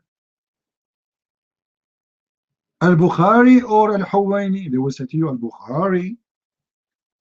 Who is higher, Muslim, Sahih Muslim or Al-Huwaini? They will say to you Sahih Muslim. But suddenly, my friend, suddenly Al-Huwaini is their scholar. Even Al-Huwaini don't agree with them. A bunch of a scumbag liar. I am here to get you busted.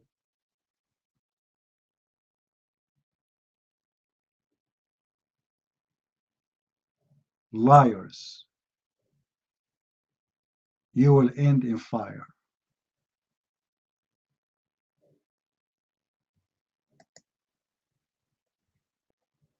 Guys, let us show you how we can get them busted. The same story we can find in Sahih Muslim, but this time it is Sahih. What? It is Sahih.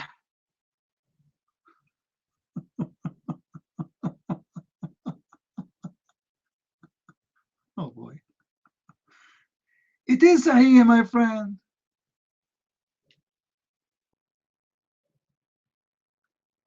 This is Sahih Muslim.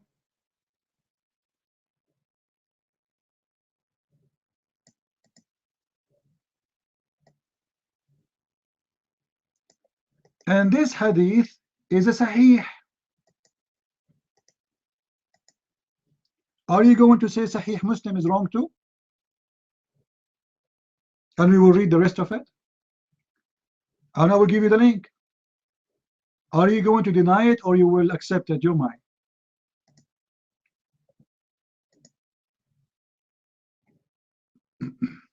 Okay, let me first, you told me that you said video. Oh, Sheikh Hamza also, you said it as in the video. All of a sudden you don't accept when I say video of Sheikh Huwaini? Abdul, listen, it's not about I accept video or not. I played his video because this guy speaks English, number one. Secondly, you Muslims, you invite him to teach your children everywhere.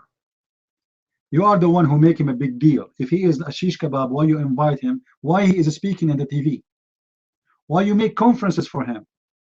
If he is just a student, correct guys? If this guy is just a student, he do not know what he's talking about. How come none of those who they are watching, he said to him, hey, you scumbag, you're lying. You are wrong. How come none of you stood for him and say, shut up, how you bring such an idiot to teach us? How come now he became a student? Now, Nightmare, I want to make you happy. Give me the video where Al-Huwaini, he said the weak hadith is rejected. Give it to me. Do you want me to find it to you?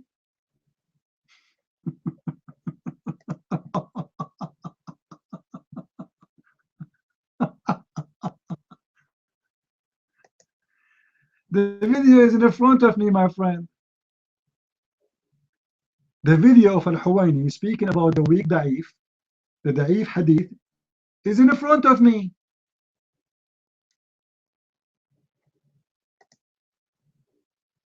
Listen carefully.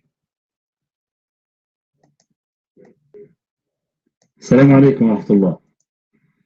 السلام عليكم ورحمة الله وبركاته. وعليكم السلام ورحمة الله وبركاته. يا شيخ إني أحب الله. أحبك الله، جزاك الله خير. يا شيخ عندي سؤال. تفضل. هل نأخذ بالأحاديث الضعيفة في فضائل الأعمال؟ نعم. وسؤال آخر ممكن يا شيخ.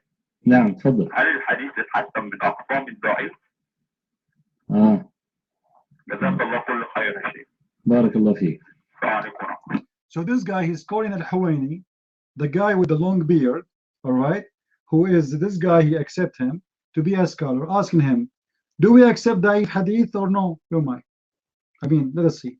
وعليكم السلام ورحمة الله وبركاته. بالنسبة للحديث الضعيف، هل يؤخذ به في فضائل الأعمال أم لا؟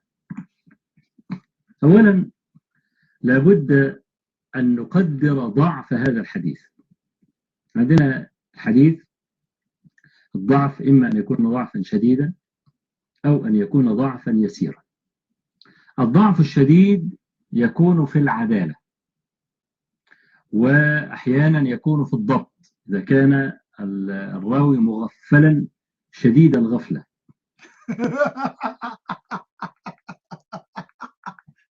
I should translate this one. Guys, he's asking him, do we accept the da'if hadith? He said, the da'if hadith, there's two kinds. There's very, very, very, very weak, and there is weak. The very, very weak is something reported by someone is stupid. Or someone, he is like a drunk, someone he says things which doesn't make sense. So even that one, they cannot really reject it, but because the story is crazy, so he's saying, in this case, this guy, he's a mughaffal. He's stupid. Let's continue.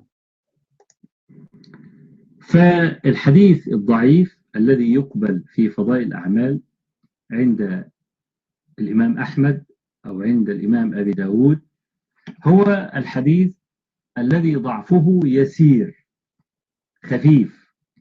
شيخ الإسلام ابن تيمية رحمة الله عليه له رأي في مسألة الضعيف عند الإمام أحمد رحمه الله، فليقول إن الحديث قبل زمان الإمام أحمد في زمان الإمام أحمد كان ينقسم إلى صحيح وضعيف فقط.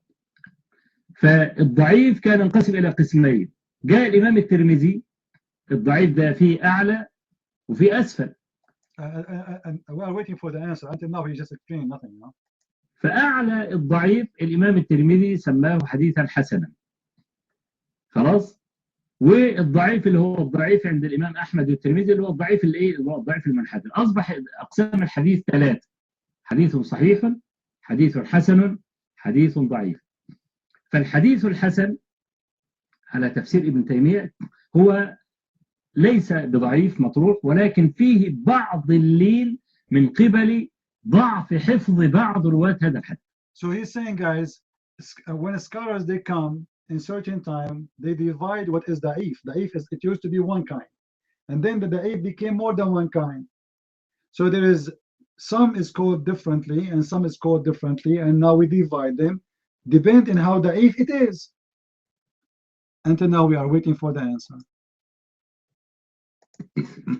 عشان كده الأخ بيقول هل الحسن يعتبر من الضعيف ولا لا؟ لا، احنا بهذا التقسيم لا نجعل الحديث الحسن.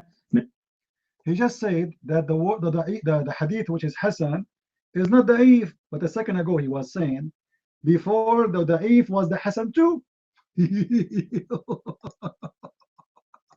أقسام الحديث الضعيف وإن كان فيه ضعف يعني يسير في حفظ الراوي. حديث الضعيف الحافظ بن حجر العسقلاني جعل له شروطا ثلاثة حتى يعمل به في فضائل الأعمال. حقيقة لو أردنا أن ننفذ هذه الشروط التي ذكرها الحافظ بن حجر لن نعمل بالحديث الضعيف. أول حاجة قال لك ألا يعتقد عند العمل ثبوتا. نمرة 2 أن يكون مندرجا تحت أصل عام. نمرة 3 ألا يكون شديد الضعف. طب مين اللي يعرف ان الحديث ده شديد الضعف ولا خفيف الضعف؟ أهل الحديث فقط. أما العوام فإنهم لا يعلمون شيئا من ذلك. فكأنني لو أردت أن أنفذ كلام. Okay, let us go by this. Guys, who is the one who decide if this is a weak or not? He said the people of the hadith, not the public. This is the book of Ibn Majah. Ibn Majah is a scholar, and he did not name it as da'if. And this is Sahih Muslim, and he did not name it as da'if. Nobody is naming it as da'if.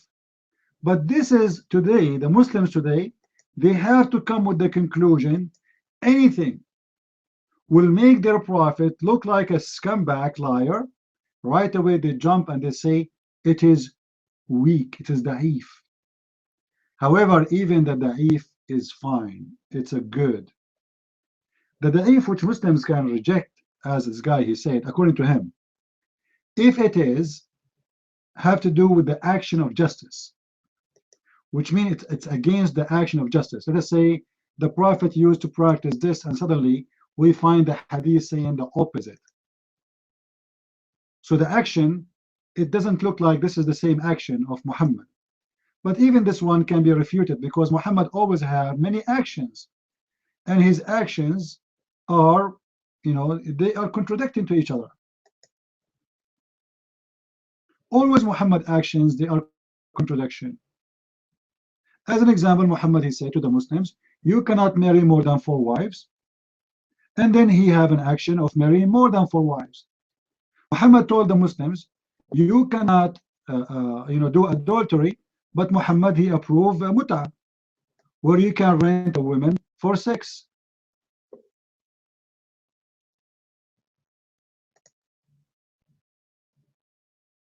So since when the action is a reason for us to accept or not? But anyway, they have to come with their own conclusion.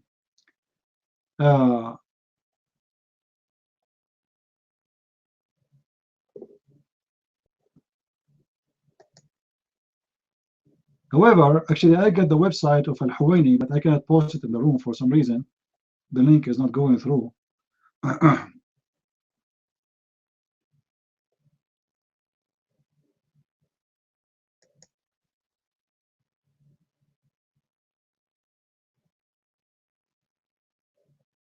Let us see.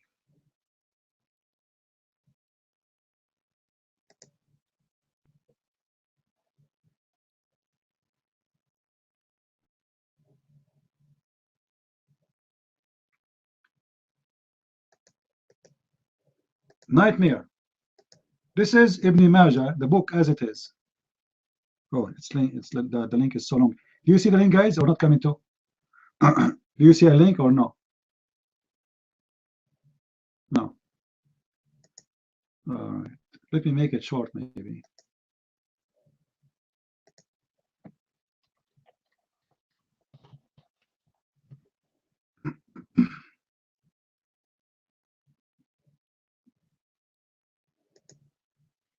We'll use Google to shorten the link because it looks like it's not getting through. All right, shorten the link, copy. Do you see the link now? Oh, you didn't see it. You do? No? I don't know. I cannot. Okay, let me take the www off. Maybe that will make it go through.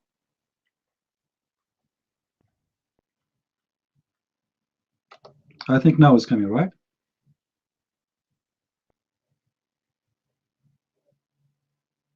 No? Even now, no? I took that video. Anyway, in the book of Ibn Majah, it's not reported nowhere that this is a weak hadith, and even the weak hadith is accepted, and the Muslims, they are in trouble. This is why anything will make their prophet look like an idiot. Right away they will start saying this is a weak. It was not weak for the last 1400 years until now. Suddenly they decide that this is weak. This is showing you how weak Islam is. They never dare to say that this is a weak story for the last 1400 years. But now, in order to avoid exposing their prophet and his fabricated fairy tale stories, anything will make him look bad.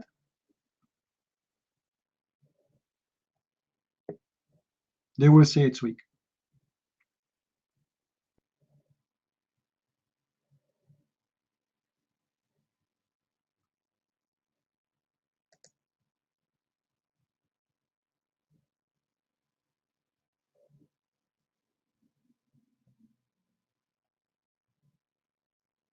You know, always when Muslims, they want to say about something weak, you have to come with someone as a reporter, which is rejected.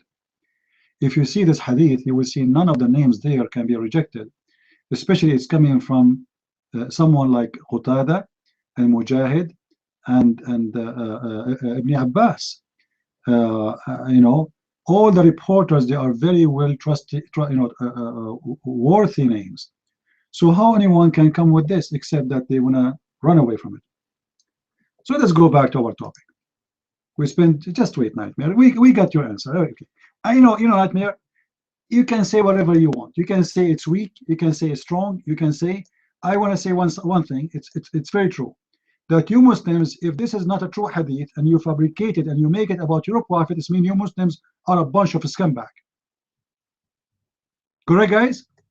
Why the Muslim, they want to make a hadith, your prophet did not say it.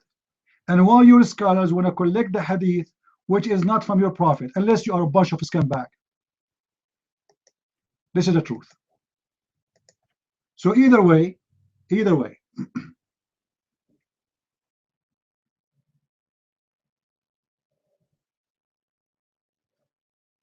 okay, Nightmare, let me show you something then, just to show you that what you are posting is false. If we go right now and search for the authentic hadith in Muslim websites, let me get you busted.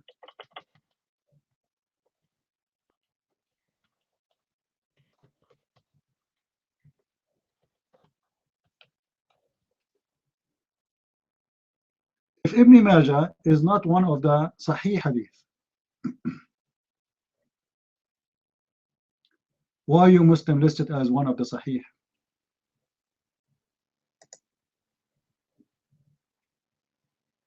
Let me get you busted.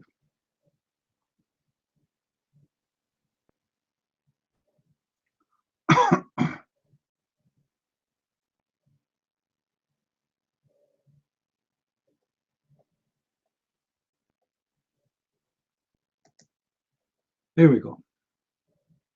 Guys, open this link. Tell me, do the Muslims have in the title at the top? This is Halal Plaza, a very Islamic website. Is it true that they are counting Sunan Ibn Majah as one of the 6 Sahih authentic books? Yes or no? Open the link. Is the link working?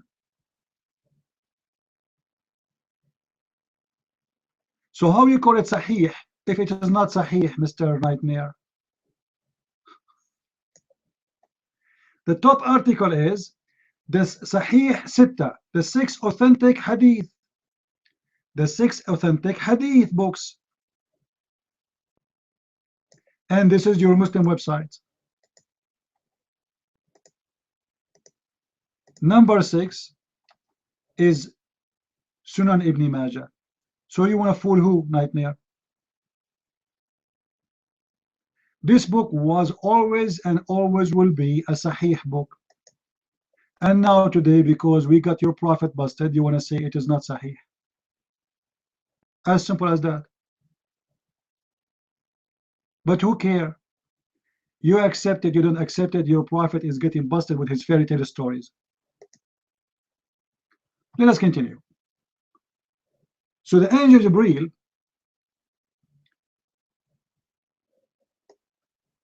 when he decided to come to take, or his God, he sent him to send Muhammad to heaven, he decided to put perfume. And this perfume, who wanna read for us? Give me a break to make some tea. Who wanna read the hadith for us, guys, in English? Who voluntarily wanna come to the mic and read it? Anyone? Anyone who's willing to come to the mic and read it? Give me one. Nobody? Okay, man, the mic is yours. Open the link, please. Read for me the whole hadith in English. Take your time. And I want you guys to focus with this hadith and tell me what do you understand from this story. Go ahead.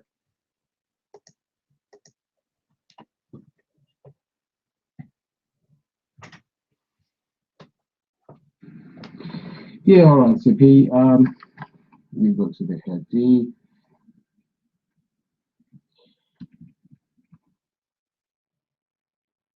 So can someone confirm that I'm being heard before I go ahead?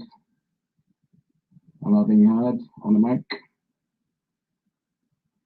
Okay, thank you. So, at the top, it's tribulation, chapter of patience at the time of calamity. I'll try to take time and read anything because it needs the time of the mic as well.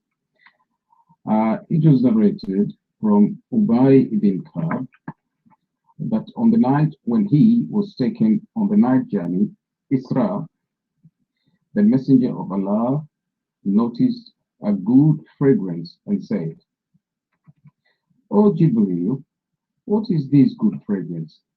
He said, "This is the fragrance of the grave of the hairdresser and her two sons and her husband." He said, "That began when Hadad was one of the nobles of the children of Israel, used to pass by a monk in his cell. The monk used to meet him and he taught him Islam. When Hadad reached adolescence, his father married him to a woman. He taught her and made her promise not to teach it to anyone. He used not to touch women, so he divorced her. Then his father married him to another woman, and he taught her and made her promise not to teach it to anyone. One of them kept the secret, but the other disclosed it, so that he fled until he came to an island in the sea. When he saw him, one of them kept the secret, but the other disclosed it and said, "I have seen Hadad." It was said, "Who else saw him besides you?" He said, "So and so." The other man was questioned, but he kept silent. According to their religion, the liar was to be killed.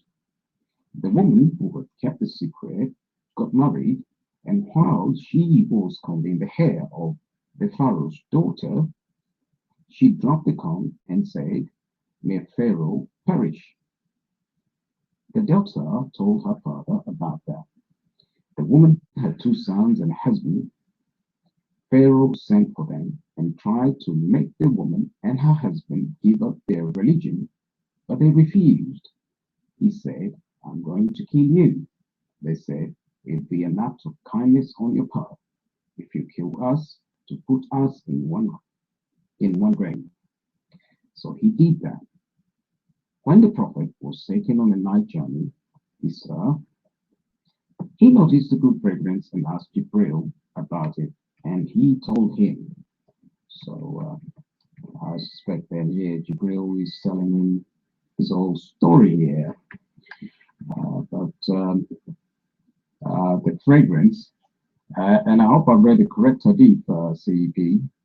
I opened it earlier, so I didn't open it with the new link that you've given. I've just taken it from the earlier one. Can anyone just give me a one there to confirm that I'm actually reading the correct hadith? Yeah. Okay. Fantastic. Now, what I want to ask now, in the meanwhile, because CP, obviously CP, if you can hear me, you raise your hand when you're back. But Nightmare, because I can see you here, Nightmare Baba. These hadiths so far, what you've been discussing with CP, and actually concerned about it being daif, but no earlier scholars, including the scholars who were actually writing down these hadiths, actually came up with these issue of daif or Hassan or so on. And if they did, it was only while they were now finally compiling all the hadiths that they had collected, and those that they found to be daif, they were kept off the book and they were not included in the collection. But then many years later, like for instance, if you mention Al-Albani, who is an Albanian for Albania, who was a refugee after the First World War into Syria. And at this stage, the Caliphate has finally allowed the photocopier to be used within the Caliphate, within the Muslim world. So books are now more available. And now people can read the hadith for themselves.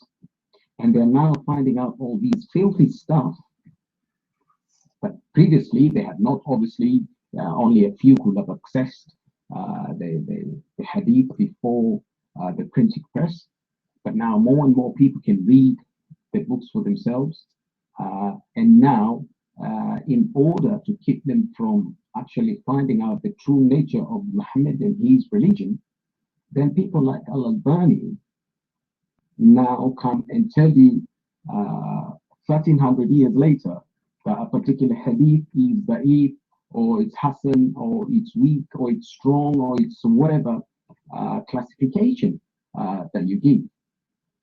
Now, but even if you still stick to that and stick with people that came centuries later and said hadith is weak, what do you do then? Because even the Quran itself of Uthman ibn Affan, because there's nothing else that was retained other than what was commissioned by Uthman ibn Affan, and everything else was banned. And even that, then, with the scholars that Uthman sent out to, or the reciters, to recite the Quran, they came up with so many recitations, and in the end, the governor of Al-Basra at the time, Ibn Mujahid, had to then come up with seven, first of all, seven, because the Prophet claimed that the Quran was revealed in 7 dialects or 7 ahruf, but there was no way of being sure of these 7, so eventually he allowed 10 Qurans to be written down. That same system had already been used in the Hadith, because now we're in the 9th century. Hadith started in the 8th century all the way to the 9th century. So the Quran now, Ibn Mujahid is having to go through the chains. Like, for instance, the Quran you have today, the 1924 in Iran, the Hafs. How it came from the reciter of Medina, Ibn Kathir, sent out to Medina by Uthman ibn Affan, all the way down to Hafs, for you then to have it in the 9th century and actually be able to recite it. He had to check that chain the same way as the Quran and the Hadith are, for each and every verse. And some verses are rejected and some are accepted. So now you end up with a problem, because in this Hafs Quran that you accept, for instance, the translator Yusuf Ali, when it comes to Surah 21, does not accept the Hafs, even though the entire translation of the English of Yusuf Ali is based on the 1924 Hafs Quran. He rejects verse 112 of Surah 21. Now here's a link to Surah 21 verse 112 of Yusuf Ali. And if you look in the same link, if you open the link, you will find other translations like Pictorial and so on. And you will find they're all different. All the other English translations are different from Yusuf Ali, who went to the Warsh Quran for that particular verse.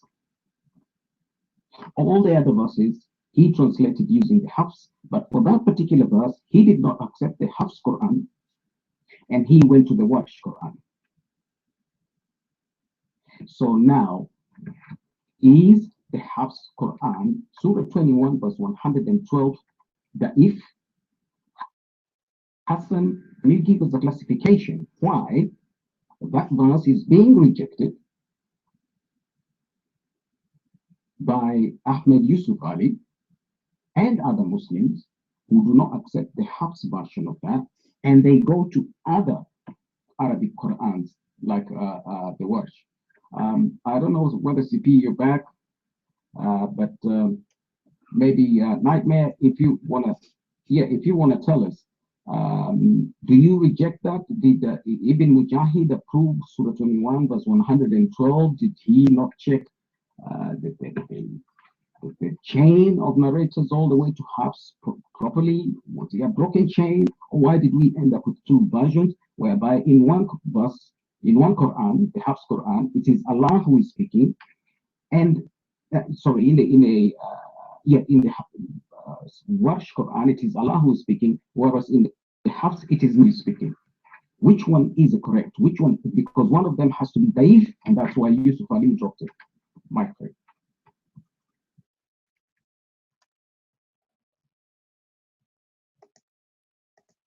Well, Nightmare is busy trying to find for you how many hadith they are in the Majah and they are considered to be weak. Well, Mr. Nightmare, I can show you Muslims' website saying that Sahih al-Bukhari have weak hadith. Sahih Muslim have weak hadith. And my friend, I can show you Muslim website saying Quran have weak hadith. Even Quran. I have in this room here Muslims who debated me, and when I showed them how stupid the Quran, they said, well, you know what, all of us, we agree that the Quran have a lot of corruption, and this is not how it used to be. So what is left?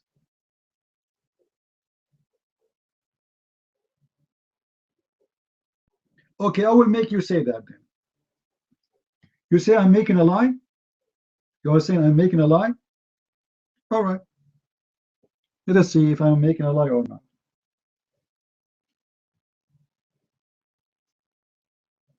Let us see. Where we can find the chapter of Al-Wilaya in the Quran, Nightmare.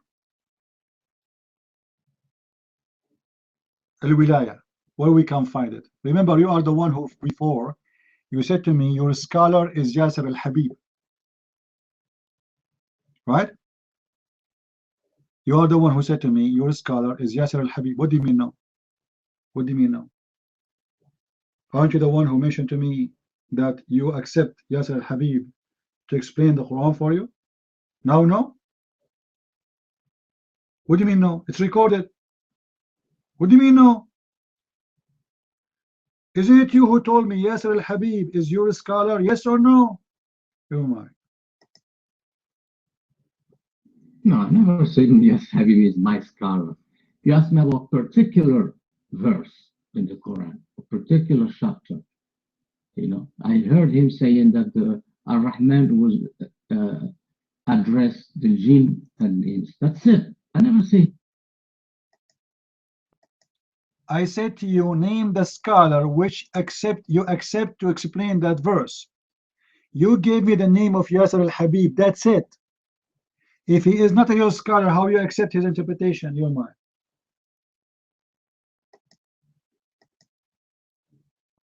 No. You're wrong. Even if I accept his interpretation of such a way, it doesn't mean that he's my personal scholar. So why you don't give me your interpretation, but you needed his interpretation if he is not your scholar? You go to a guy you don't accept to give me the correct interpretation? Do you see, guys, why I say Muslims are a bunch of scumbag? Yesterday he was his scholar. Today he's not.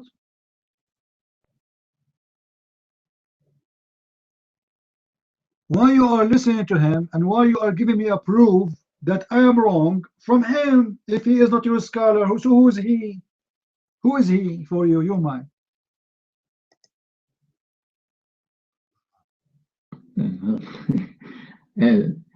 I don't have any particular scholar. I just have, you know, I take. A second ago you named for us Al-Huwaini. I don't care if you have when you name for me someone and you give me his answer, this doesn't mean it's accepted by you. I'm not the one who forced you to name him. I asked you, name for me the scholar who agreed with you. A scholar, when I say a scholar, it's mean a scholar for you, not for me. For me, all those scholars are scumbag. So name for me a scholar you accept. You give me this one. Why you give it to me then? If you don't accept him, go ahead.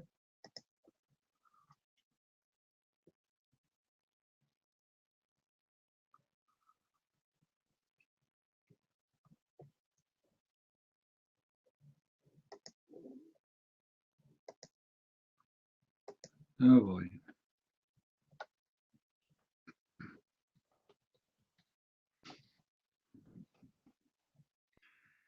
I feel sorry for them.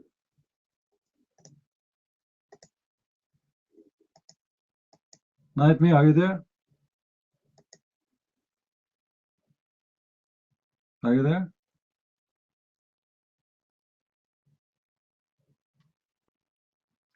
Let me ask you the question to make it simple for you.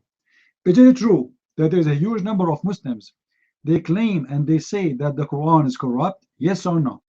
Is it true? Listen carefully to the question now. Is it true that the huge number of Muslims, hundreds of millions, claim that the Quran is corrupt book? Yes or no? Your mind. 100 millions? No. If you claim the Quran is corrupt, then you are no longer Muslim. Listen. This is not the question. I'm not asking your opinion about them. No, they are Muslims. The question is, if there is hundreds of millions, yes, how many Shia there is?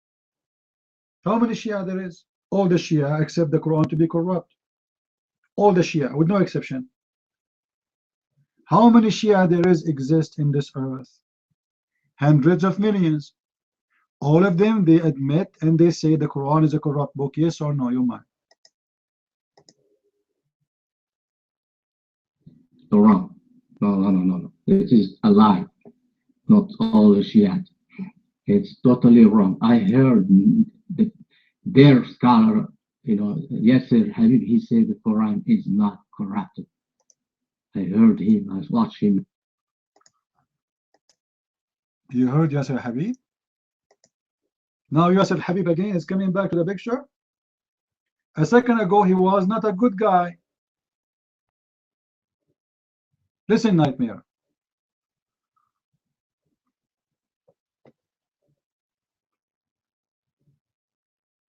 You are saying the Shia doesn't say that. Hold on. I'm going to get you busted. You know, this is what I do here, right?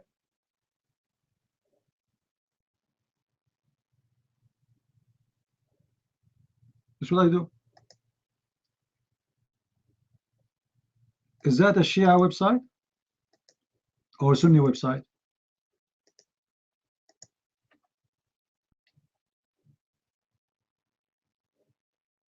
This is what? This is Shia website or Sunni website? ShiaWeb.org. Obviously, it's a Shia, correct, guys? Is that correct? What the title? What the title? Tahrif. Tahrif means corruption. القسم الثاني تحريف القرآن الصريح عند أهل السنة.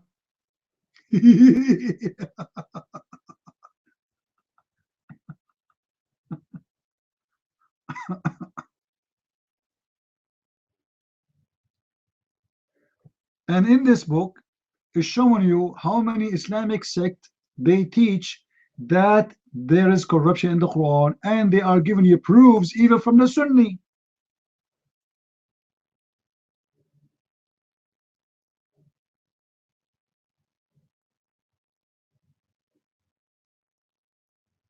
So you Muslims agree and disagree.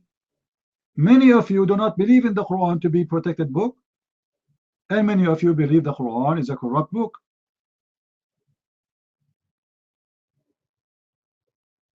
Do you agree? Your mind. I have to use Shia scholars to prove to you that that they don't say the Quran is corrupt. So why are you complaining if I use Yasser Habib or Khomeini or even Shia?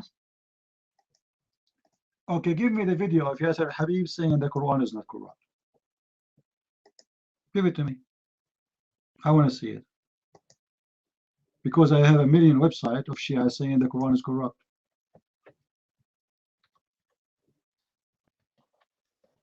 You want me to find you the videos?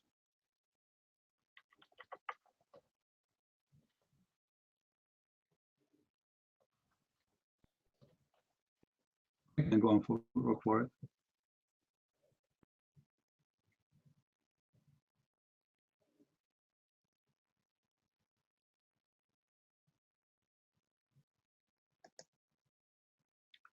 This is Yasser al-Habib. What is the title of the video? How was Islam corrupt? You are the one who mentioned his name. Guys, he is the one who mentioned his name, correct? He said that he heard this guy and he accepted him in this scenario, in this case. The whole video is about him, and the whole video is about how Islam was corrupt. All of Islam is corrupt. Not only the Quran. آمين. كثيرة هي المعتقدات الدينية على الأرض اليوم. Actually, the video is not in English. Too bad. I thought the video is in English, but there is a translation. You guys, you can watch it in your own, and you will see how this guy proved to you that all of Islam is corrupt, not only the Quran. All of it. Muslims corrupted the whole Islam.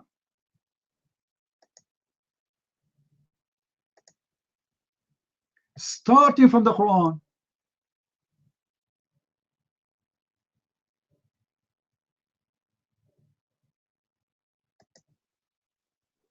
So what this guy is talking about? Even the one you brought him to witness for you, he is against you.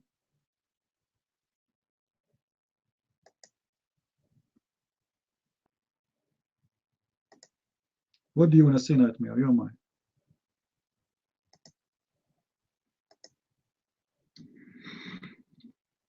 You get the video where he said Quran is corrupt, not Islam, because in Islam you can for example corrupt the Sunnah, the Prophet, but not the Quran. I heard him talking about the Quran. He said the Quran wasal nabi tawatur. It's not corrupted book. Yes, Habib said that, and Khomeini also he said that we are using this Quran. And yes, Habib he said some Sunni they accuse us of saying that Fatima has its own Quran. He said, no, we don't believe Fatima has a Quran. We use the same Quran that the Sunni uses. I heard him, he's saying that. Yes, Habib is saying that. You say 100 million Shia don't accept the Quran, you're lying. It's a lie. You're mine.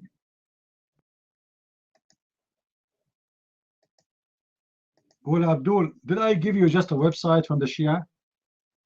Guys, did I give him website? There we go. Let me post it again. And this is the scholars' names. And this is Shia.org, official Islamic website. Come to the mic and read for us. I challenge you. Read it. It's in front of you. How the Shia, they are against anyone saying that the Quran is corrupt, and the website saying clearly the Quran is corrupt. Look what they are saying.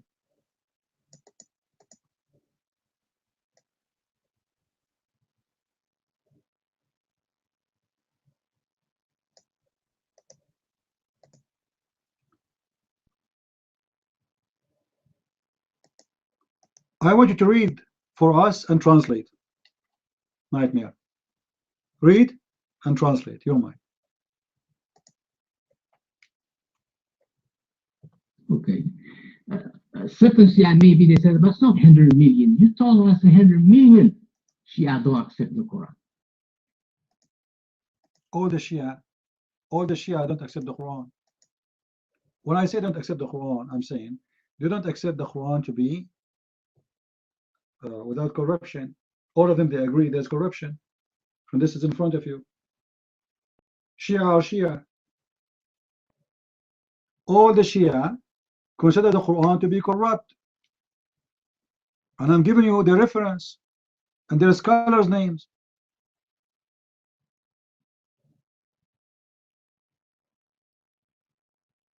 And they are giving you the logic, they are giving you the proofs.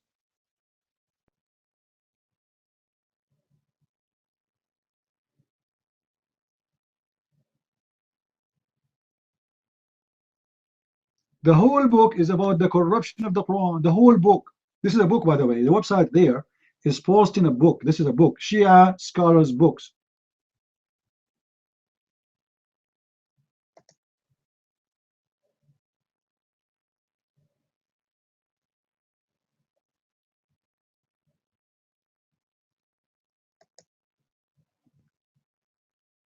Look at this website here, or this video, sorry.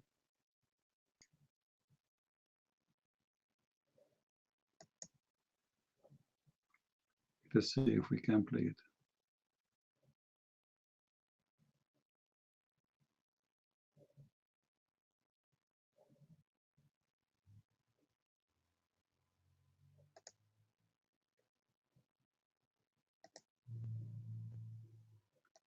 There's tons of hadith actually proving the Shia, the Sunni, are the one who corrupt the Quran. The Shia, they are saying that the Sunni is the one who corrupt the Quran, and the Shia are the victims of it. This is why the Shia, they like to approve Mus'haf of Fatima, but not Mus'haf of... Okay, hold on. Nightmare, do you accept Al-Khomeini? Do you accept Al-Khomeini? Do you accept Al-Khomeini? Take the mic and say yes. Do you accept the Khomeini to be your source and proof, your mic? Khomeini, he accepts the Quran that we use, you know. Khomeini does not. Not the question. Do you accept the Khomeini to be a source and proof of what you are saying? Yes or no? Either you say Khomeini is good for me as a proof, or you say no, your mic. No, I'm not Shia to follow the Khomeini, because that's Shia will follow Khomeini. I'm telling you, does the Khomeini accept our Quran? Yes, he accepts our Quran. That's it.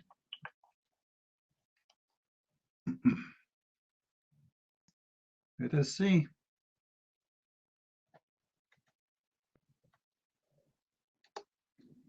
Your mic. You're asking me for this is the biggest Shia reference. He accepts the Quran that. I did not see the reference. Did you give me the reference? I did not see the reference.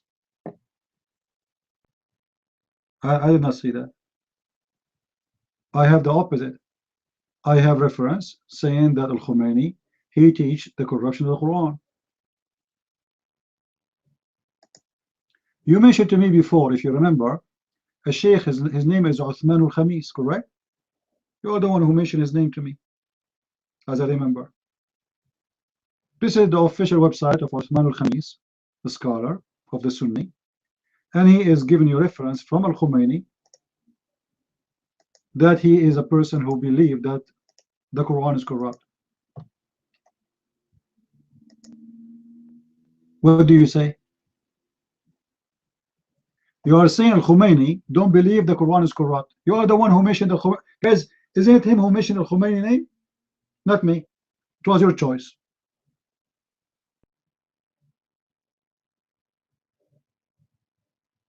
The whole article there is about Al-Khomeini stating that the Quran is corrupt.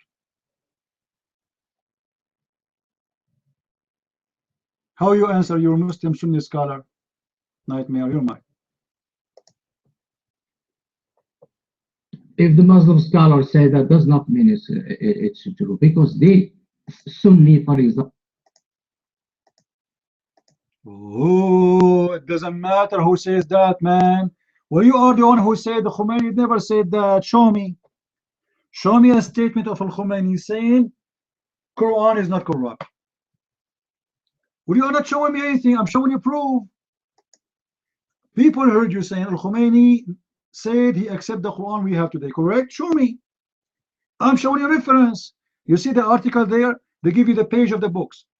They give you the chapter number, the page number, the article number, the book of Al-Kafi, volume number 2, page number 261, the book of Anwar al-Nu'maniyya, the book of Fasl al-Khitab fi Ithbat Tahrif al-Kitab. The book, guys, the name of the book is The Proof of the Corruption of the Book. The name of the book. The final decision about the corruption of the book, which means the Quran. Al-Imam An-Nawawi At-Tabrasi, page number 227.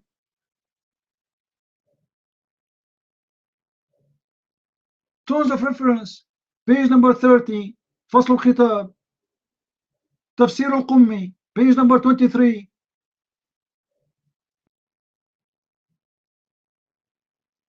It's endless reference. All of them, they confirm the false Quran you have in your hand today. So you are lying to us saying the Shia don't believe in that.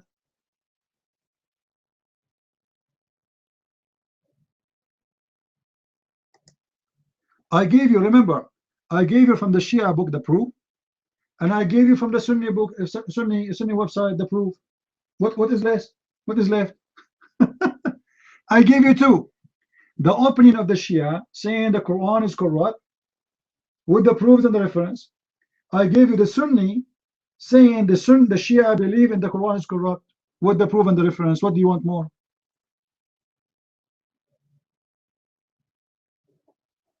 And even the Sheikh, you name him for me, he say Islam is a corrupt religion,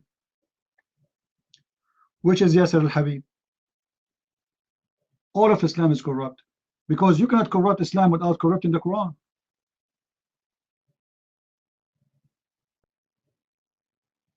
To start to corrupt the religion, you have to corrupt the holy book. As long as they have a holy book to follow, it's not corrupt.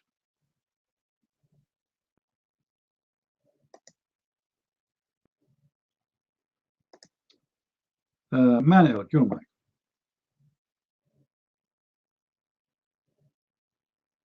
You should have been a dentist. Oh boy, that's a business I hate. Imagine people, they come to you and they open your mouth and the smell is coming like a sink. Unbelievable.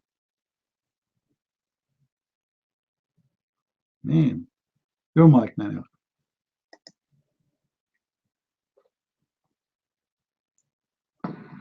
Yeah, thank you, CB.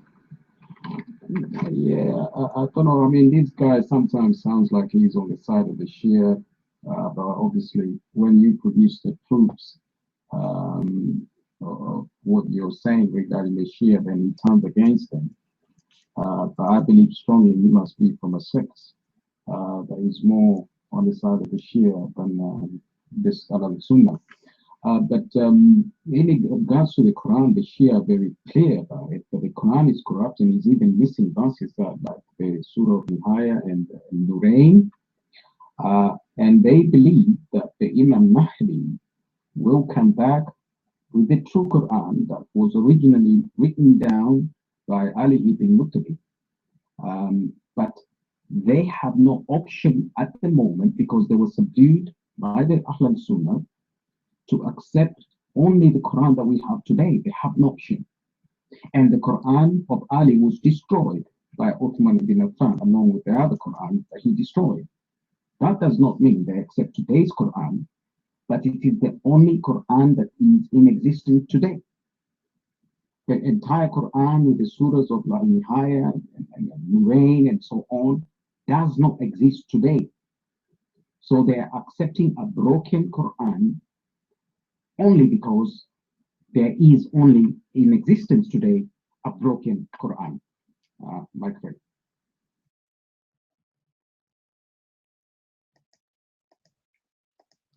Now let us prove from the books of Nightmare. Nightmare, he claimed, sometimes he claimed to be Shia, sometimes he claimed to be Sunni. I don't know what he is.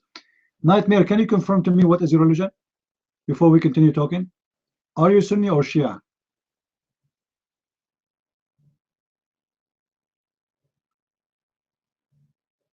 Nightmare, are you Sunni or Shia?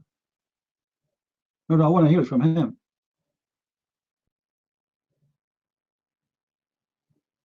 You want to answer? Are you Sunni or Shia? You're mixed. Oh, mashallah. This guy is mixed.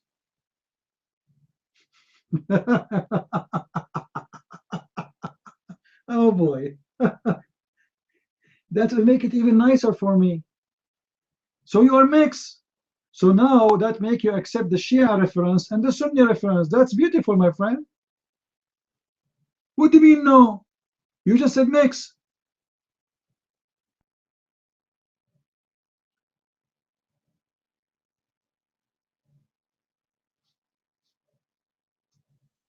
Are you Shia or Sunnah? Give me an answer. Say mixed one more time and that's it. You're mixed. So what are you?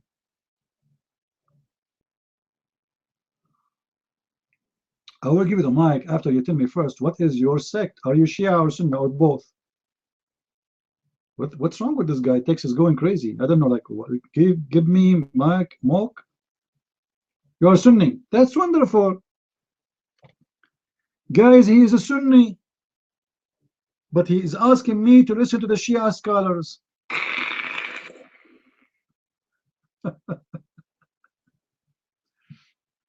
Okay, let me ask you, Mr. Sunni. As long you are a Sunni,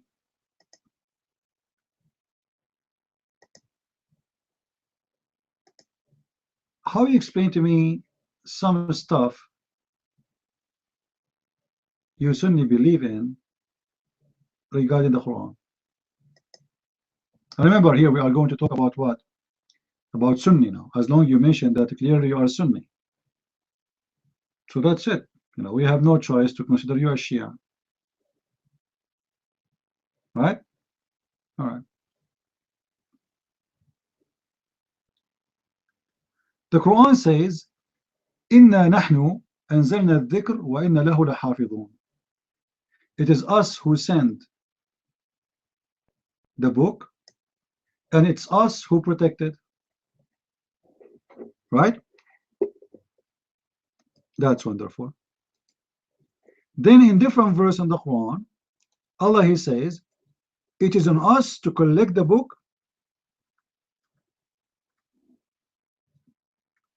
and to read the book. It is on us to collect and to read.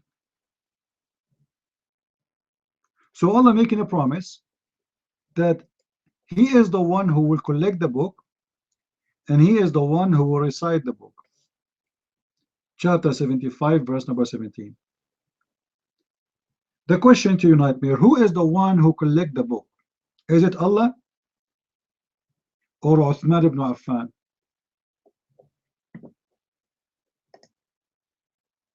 Your mic. Okay. The verse that you Inna alayna jam'ahu, did you check what the Mufassir says? How they interpret the verse, or you interpret? Here we go. When he want, he go and see. He say go to see tafsir. When he want, he refuse tafsir. If you want tafsir, then you should accept always tafsir. Correct, guys? If you accept tafsir, then you should accept tafsir. How come you accept when you want and you reject when you want? When we said to you the fountain of life, you said to me this is tafsir says that. Right? Tafsir said that, which means you don't tafsir is bad. So should we accept tafsir or should we accept something else? Amazing. What we should accept? Tafsir or should not accept tafsir? Here we go. This is Tafsir Ibn Kathir.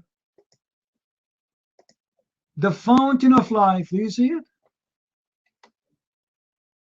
Do you see it? The spring of life. Do you see it? When we showed you that, you start playing games saying this is tafsir. And you don't want to accept tafsir. Now you're asking me to see tafsir. The Quran is so clear, my friend. Says it is on us to collect the Quran and to proclaim the Quran. On us. Who is that? Who is talking? Allah. Now you tell me, what does that mean? Your mind.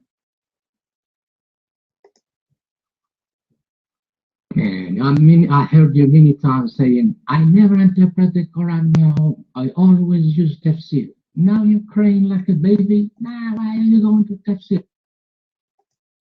No, Potato, I'm showing you how hypocrite you are. Either you accept tafsir or you don't accept tafsir. So do you want us to go by tafsir? Fine, let us go by tafsir. I want you to make a promise. I'm recording your voice. Say, I accept tafsir. Say it. Go ahead. It is you who rejected, not me. Potato. It is you who reject the tafsir. So do you accept tafsir or you reject tafsir? Give me an answer. You're mine.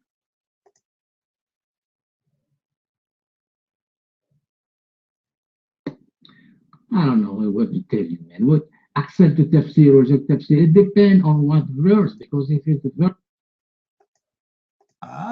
Depend. Yeah, depend how idiot is the guy. When he says something I like, I say, yeah, that's fine. The same guy, he says something I don't like, I say he's an idiot. Hypocrite, liars. It's not me then who reject the tafsir, it's you. I interrupt you because I'm getting you busted. Hypocrite, you are a hypocrite. How you accept this guy to explain the Quran for you when you want, and you reject him when you want? Either he's a qualified or he is not. Is he qualified or he is not a qualified? Yeah, man. You need to embrace Islam right now. I want to embrace Islam right now, Abu Samran. Can you help me? I want to embrace Islam the same as your prophet was embracing the breast of the women when she have her period, and he put his penis between her legs. That's amazing, my friend. This is very beautiful. The women, she have her period, and he is embracing her chest, and he is fondling her and by his penis between her legs. Do you embrace Islam the same way, Abu Samra? How we can embrace Islam? Put your hand up, teach us. How we can do that? Have you ever heard of a guy? His wife, he had many wives, not only one, and he is horny. And instead of waiting for him, telling me this is J-rated, well, tell your prophet he is not J-rated, man. What I can do? I mean, seriously, Muslims, if your books is not J-rated, why you teach it to kids? You are telling me this in J-rated room? The Abdul is worried about J-rated room, but he teaches those stories to his children. May Allah guide me in what? In learning how to embrace women breast? I'm not sure what do you mean. Explain please to me. Guide me in what? I don't think it's hard to learn how to embrace women breast. Is it hard? Well, you are the expert. You are a Muslim. What do you mean guide me to Islam? You need to teach me. The Prophet, he used to fondle a woman by putting his penis between her legs when she had a period. Allah guide him to do that? When Muhammad, he did such a thing, he was guided by Allah? So let us imagine this. Muhammad was guided. He was like, he don't know what to do. His wife, she have a period. Muhammad, he closed his eyes and Allah was guiding him. Walk, walk, walk, walk. Okay, hold on. Hold her breast. Here, yeah. Put your hand there. And the other hand here. Muhammad is like a blind man now. He's guided. He's holding the boobs of his wife, and now she have a period. And then he said, Allah told Muhammad, he guided him, told him, tell Aisha to put a cheek between her legs. And Aisha, she put a cheek between her legs. And then Allah guided Muhammad more. He's guiding him. And now he said to him, unzip. Okay. So Muhammad, he hold his dress, Arabian dress, in his tongue, in his mouth, between his teeth. And now he have his penis free. And now Muhammad is fondling his wife by the guidance of Allah. I mean, this is amazing. The women, she have period. And Allah guide Muhammad to fondle her. And not only this, the hadith says Muhammad, he washed his clothes from the blood. Is that correct, Abu Samra? Did your prophet, after he did that, he washed his clothes from the blood of that woman, from her period? I mean, seriously, your prophet must be guided very much. A lot of guidance there. Who can do that unless he is very much guided? This is serious, man.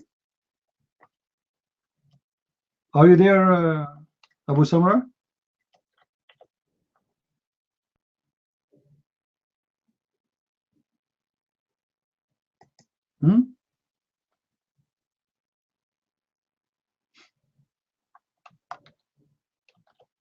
May Allah guide you, my friend. Allah will guide us so we will become mental sick like Muhammad. So we go after women when they are having their period, and we have sex with them, and the blood of the women from their private part will be covering our clothes. And this is supposedly the act of a guided man.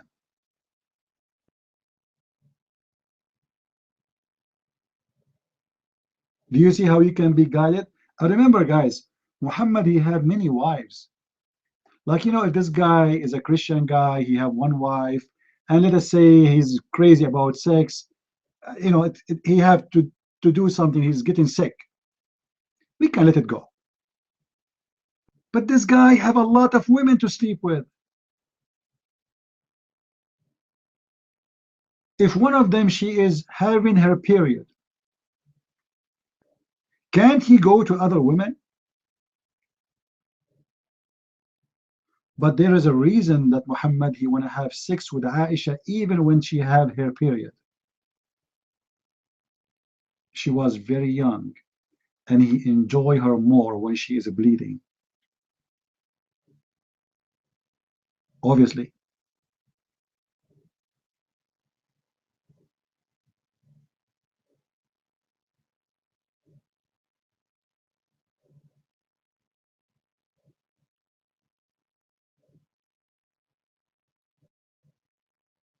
What kind of a prophet this prophet is?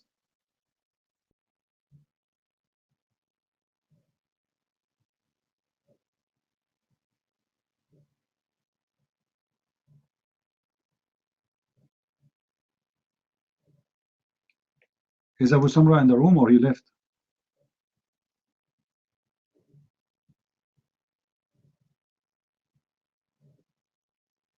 You find the reason? That's amazing how you can find that.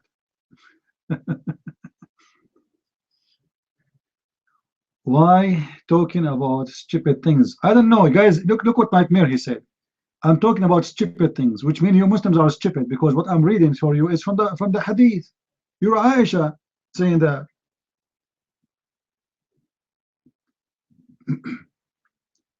If this is stupid, as you are saying, why you Muslims collect it and you make it in a book? And obviously it's disgusting, it's so stupid, and you just admitted that. You Muslims, you spend your life reading after a woman talking about her menstruation. The prophet, he used to touch her. The prophet, he used to hold her breast. The prophet, he used to play with her vagina. The prophet, he used to order her to put a sheet. The prophet, he used to kiss her between her legs. I mean, what's the point of those things? Why we need to know them?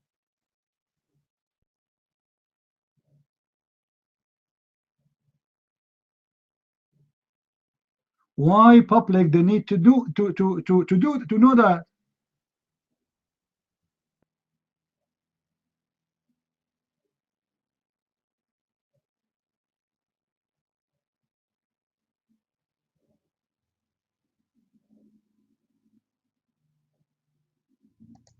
Guys, look at this hadith here.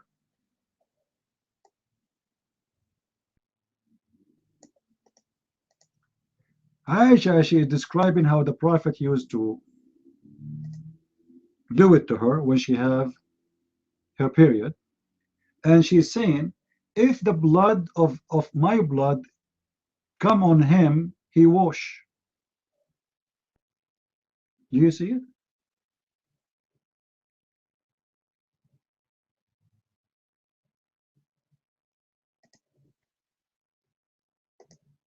Muhammad is covered by the blood of the women period, and he is washing.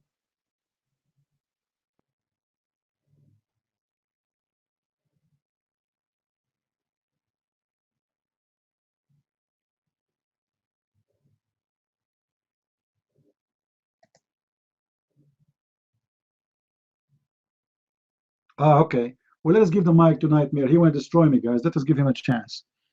Destroy me, Nightmare. So Allah will collect the Quran. Who is the one who collect the Quran? Your mic. it says, we're gonna collect the Quran in your chest, not in codex, in prophet chest. That's what the Where it says that? Where? Show me. I want to see it. Your mic. Where it says in your chest. Go ahead.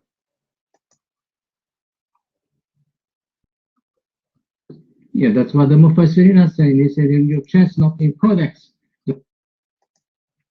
But this is false. That's false.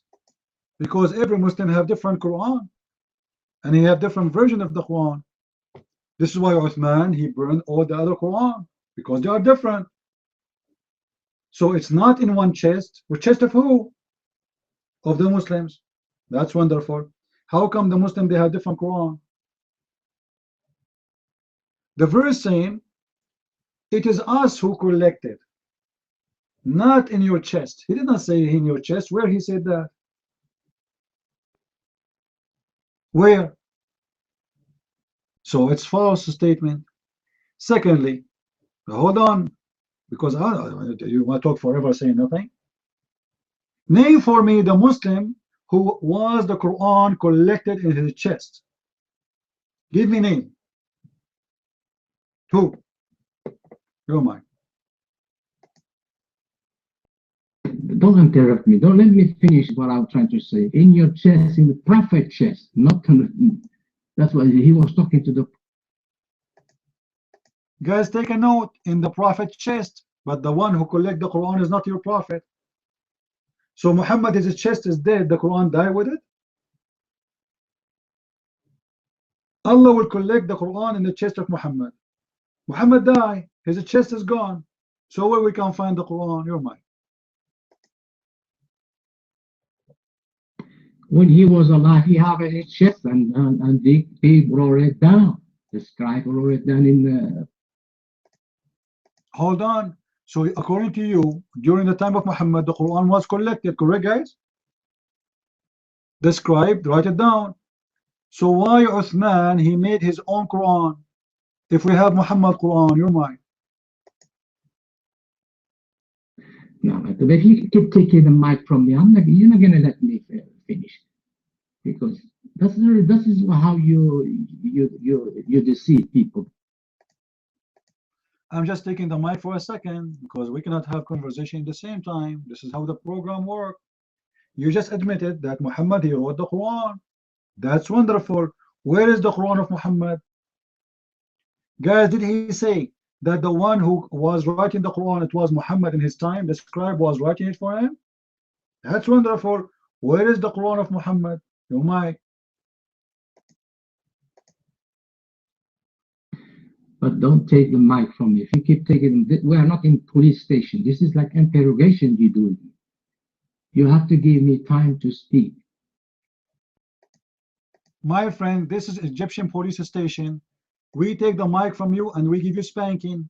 You like it, you like it. You're a liar. You're in the corner. You said the Quran is written by Muhammad. Where is the Quran of Muhammad? Your mic. I told you the Quran was collected in his chest when he was alive, and he has. You said it was written by the scribe in his time. Where is the Quran of Muhammad? Stop lying. The scribe, they wrote the Quran for Muhammad in his lifetime. Where is the Quran of Muhammad? Your mind. But don't take the mic from me. Let me finish what I'm trying to say. Are you stupid or what? Don't do that. What is this? You taking the mic before I wanted to finish my point. You take the mic, then after that you you need some fucking somebody to kick your ass. That's what you need. Let me finish my point. Don't take the mic. You see, I give you the mic to answer. You start saying the F word. So what's wrong with you? Where is the Quran of Muhammad? Guys, why he's getting angry? I don't understand. You are the one who said Muhammad, he collect the Quran, Allah, he collect the Quran in the chest of Muhammad. Okay. Then Muhammad, he told the Quran to the scribe to write it down. That's wonderful. So Muhammad, he collected his Quran in a book. Where is the book of Muhammad? Your mind. Then why, I don't know why you tell me you're lying. I'm not lying. This is the sources. Islamic sources says he has a scribe who writes Quran for him. Don't why you are. Okay, where is the book? We have a problem now. Muhammad, he wrote the Quran. Where is the book of Muhammad? Your mic. I don't know. Let me talk. Let me. This you're not a detective, and I'm a criminal. This is why how you try to get me. Let me finish. Let me talk. If you're asking me where is the Quran, probably he was got lost, got destroyed, and probably get. What? What?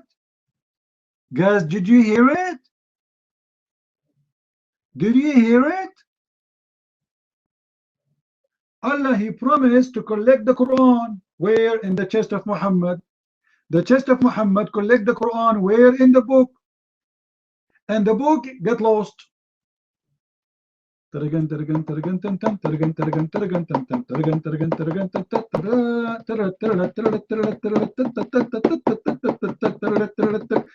Akbar, Takbir.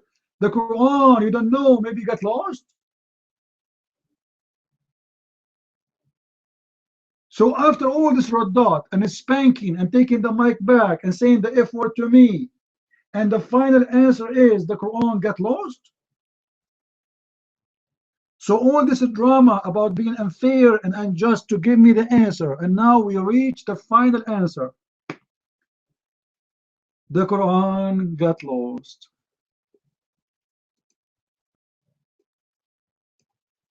That's amazing.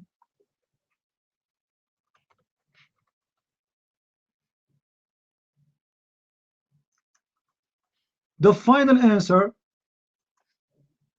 Quran got lost.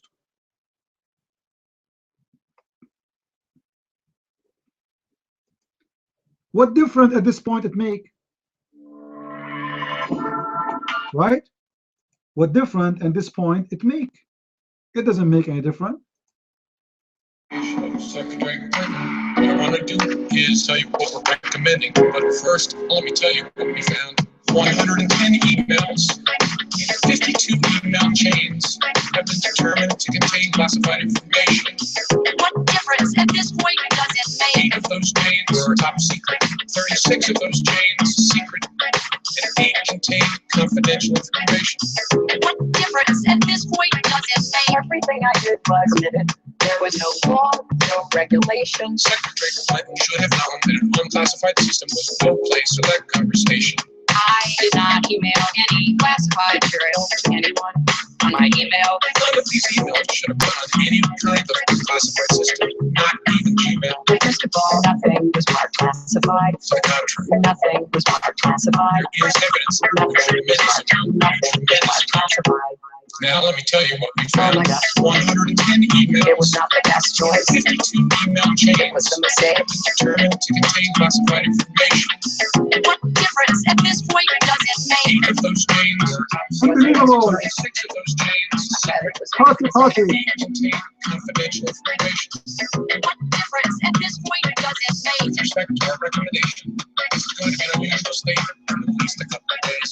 Although there is evidence, our judgment is that no reasonable prosecutor would bring such a case. What difference at this point is going to make? The Quran is gone. Yes, it was a classified information. Classified information coming from Allah. Serious business. Higher than the Pentagon, Department of Defense, Obama. This is Allah himself. Very, very classified information. And now the Quran got lost. And now Muhammad is saying, well, at this point, what difference is going to make? It's gone. It's what? It's gone. I know there will be intense public debate. I know there will be intense public debate. I know there will be intense public debate. What difference at this point does it make? 110 emails. It wasn't the best choice. 52 email chains. I made a mistake. Determined to contain classified information. What difference at this point does 8 of those chains were outside the church. 6 of those chains I said it was a mistake. 8 contained confidential information. What difference at this point does it make?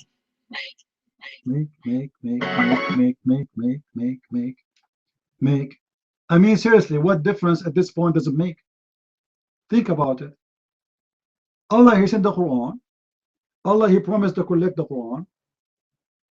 And we asked the Muslim where he collected the Quran. He collected in the chest of Muhammad. And then Muhammad, he wrote it in a book. And then the book got lost. What different at this point does it make? Your mic, Nightmare. Well, if you keep taking the mic, of course you're gonna declare victory. His personal copy maybe got lost, but it was written by other scholars, other scribes. Ibn Mas'ud wrote Quran, Ali, Zayd ibn Thabit, and memorized by heart. So that's wonderful, guys. Did you hear it? There's many others. They wrote the Quran. Many. So why you burn all their books? If they are writing the Quran, why you burn the Quran? You Muslims, you get crazy when somebody decides to burn the Quran, when you are the first people in this earth who burn the Quran. So if there's many people who wrote the Quran, why you burn it? Your mind. But this is not something I can answer it. What you enter, if you keep taking the mic from me, sorry, I can answer. Hello, can I get a 1? We have a new Abdul. I can be heard. Okay, thank you. Very exciting. Very I exciting. took the mic by accident, I guess. I don't know what happened, but why are Muslims always all mad? Oh, is that? Why are you guys always mad though? You know what I mean? I mean, it's not. I let you speak because I thought you are a Muslim, but you are not. Just take it easy, man. The Muslims have the right to be mad. What's wrong? I mean, put yourself in their shoes. You will be so upset from everything. Everything around you will make you upset. The life is screwed up for them. Those people, just to get the bread in their Islamic countries, they have to wait for 10 hours to get the bread. Seriously. Nobody go to the bathroom in the Middle East. They piss in the wall. Imagine you go outside your door, you find a piss in the wall next to your bell. It's amazing. And you are telling me why you're upset? You put for them a garbage can to collect the garbage. They don't throw it there. They throw it in New York. Come on. Everything in the Islamic countries is going wrong, and you don't want them to get wrong. I mean, to get upset.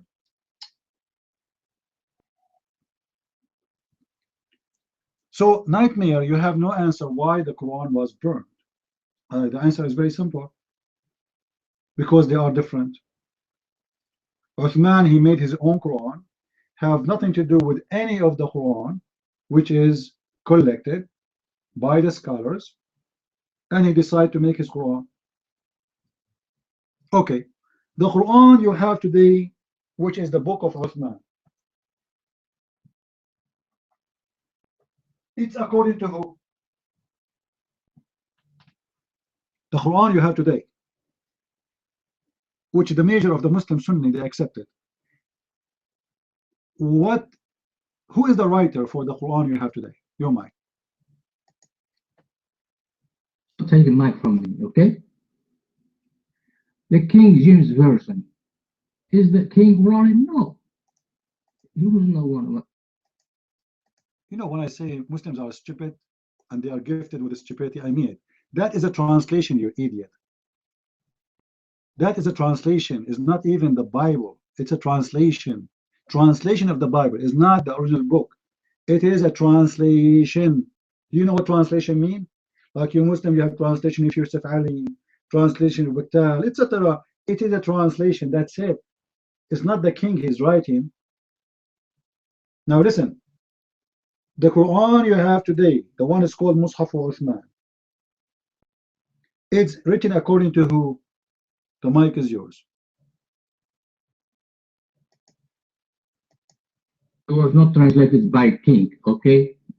Uthman, he just hired expert to write to collect the Quran. Wonderful, wonderful. According to who? Who are those experts? Give me the names.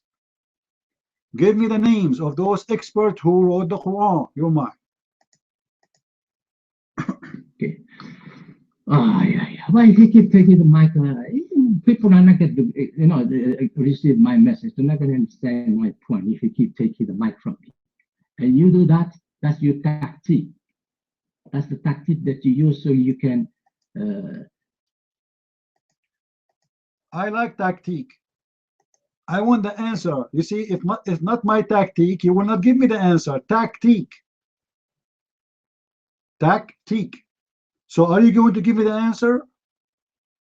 Because of my tactic, I get you busted always. So my tactic is very simple. Give me an answer. This Quran you have today is according to who? You said he hired expert. Who are those experts according to the tactic of Uthman? You're mine. Before Uthman, he was Abu Bakr who did the first collection. Idiot, stupid, ignorant. You see who is the stupid one? It is you, because the Quran today you call it Mus'haf Uthman. So why you don't call it Mus'haf Abu Bakr? Why you don't call it Mus'haf Abu Bakr? You call it Mus'haf Uthman. And you are the one, you idiot, you just told me that Uthman, he hired the expert. So if Abu Bakr, he did it already, why you need Uthman to do it again? Why? Abu Bakr, he did it already. So you are just admitting now that there's differences between Abu Bakr book and Uthman book. So the book we have today, the book of Uthman, is written according to who? You said the expert. Who are the expert? Tactique, you're mine.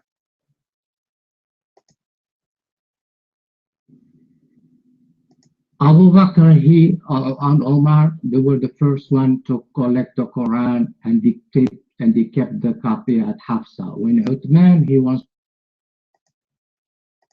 Tararan, tararan. Tararan, tararan. Assalamu alaikum.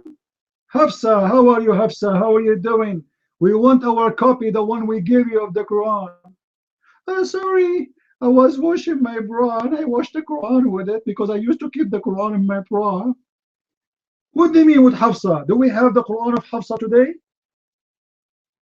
Are we going to go back to zero? Okay, the Quran of Hafsa, where we can find the Quran of Hafsa, you might. Don't take the mic. Are you not going to let me speak? The Quran that was collected by the first collection was done by Abu Bakr. You don't know the history, and they copy every verse until you have two witnesses. They say yes, we heard the Prophet say that, and they copy the verse. And this copy was left at Hafsa. When Uthman, he wants to do the second, to put it in codex, he asked Hafsa to give us those manuscripts. And he asked Zayd bin Thabit and I think Abdullah bin Zubayr and two others to put it in codex. There were 4 people work on it. Then he was double checked by the rest of the Muslims like Ali and Abdul, give me the answer, final answer. This book you have today is collected according to who? Give me the names, give me the list. Who is the one who collected the book? Uthman is the leader, Abu Bakr is the leader. Who is the names of this expert? You said expert, right? Who are those who did collect the Quran? You're mine.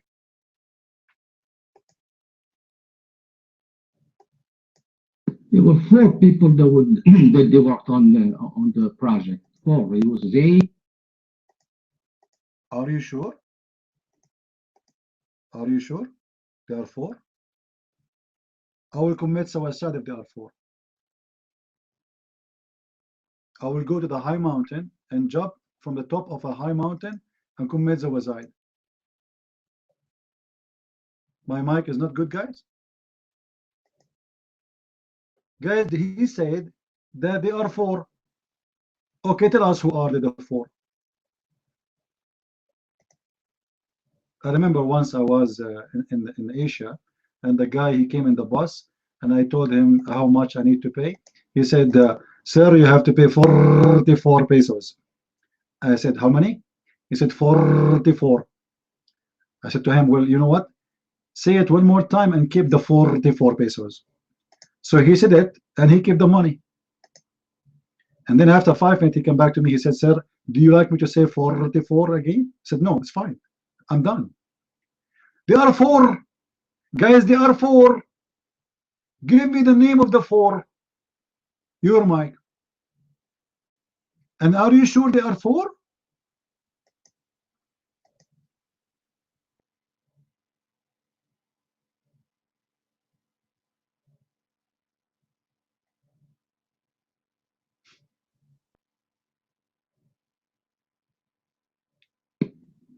Well, I'm sure. Yeah, I remember there are four. I can remember just the name of two. If you want me to look up for the other ones, I can do that.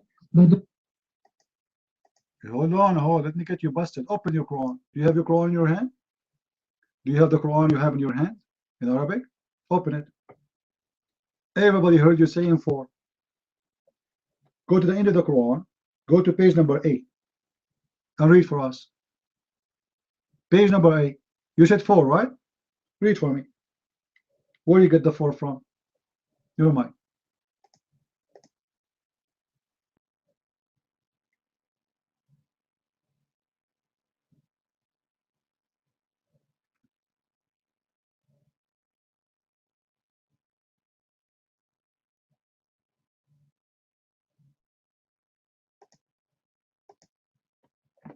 Like, come on, don't do that. Trust me, at the end of the day, I mean, what difference at this point is going to make? If it's 4 or 10, it doesn't matter really, but are they 4? Contain classified information. What difference at this point does it make? 8 of those chains are top secret. 36 of those chains secret. And 8 contain confidential information. What difference at this point does it make? Everything I did was permitted. There was That's it. Abdul, what you are posting for me from a website, you idiot. In your Quran, don't you have the Quran? In your Quran, open your Quran right now, page number 8. Don't tell me you don't have a Quran at home. Don't tell me you are doing what Muslims do in Saudi Arabia. They use it as a toilet paper. Guys, do you know what Muslims do in Saudi Arabia? Who knows? Go right now and search in Google, Quran found in the sewage. Do you know why it's in the sewage? Anyone knows why? Because they wipe their ass with it, because it's a free. The Saudi government, they print Quran for free. There's books all over the Quran, all over the street. So they take it home and they use it for white paper, you know, for toilet paper. Now let us see what he's posting. هذه الرواية مضطربة في Look what he's posting for us. He's saying that there is many untrustworthy stories regarding who is the one who collected the Quran. What is the answer?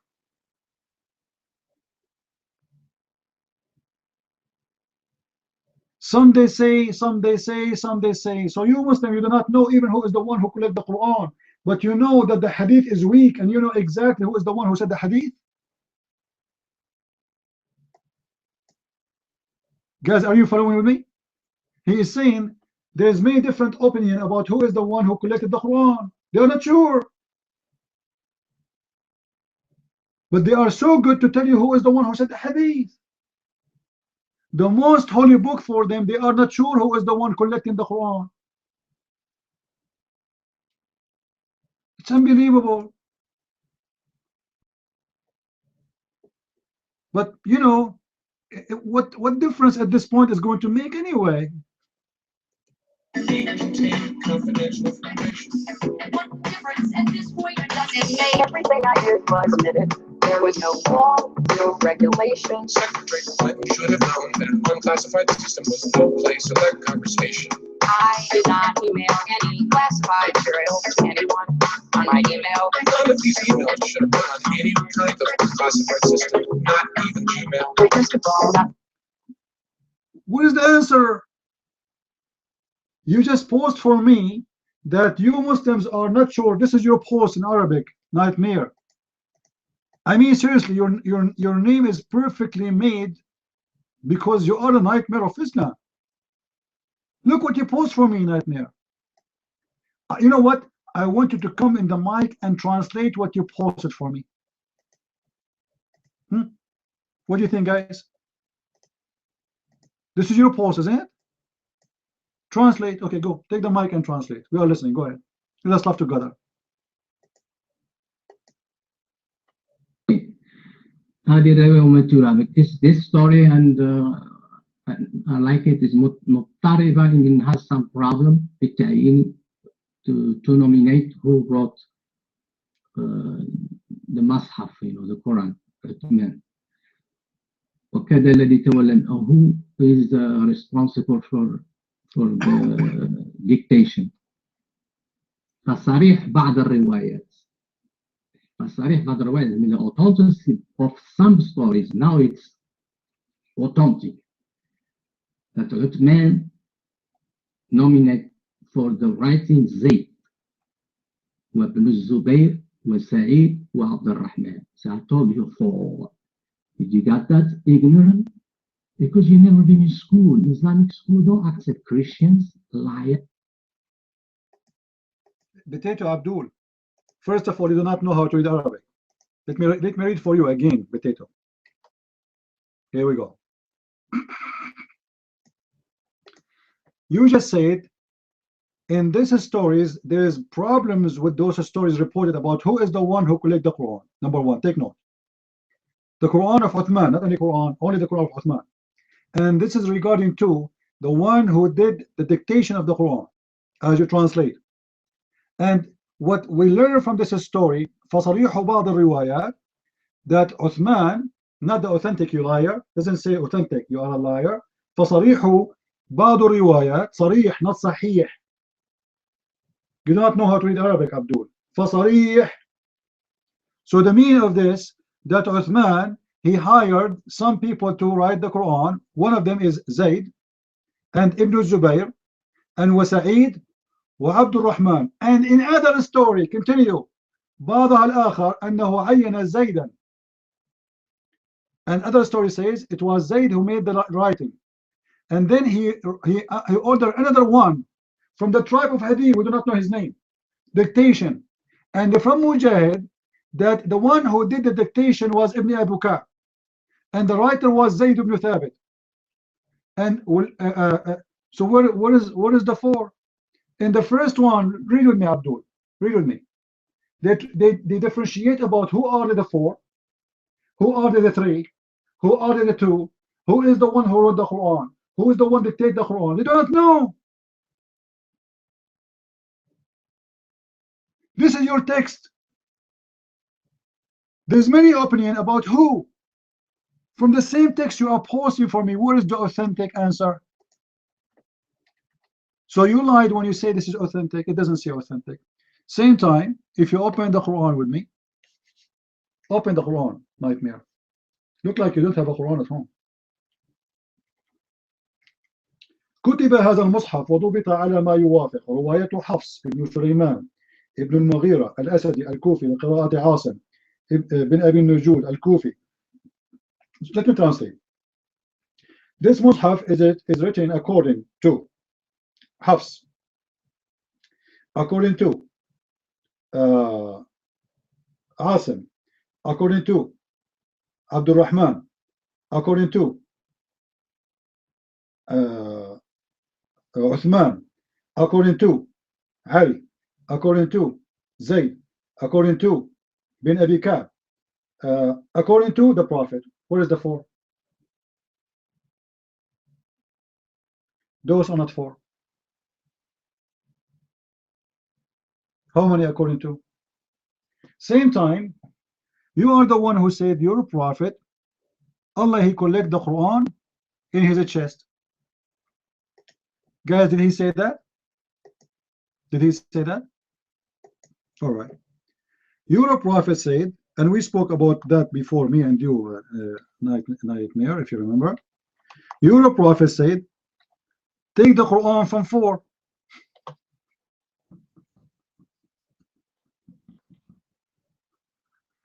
Take the Quran from what? From 4. Who are the 4? None of those names who you have right now in the Quran collection is of those 4. What happened? Let me give you the hadith.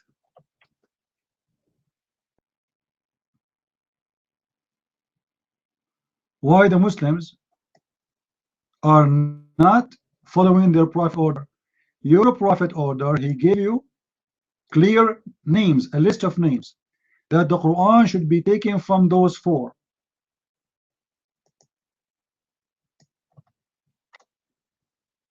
Hold on, let me clean it.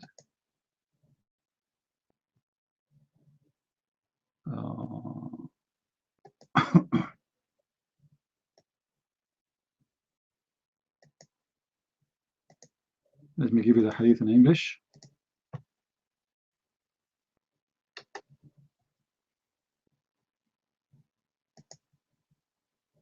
Here we go. This is your prophet naming the 4, the majestic 4. There's a movie, right? It's called The Majestic 4, or the, I don't know what they call it. None of the names you gave me is listed there. The Fantastic 4, sorry. Your prophet, he named Fantastic 4. None of them is in the list. So the Quran you have today is not made by the one your prophet approved. No, my.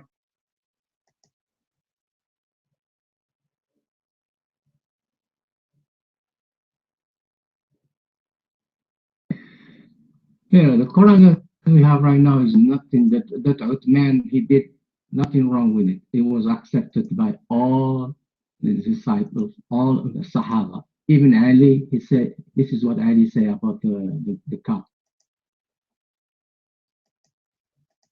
Question, Nightmare. The 4 who your prophet approved them to collect the Quran from, are they dead at that time? Or they are alive? They are alive. So why you did not take the Quran from them? What the problem? Why the expert who your prophet, he hired them, he approved them to collect the Quran, why they are not the one collecting the Quran? Why? Tell me, give me a reason.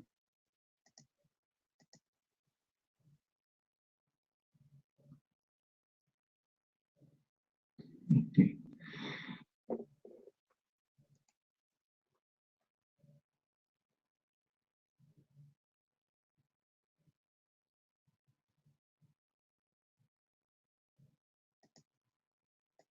Are you the Nightmare? Guys, if Muhammad is the prophet of Allah, and Muhammad is inspired by God, remember, Muhammad, he says, anything he say is from God, inspired by God. Even when he told the man to drink honey, when the man, he come back, Muhammad, he claimed that Allah is the one who told him to tell the man to drink honey. Even drinking and eating is inspired by Allah. So as long as Muhammad giving 4 names, and those 4 names are alive, why the Muslims don't accept the 4 names to collect the Quran? Why they hire somebody else? You might not. Yeah, go ahead. Zayd was a scribe. He used to write with the Prophet. When the Prophet says you can take the Quran from 4, you mean you can study, you can learn from them. And those people, they were the students of, for example, of Ibn Mas'ud. So we can learn the Quran from them, but we cannot take the Quran from them? The word in Arabic, it says, take the Quran from 4, Hudu. And now it's time to collect the Quran. Right? So he named the four. There's four. We should not take the Quran from someone else.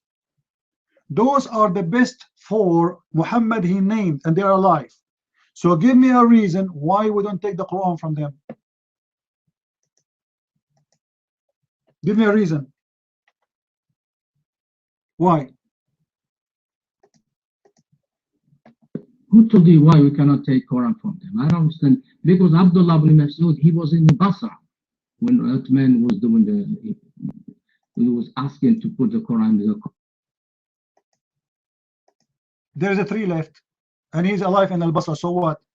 Still, he can tell you what he have. You can send a guy with a donkey to Al-Basra, and he come back with all what he have. What a big deal.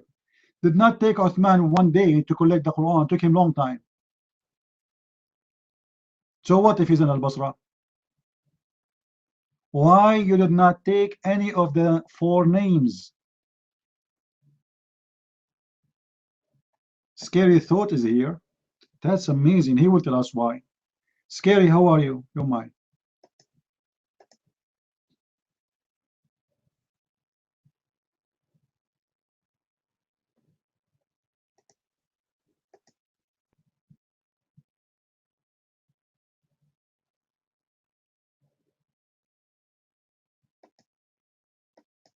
What happened to Scary? Is getting scared?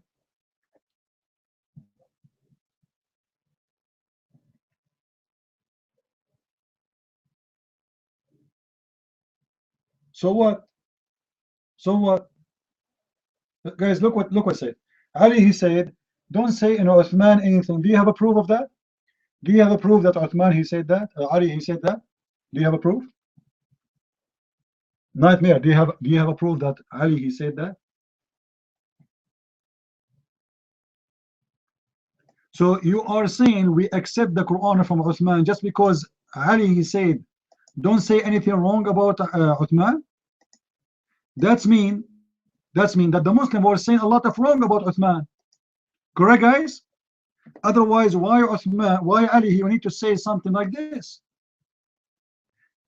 Your statement saying clearly that Uthman was a bad person and people they say a lot of bad things about him. And this is actually why Uthman was killed by the Muslims.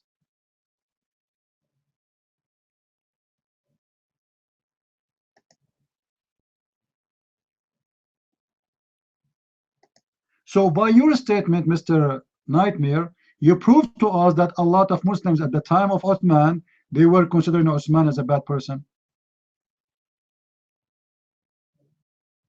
Otherwise, Ali, he will not need to say such a thing. If he's a good guy, why the Muslim they want to say about Uthman bad things unless he is bad?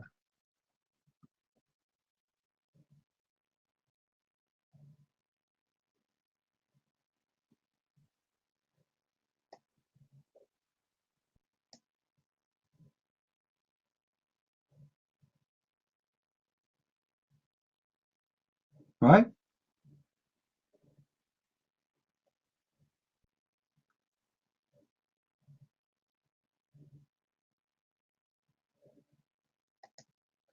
And remember, Uthman is a caliph in charge. Who dare to say to him no? He can order your neck to be cut off immediately. He is the king now. So what happened? Am I heard, guys? Am I heard? All right. So what happened? Uthman, he said, this is how it's going to be. This is how it's going to be. He collected all the Quran against the will of those who have the Quran, and he burned it for a very obvious reason, because his Quran is nothing to do with the Quran. If all of them they have the same copy, he will not burn it. Right? If SR have a copy of the Bible, and I have a copy of the Bible, and a man Elke have a copy of the Bible, why wouldn't I burn it? Why want to burn my copy and SR copy and keep a man L copy? It doesn't make sense, correct, guys? Is that correct? It doesn't make sense. Especially at that time. At that time, making a copy of a book is not that easy. Today, you can print a book in a click of a mouse. In the time of 1400 years ago, This is a very costly method. You have to get leathers, and those who they can write and read, and they are not everywhere, and they have to be careful on writing. The cost of the writers, the cost of the ink, the cost of the leather. It's very costly. And then after all we do it, we burn it. It doesn't make sense. We should do the opposite. We should print as more as we can, and we can spread it out. But burning it, that's stupid. But he burned it because they are not the same. Very simple. Every Quran is different from the other Quran. Well, scary is before you. I don't know. Either you or scary. If you don't take the mic, Nightmare will take it. Go ahead.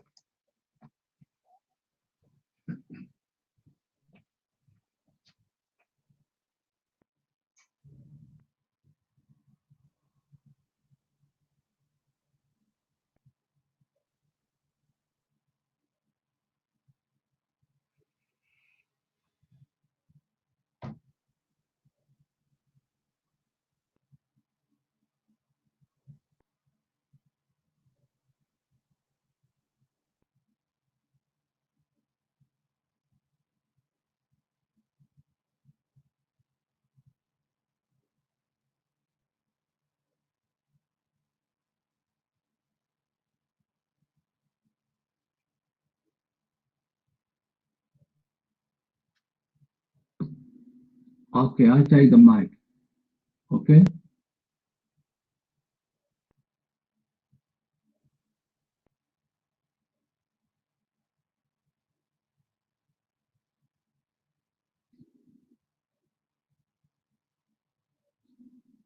Okay, I don't know what happened to the liar city.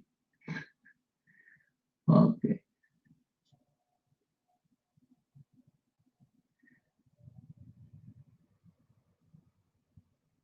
If the Muslims were not happy about the Quran that Ottoman wrote, they would have killed him right away. You think Ali is going to wait? He could have killed him in less than 24 hours. The reason why he didn't kill him because he agreed with the Quran that Ottoman put in the Codex. And no problem with the Sahaba. He destroyed the Qurans, personal copies, because some of the Sahaba, they had footnotes written in their personal Qurans. And he was worried that, you know, if they died, they will leave this Quran, and people who comes after them, they're not going to know how to read Quran left, because they will think that footnotes is part of the Quran. So the only person who can read the copy is the person who wrote it. And that's why he said, no, we have to destroy everything. And plus was also some reading that were different, because the word, Arabic word, they have some different reading depending on what tribe you're from. Like in English, for example, in the United States, and English in England, the word is pronounced differently. And Arabic is the same thing. So they have to write it, to standardize, to have one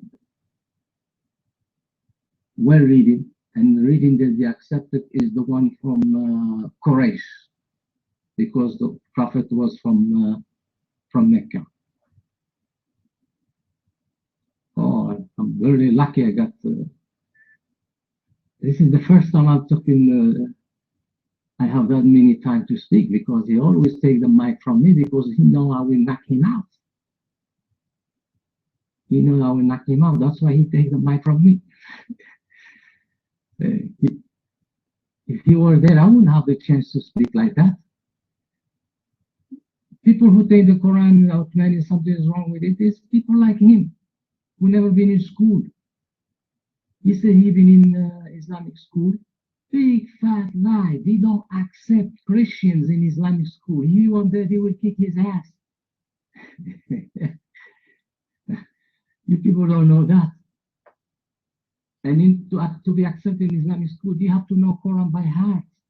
That's the test, entrance exam.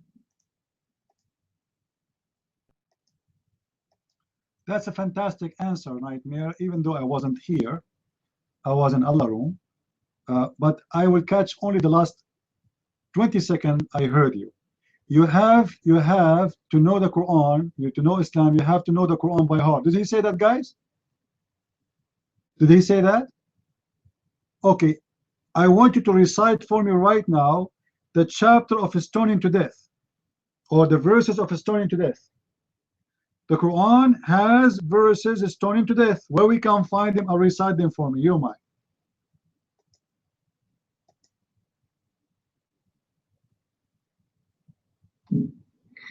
Actually, the hadith that talk about the Quran, I told you they are not accepted to to. I did not say anything about the hadith. I said it is in the Quran. You're a prophet. He mentioned Surah Al-Rajm. What do you mean not accepted? Who is the one who's not accepted? You? Huh? Who is the one said it's not accepted? Your Majesty. Let me get you busted.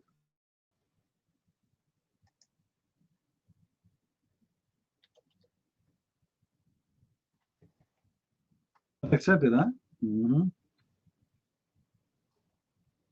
All right. In a second, we will see if it's accepted or not.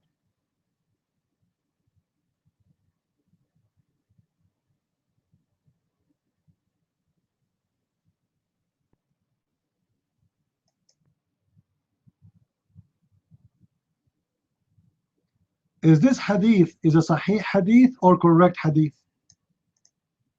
Nightmare. And be careful, I'm going to spank you badly now. Is this hadith correct hadith or it's a weak hadith? Omar saying that stoning to death is in the book of Allah. Is that a correct hadith or it's a weak hadith? You mind?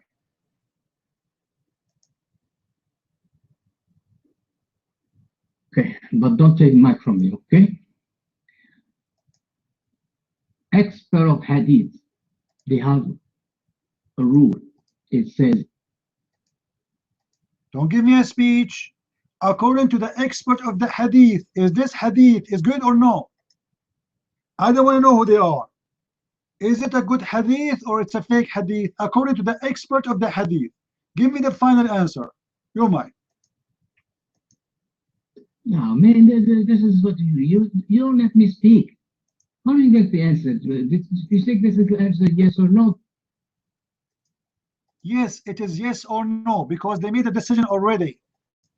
Is it accepted hadith by them or not? They are not going to send them letter to ask them to check it out. They already check it out. So is this one accepted or rejected? Your mind.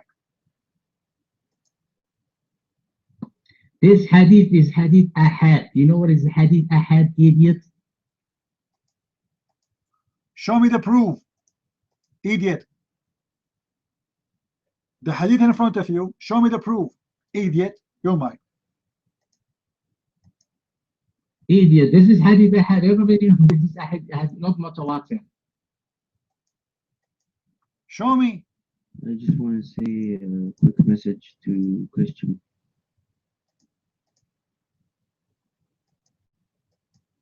Sorry for the quick spanking, Mr. Peaceful. This is a quick one. Later I will give you more. If you are a hero, put your hand up. Nightmare. Can you show me where it says that this is not accepted hadith? Show me. I am willing to show everybody that you are a liar again. Challenge between me and you. If you can show me that this is rejected hadith, I'm going to close my room. Is that fair, guys? Is that fair? Show me.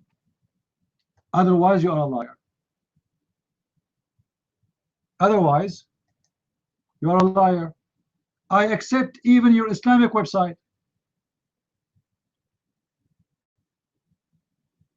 I'm posting the hadith in front of you, and I want you to show me. Go ahead.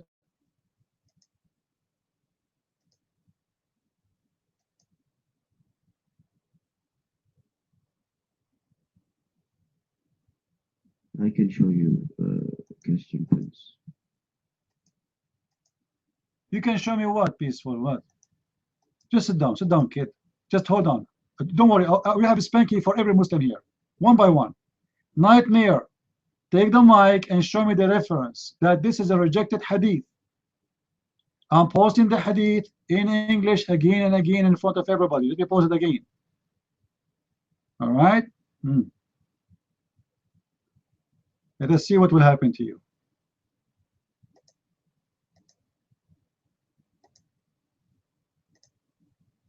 Here we go. This is the hadith in the front of the room. I want you to show me where any Muslim scholar say this hadith is rejected. I'm waiting for you. You're mine.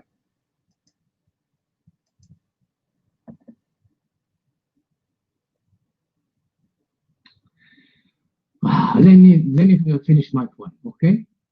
Hadith ahad. You know what?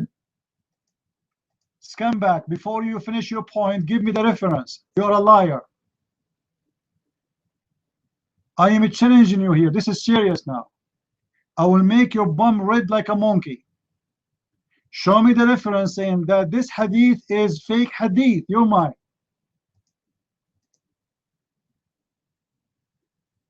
When I say it's a fake hadith, let me finish my point, idiot. Then this is a true hadith. If it's not a fake hadith, you're idiot. So you accept it.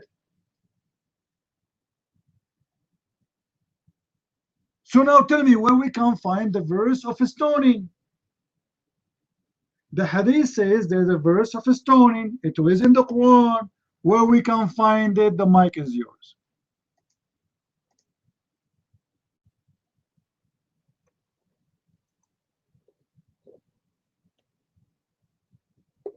Hadith ahad is not yours to attack the Quran. You got it now, even it's, you know.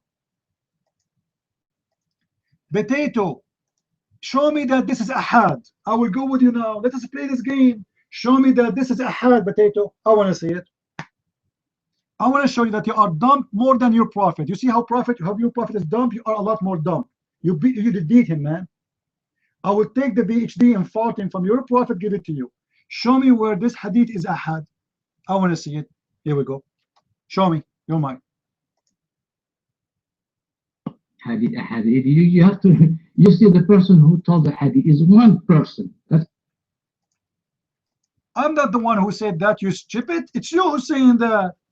You are the one who said it's ahad. Are you stupid or what?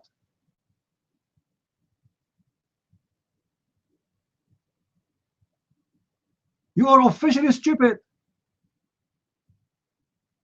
The hadith in front of you, it says from Ibn Abbas, from Umar, from An Ubaidullah, and Ibn Abbas, and Umar.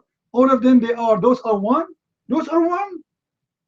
All those names are one guy for you?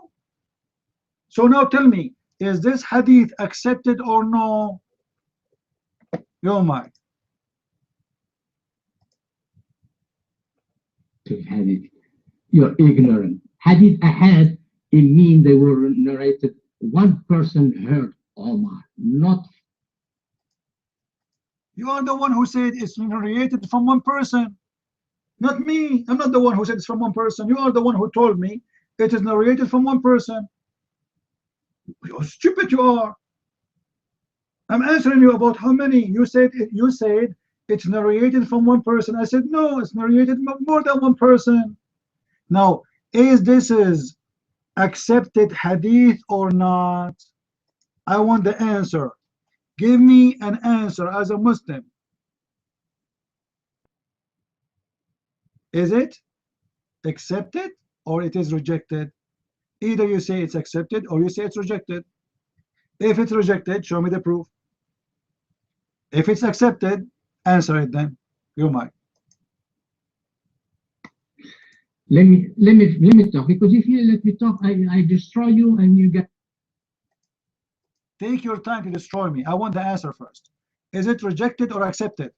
Start saying it is rejected, or start saying it's accepted, and then destroy me. Your mic. No. I had even one person heard. I don't care. Give me the answer. Don't waste my time.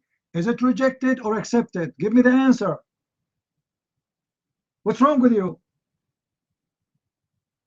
Is it accepted or rejected? If it is rejected, show me the reference. If it's accepted, give me the answer. You're mine. It's rejected to attack the Quran because it's ahad. Show me the reference. Prove it. I will give you 21 days. You know what? 21 years to show me a reference saying that this hadith is rejected. What do you say, guys? Is it a good challenge?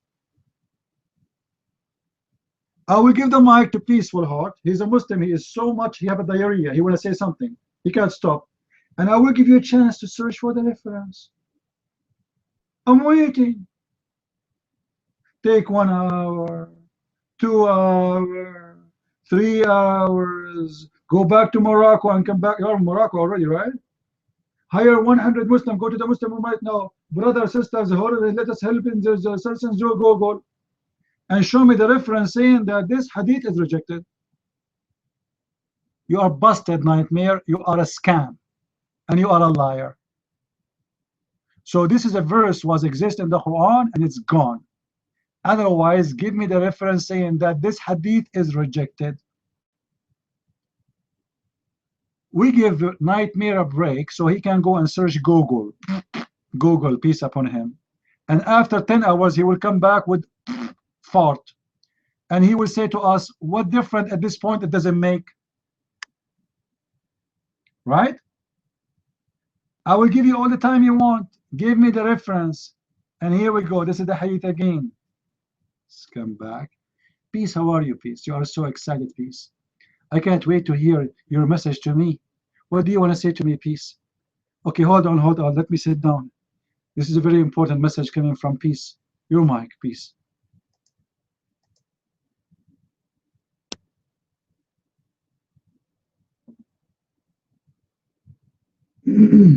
Assalamu alaikum, peace to everybody. I just want to say that Christian Prince, I thought you'd have changed by now. I changed, my friend. I took a suntan and now I look darker. Go to the topic, you idiot. What do you want to say to me? Yeah, that's exactly what I was going to say if you would have given me the chance. The thing is, right, Christian Prince, it's been more than a year now, and you continuously book. I know, it's been more than a year actually, and you never come back here with an answer. What about you help your friend to give us an answer? Where we can find the verse of stoning to death? It's been a year. It's been a year, I'm waiting for an answer. What is the answer? Where we can find the verse of stoning to death? Can you tell us? Can you wait before you red dot me? It gets annoying. It's like, hey, my expertise with Muslims, they like spanking. And I'm afraid if I don't spank you, you will not come back. So take the mic and give me the answer. Where we can find the verse of stoning to death? There's a verse was exist in the Quran about stoning women to death. Where is the verse? Your mic. No, this is exactly what's going to happen. I'm going to leave the room if you doubt me one more time. Okay. I was afraid you would take off your panty if I doubt you one more time. That's a better threat. He will leave the room. Like, who care? Oh, please don't leave. Please don't. Please stay in the room. Please. We cannot resist without you. Like, unbelievable. He left. We missed the heaven. What a bunch of a scumbag. Do you know how many times I said the word scumbag today? But those Muslims are, I don't know, I cannot find one decent Muslim.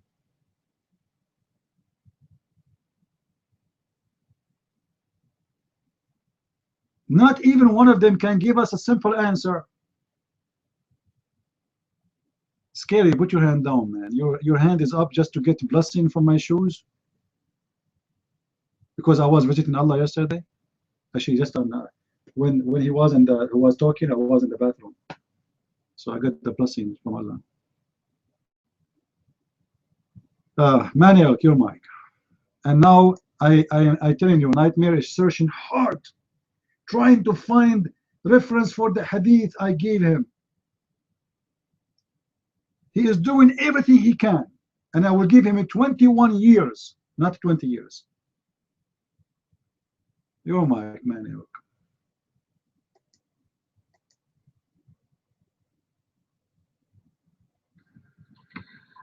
Thank you, CP.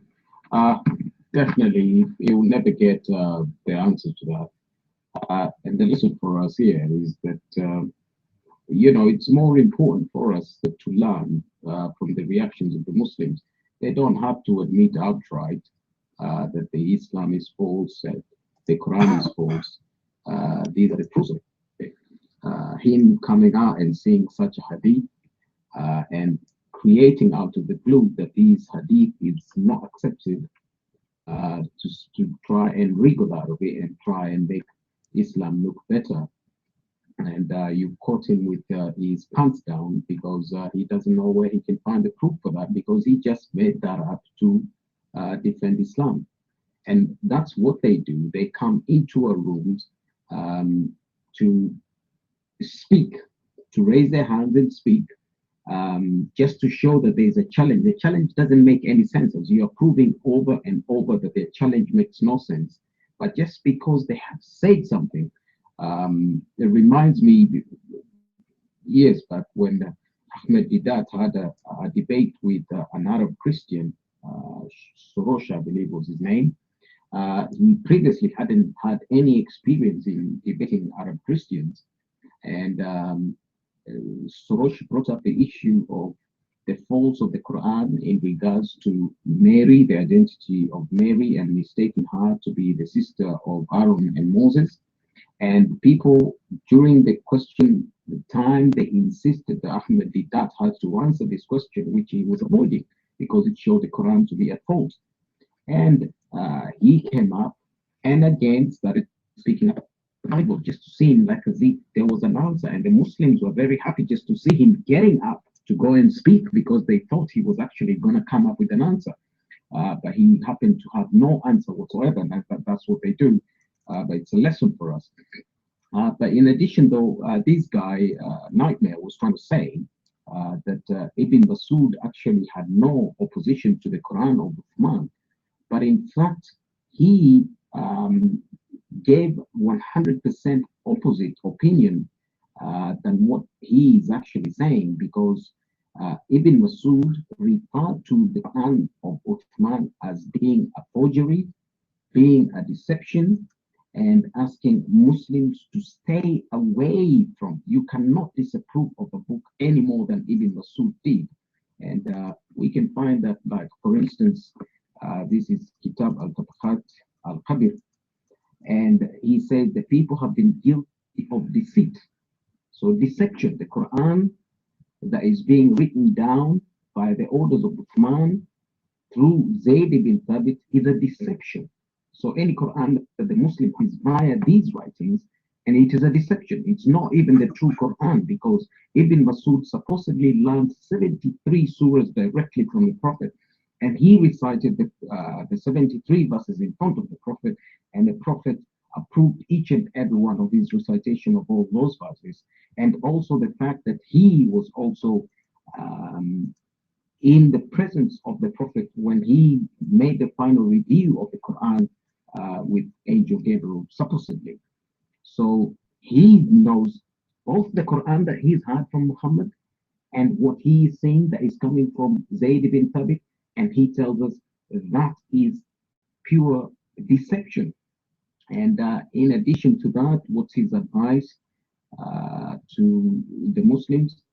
He said, all you Muslim people avoid copying the Mus'haf. So anything that is written down by Zayd or recitation, because the Muslims will jump around and say, oh, it's actually not the written, it is the recitation. He said both.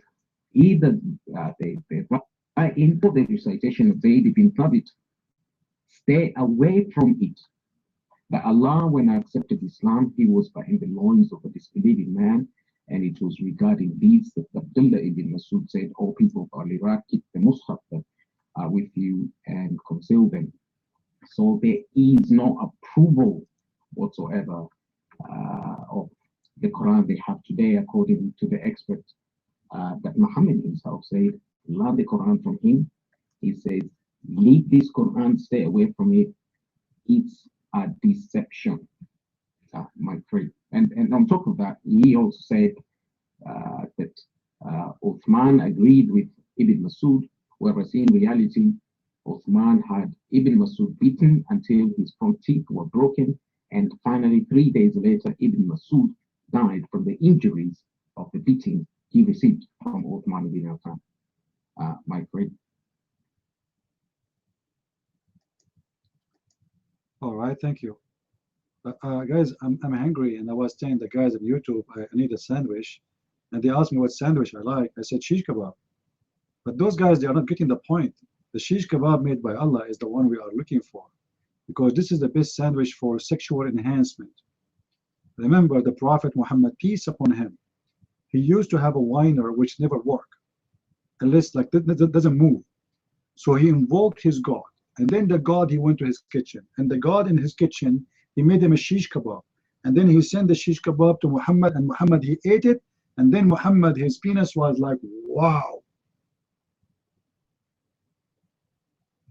My friend, Allah is all wise, and it doesn't matter what man Elki told you about those guys.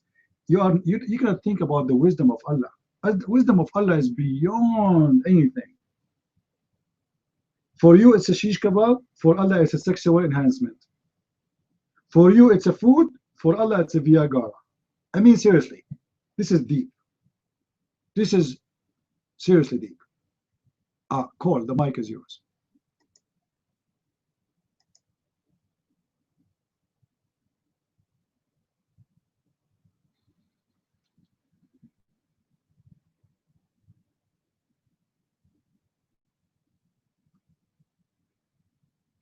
Oh, can I be heard now?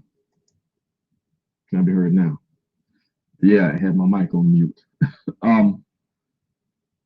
A couple of things. This notion that the Quran just fell down from heaven and it's been perfectly preserved, unchanged down to the letter,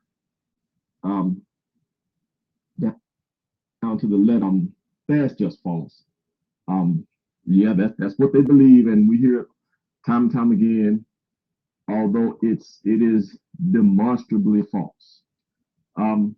Several things here. When Muhammad was here, he said a lot of stuff, and the Quran was saved in oral tradition. They memorized it. So when he dies, you got a lot of problems. And the most important of which is what actually is the Quran. You know, I mean, if he said a lot of stuff about everything and people were asking him stuff left and right all the time, you know, it's clear to us he was making it up. But let's assume that you are a Muslim and you believe everything he says. How do you tell what's in the Quran and what's not? You know, what did he say is just his own opinion? What is supposed to be the exact word of God? How do you tell? Moreover, what if the reciters disagree? You know, the notion that, you know, the notion that two men or actually every man, because it was more than two, that everybody's going to memorize the same exact thing, the same exact way, that's just nonsense. It's nonsense. That's not going to happen with any significant number of people. And that is exactly what we see from the evidence. You know, so they got to decide what's in the Quran. And we know from the Hadiths that there were disagreements. The people that Muhammad told you to memorize it, to learn the Quran from, they weren't taken into account. And then we know that some of the people, like Ibn Masud, we know his Quran was different. Man, Elk just mentioned that, and not that it's new here, but we know his Quran was different. We also know that parts of it were lost. Some of the people who memorized stuff were lost. That I believe is in Sahih Bukhari, in several places in Bukhari actually. We know that the Hadiths say that what was it? Aisha had some verses on the stoning and the breastfeeding of adults that were eaten by the goat. That were eaten by the goat, which I will always be convinced that that is a case of the wives getting together, knowing what Muhammad was, and making a decision to cut that out. I mean,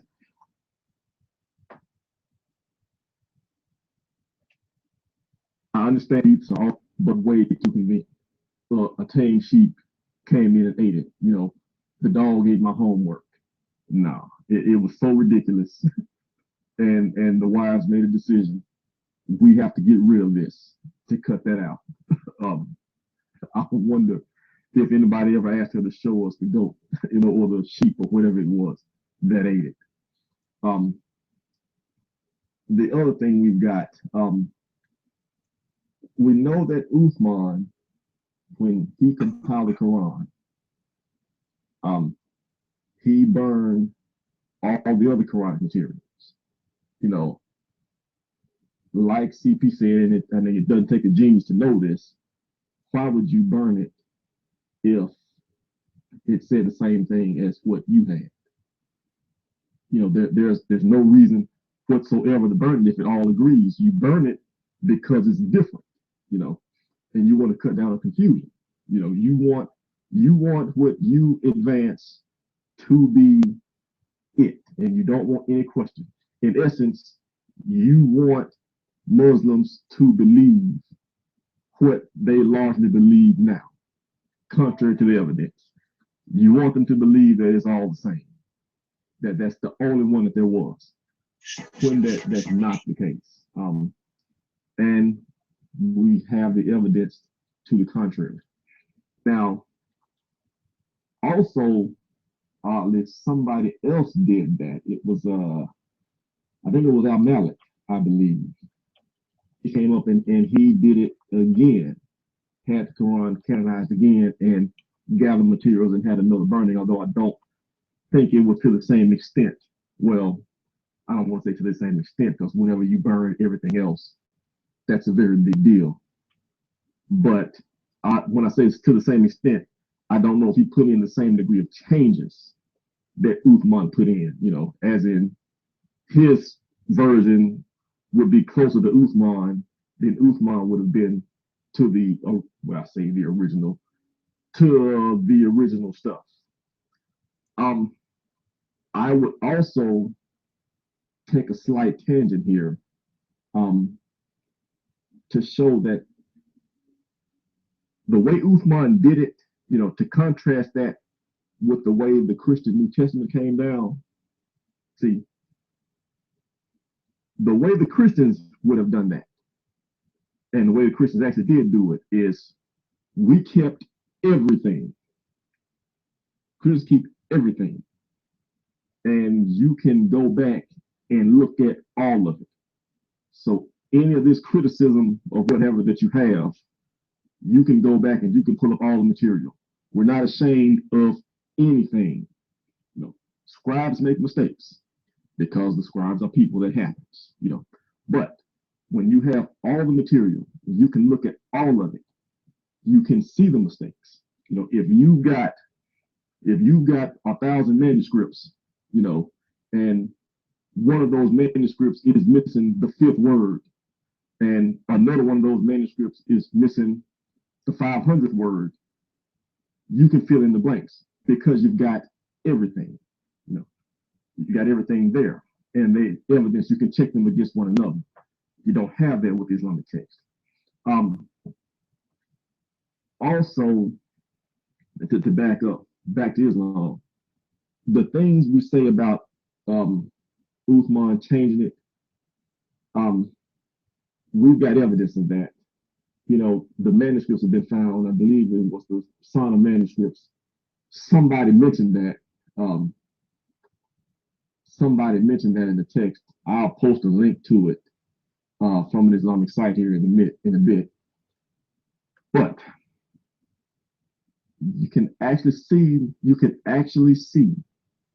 in the manuscripts where the original was erased and the quote unquote more Uthmanic Quran was written over the top of it.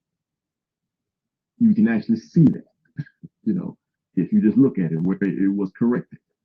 Moreover, you can actually, you know, they can look at the erased text and pull it out and tell what it says. I mean, it's there for all to see, you know. So it was changed, pure and simple. When you look at the manuscript and you can age what was written, you can tell how old the document was, and you can see the erasure, and you can see the old ink, and you can see the new ink. I mean, it's just as plain as day. It was changed. It was changed. It said one thing, and they changed it to fit another, you know. So if you're Muslim, then you have to ask the question. So if the Quran you have today has been edited, which it has been edited, that's the only way to do that is to just plain old not believe your eyes, not believe the evidence, which I mean, I guess Muslims are actually good at doing. They've gotten very good at doing that, but that's where you are. You're at the point of having to ignore the evidence because people can show it to you. They can show it to you now. So if it's been touched by human hands, now what? You have to ask yourself, why did they do it? And what did it say at first? You know, why did Uthman burn that stuff? Why did Abu Malik burn that stuff? Why are there no hadiths to support Surah 4, 157 and others like that?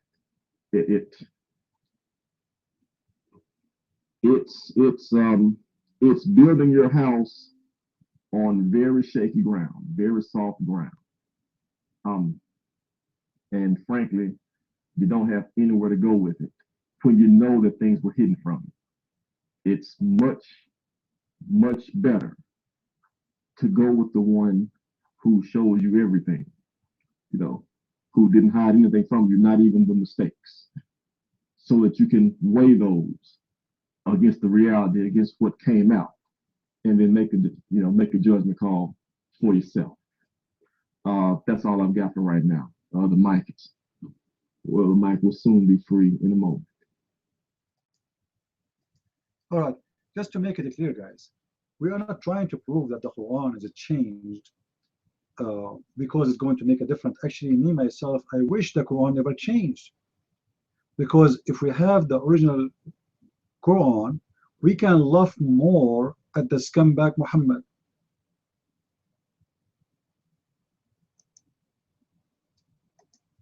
Is my voice clear? Not good? Low? All right, let me see why. Oh, I forgot to say Alhamdulillah. This is why. Alhamdulillah. Here we go. Is my voice better? Alhamdulillah. Okay, now it's better. MashaAllah. That's amazing, my friend. So the point is, Quran change or not will not make a difference really for us, because this is a scumbag book. This is a false book from the beginning. Who care really? But we are just showing the Muslims how hypocrite and how stupid they are when they come to us and say your book been changed. And look at this guy. He's saying if the Quran was changed, Ali will kill Uthman. I thought you are going to find me the reference for the hadith I gave you. And yes, they killed Uthman. Uthman, he was killed, my friend. Uthman was killed. He was killed and they bury him with the Jews, which means they refused to accept him as a Muslim.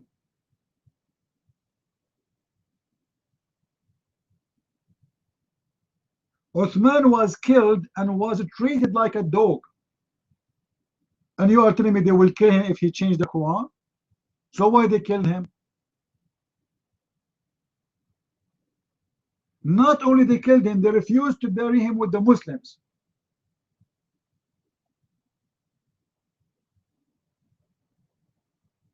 Well, he did not collect the Quran from the first year. The Quran, when the Quran is finished, nightmare. Unbelievable. They killed him like a dog, and they refused to accept him as a Muslim. And who is the one who did that to Uthman? The Muslims. So Uthman was a good guy, but the Muslims, they spit in him and they killed him. That's amazing. Chris, the mic is yours.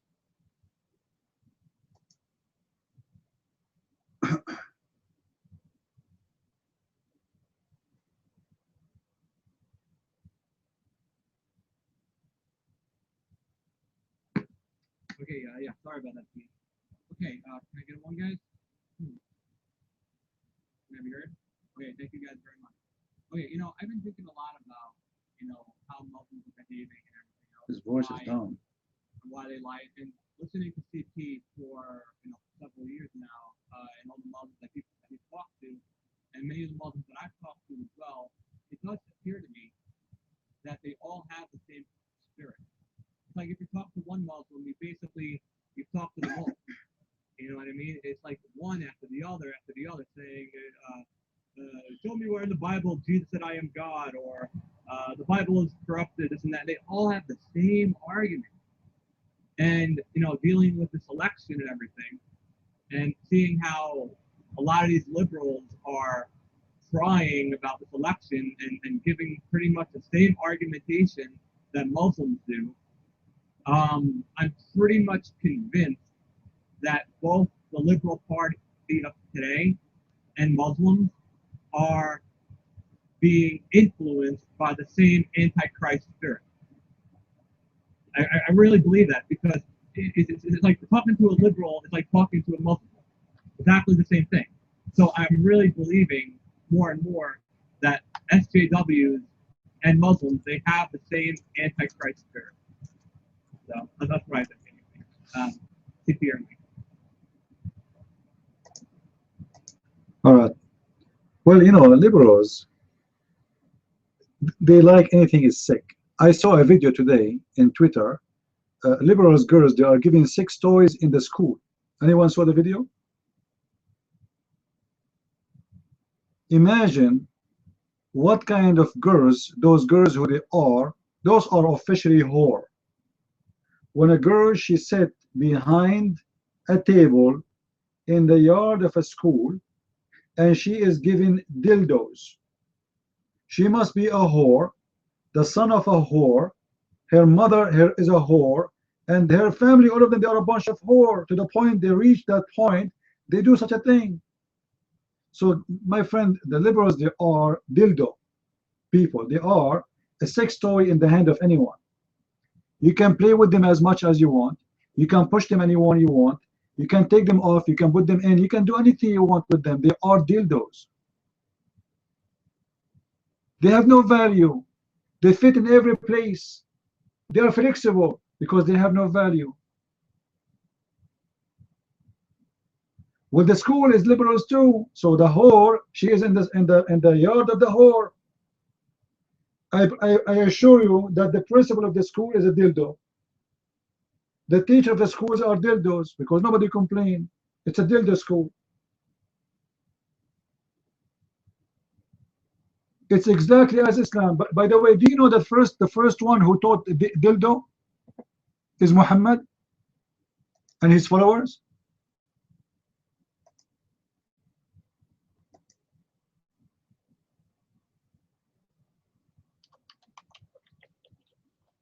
Let me show you this.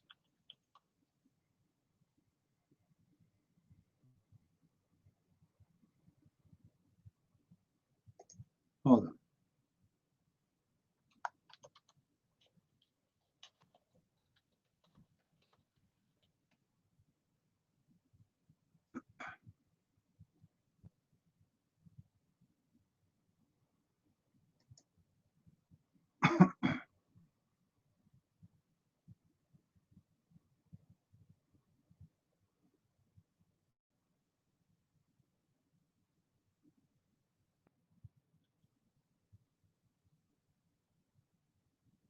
Now, if there's anyone here is under the age of 70, leave the room, please. If you are a Muslim, you can be staying in the room even if you are 6, because according to Muslims, 6 years old, it's mean you are mature. Remember, Aisha, she was dating at the age of 4, according to Muslims. Look at this. Our companion have said that if the penal head has penetrated in a woman anus or a man anus or an animal or vagina or its anus, then it's necessary to wash. If it is penetrated, is alive or dead, young or old. Do you see it? Alive or dead, young or old. I mean, seriously. And you are talking about the liberals.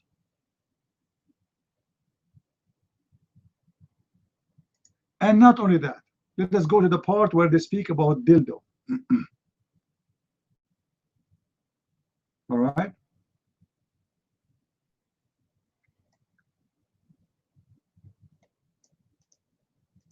Read with me, guys.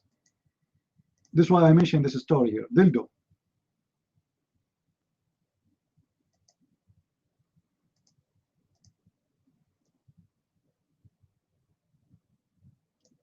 Let me pause this part for you.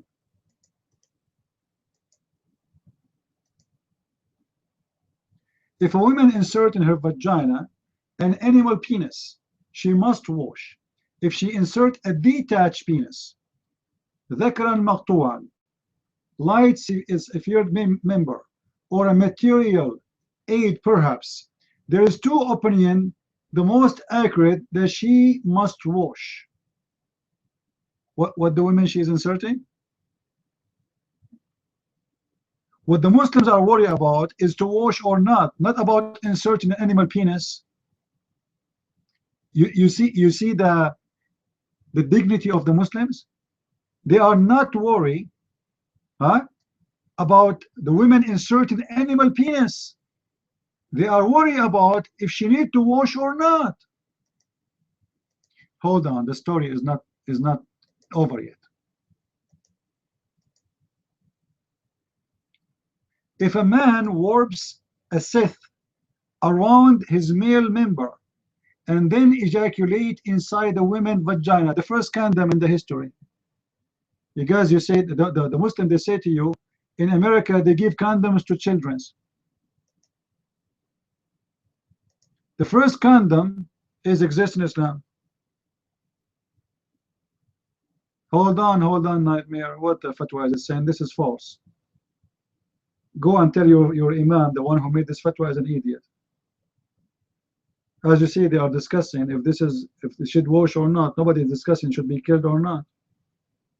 Now listen. The stupid Nightmare, he do not know that this hadith is speaking about your Prophet himself having sex with animals.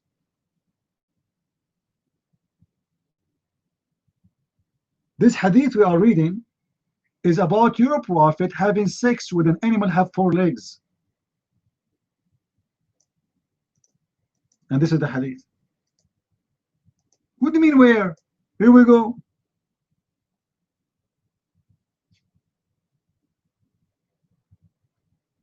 The whole discussing about having sex with animals, we need to wash or not, because your Prophet himself have sex with an animal have 4 legs.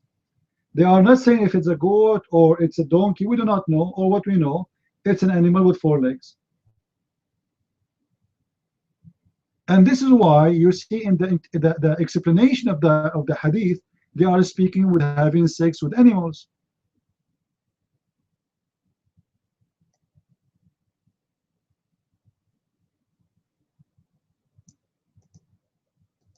As you see, otherwise, why in the hadith explanation they are talking about women inserting and a man inserting and a woman having sex with, etc.? What does have to do with this? The explanation of the hadith is very clear.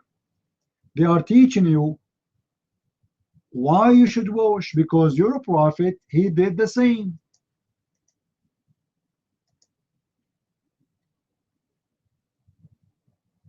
The meaning of this hadith, guys, the meaning of the hadith is about what? Is about the Prophet of Islam, Muhammad. This is the interpretation of the Muslims. The meaning of the hadith, it is necessary to wash, is not limited to when a semen is ejaculated. Rather, it was a penal head, whatever, blah blah blah blah, penetrates the vagina, then it is necessary for the man and the women to wash. There is no disagreement on this today, even though there was a disagreement on this by some early companion. And other later, however, the agreement was later reached. This is what we have shown and presented previously. And then they continue. This is all is the explanation of what Muhammad was doing with the animal with the 4 legs. They continue saying, read with me. Oh, hold on, just wait. They continue here saying, I pause this part. Let me pause the second part.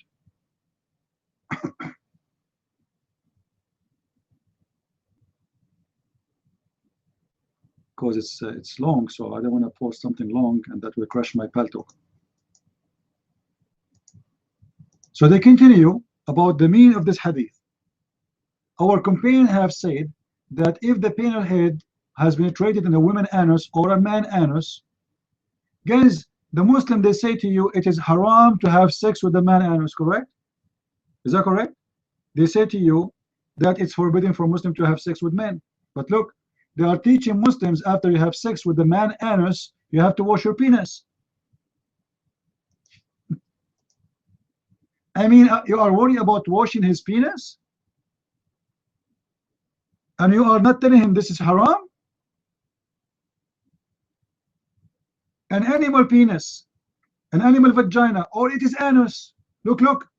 Not only a man anus, an animal anus, or the vagina of the animal. So Muslim, they practice sex with animals, either from their vagina or from their anus. Now you tell me how Muslims they used to have sex with the animal from her vagina and what that animal was. This is why you cannot trust a Muslim even with a cat. You cannot trust a Muslim with a cat. The cat will get pregnant from Abdul. And then the explanation continue. Young or old, whether it was done intentionally or what, intentionally or not. Guys, have you ever heard of somebody having sex with an animal intentionally or not intentionally? I mean, how you can have sex by accident with an animal? You were walking behind a donkey and the donkey, he uses a brake suddenly and you like boing and that's it? We have accident? Having sex unintentionally? Things happen. What about having sex with the anus of the man, intentionally or unintentionally? Like, I mean, how you can get to the anus of the man?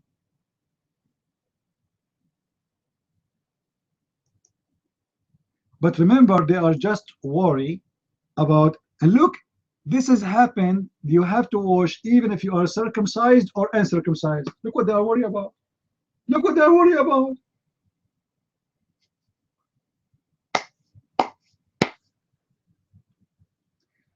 This is also apply if the woman places the male member inside her while the man is asleep. Like what? What? The man is asleep and she is what? Guys, do you see what I see? You cannot sleep next to women. She is a Muslim and you stay secure. She will rape you, my friend. You sleep next to a Muslimah.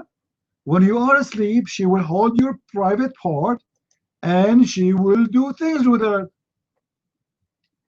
Do you see it?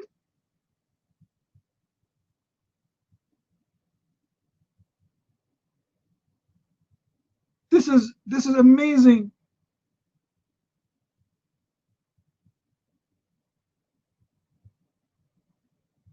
And look, after the woman, she inserted the penis in her vagina when the male is asleep. Whether the penis is erect or not, which means if he has like orgasm or not, still she have to wash. Circumcised or not, it doesn't matter. I mean, seriously. This religion is so beautiful.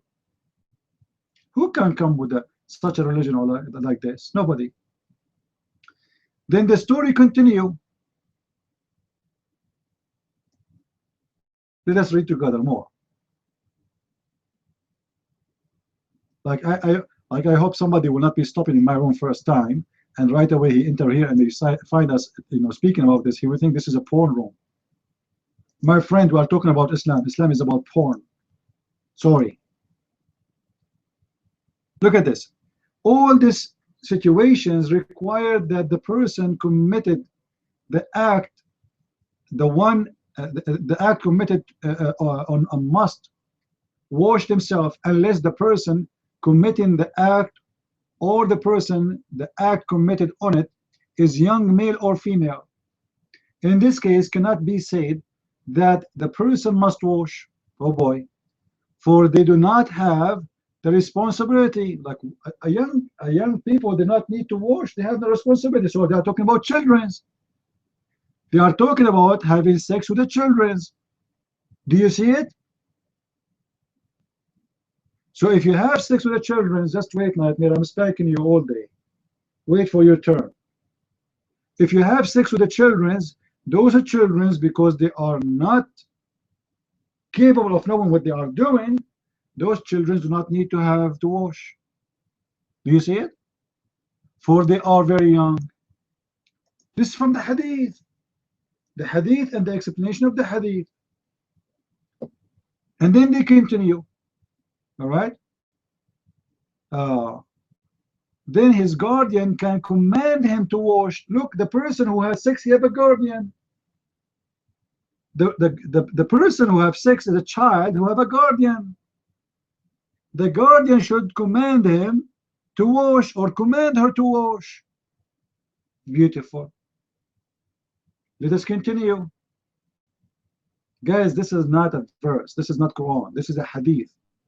And what we are posting for you is the explanation of the hadith. The book is called Fath al-Bari fi Sharh Sahih al-Bukhari.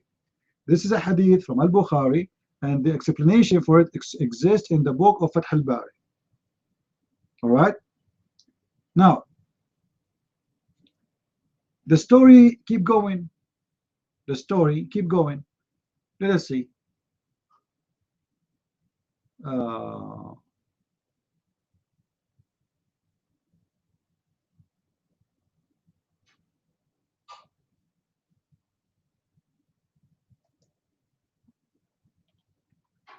Where it says, let us see. Because then he said, if you insert your penis in a statues, here we go. If you insert your penis in the statues, or a piece of leather.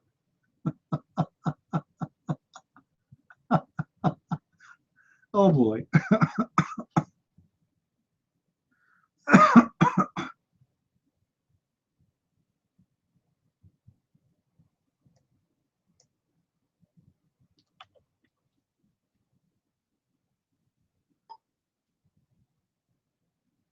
I'm trying to find where the story it says a piece of leather or dog, because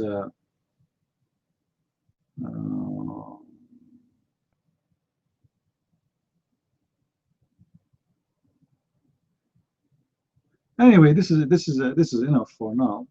And Nightmare is so excited to take the mic, and he is going to destroy us. The mic is yours, Nightmare. Did you find the hadith reference saying that this hadith is rejected, the one I gave you about the stoning to death? Your mic?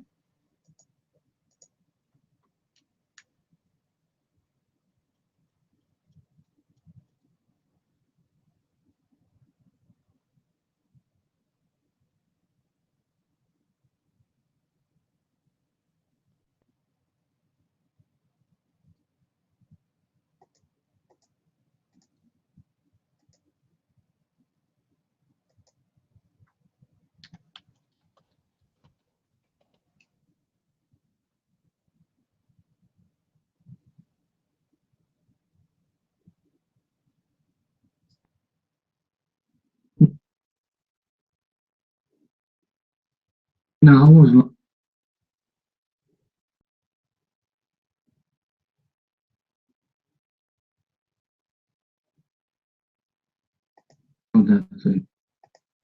What? You were not looking? So what you were doing?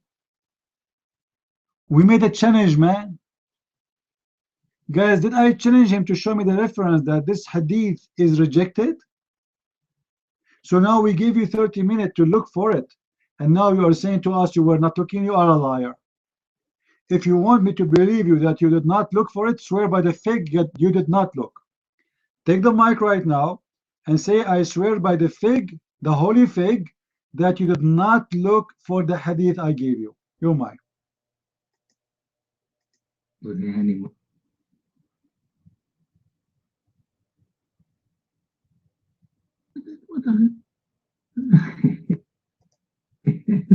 This guy is laughing at himself.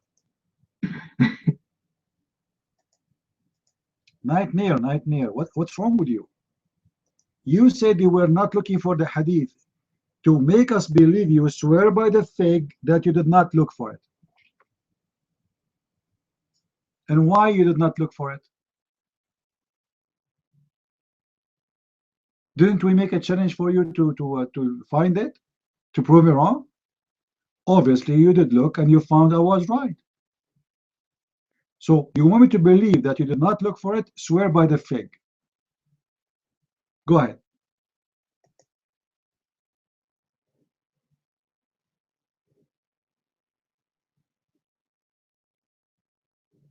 That الافتراض. You know what the Nightmare, you're افتراض من this mic was working fine before. English الفقه. Scam habit, you know what you do, and it can like a dark in drain poison what you do. So yeah. We can understand the word of what you are saying. Swear in text, Nightmare. Swear in text by the fig, by the holy fig of Allah, that you did not look for the hadith. Swear.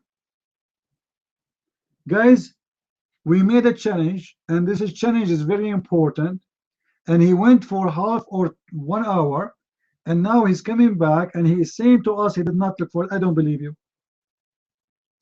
If you want me to believe you, swear by the fig. Swear by the fig that you never look for the hadith. You're mine. You stupid one. It's a shit to swear by the fig. I swear by God. No. Guys, did you hear it? It is a shirk. If you swear by the fig, you are worshipping the fig. You should not swear by the fig. Did you hear it? You do not. You should not do that. So your God, Allah, worship the fig. You just admit it. Because by swearing by the fig, you are worshipping the fig. Your God himself, he swear by the fig. Why you don't want to swear by the fig? Your God worshiping the fig. So Allah, he have a God, he's the fig. Allah, he put his hand up, hi Hitler. I swear by the fig, I swear, it's a big fig. Da, da, da, da, da. I swear. And everybody heard you saying, by swearing by fig, you're committing shirk. Everybody here heard you. We have 80 people here. We have 50 something in YouTube. We have 70 something in Twitter. We have 80 something in my backyard. And you just said that if you swear by fig, you are committing shirk. So why Allah swear by the fig? Afraid about sex with animals? What do you mean? It's just we will talk about it. Don't worry. Let's finish step by step, Abdul. What sex with animals, Abdul? Your prophet have sex with animals. Okay, you know what? Let us talk about sex with animals. I want you to read this hadith for me. I want you to read this hadith for me. Here we go.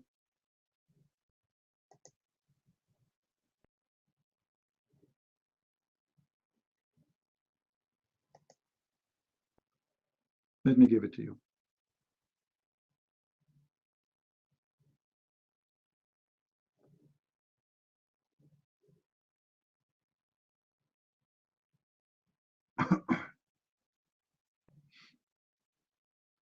Are you ready?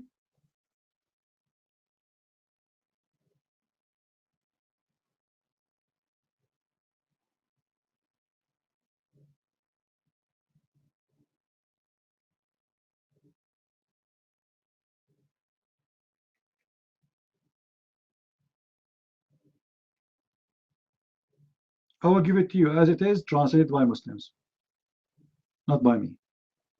And you read for us. I don't care what you will say. Translate to us and tell us what does that mean.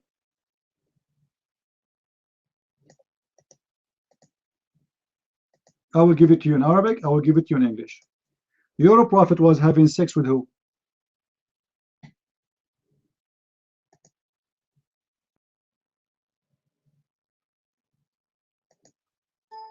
Read it. What is that thing have 4 legs? Your prophet was putting his penis between them. Your mic.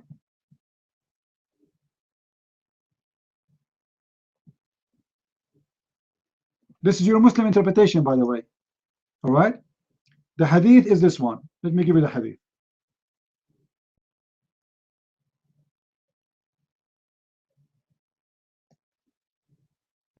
This is the hadith. The prophet, he used to put his penis between her 4 legs. What is that thing have 4 legs and your prophet was having sex with it? I will give you options. It was an elephant. It was a giraffe. It was Hillary Clinton. Which one? You're mine.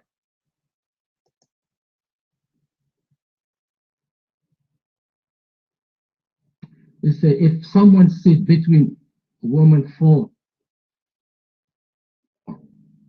what say the prophet used to have? Abdul, in the Arabic it doesn't say women 4. What 4? Anybody heard women she have 4 legs? Guys, anyone heard that women she have 4 legs before? The word women there is not in the hadith. This is in the English Muslim translation. There's no word, there's no women, and there is nobody heard of a woman she have 4 legs. I'm just posting to you as it is, as Muslim they translate. It's false, my friend. Show me where is the word woman. It says bayna shi'abiha al-arba'a, between her 4 legs. Name for me one woman ever Muhammad he slept with, she have 4 legs. Go ahead.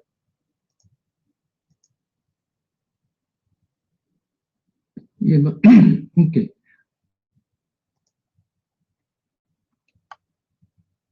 Okay.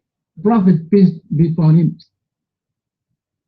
said, if one sits, but he doesn't say, I sit between woman 4 legs. If one sits, if some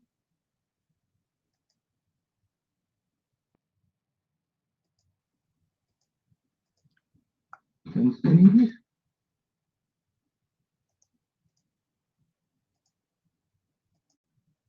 Abdul, your prophet never said between a woman 4 legs. He said, you just admitted that this is 4 legs, guys. Did he say 4 legs? Did he say that? Did you hear him saying 4 legs? So your prophet said, if you do that between her 4 legs, you have to wash. What is the creature have 4 legs? Women don't have 4 legs, my friend. Ladies in the room, any one of you have 4 legs? Man, if I can't find a woman with 4 legs, I will marry her immediately. Because then I do not need to buy her car. She will run so fast. How the women she have 4 legs? Your mind. Okay, destroy me, destroy me. Please don't destroy the 4 legs of the women in your way. Okay, your mind. Okay. Does an animal have do the circumcision? الختان. الحيوانات يختنوا. Animal do they have a circumcision? Your mind. What circumcision, man? The hadith in front of you, it says to have sex with her between her 4 legs. Just take the women word off. It's not in the hadith. It doesn't say anything about circumcision. Do you see it? Do you want me to give you the hadith in Arabic? It doesn't say anything about circumcision. It says if you put your penis between her 4 legs. Which creature have 4 legs? Unbelievable. Can you tell me which creature have 4 legs? Since when? This cannot be about women. This is about animals. And that explains why in the hadith explanation they are talking about women inserting and men inserting their penises in animals and even dildos. Because this is about having sex or sexual relationship within normal things.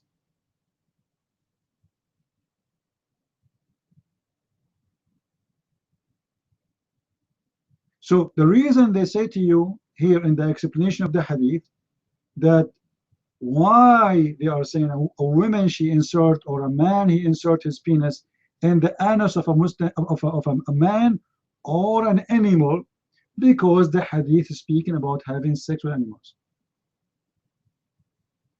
If the hadith never mentioned the animal and there is no animal there, why in the interpretation of the hadith they are speaking about inserting the penis in the anus of an animal? Remember, if the hadith is speaking about having sex with the women, if it is, then why you are talking about having sex with an animal? It doesn't make sense. It has nothing to do with the topic. And if it is forbidden for Muslims anyway to have sex with animals, then how you want to teach them how to wash after having sex with animals? Right? What is the connection between having sex with the women and having sex with animals in the hadith? Read for me. Your mind.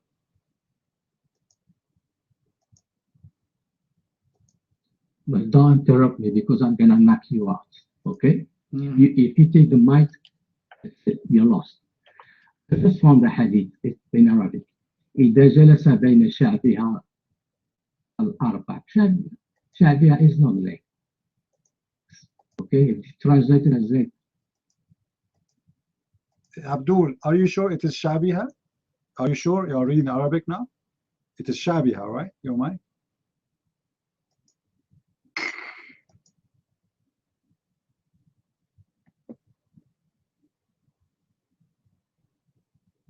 Yeah, شعبها الأربع. Okay? Don't take the mic from me. This is the knockout. One. Okay. the four of her shabiha. You see, I'm just confirming what you said. He is doing bang bang between her four. Her four what? What her four, your mind?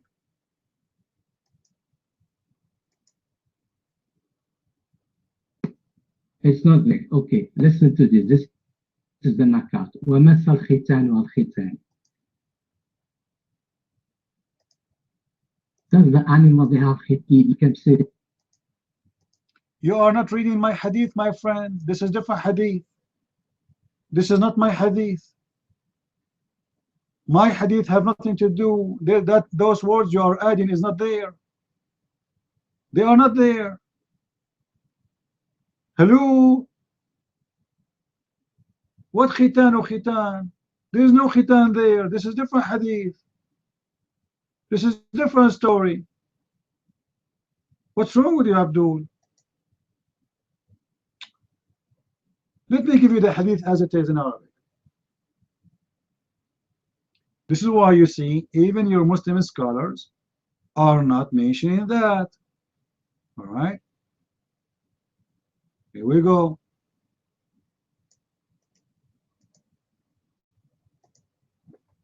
I will give you your Islamic official website. Hold on a second.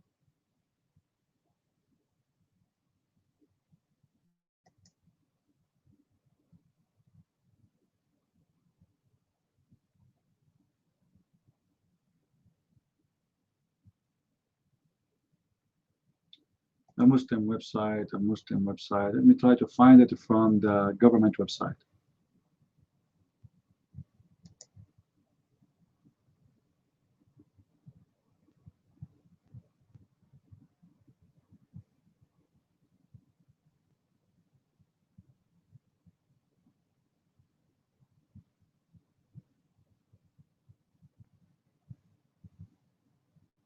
This is the hadith, my friend. The hadith is very short.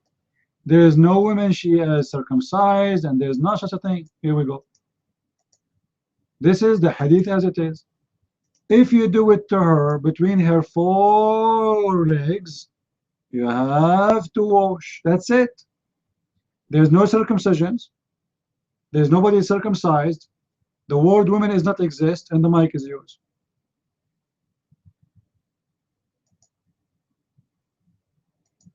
I cannot mention Aisha. Aisha also said the same thing, except Aisha. I agree with you. Aisha, she is very educated about sex. But I don't care. The hadith does not say the word women, does not mention circumcision, and it says if you put it between her four legs, you have to wash. Tell me how women they have four legs. Same time, the explanation of the hadith is very clear.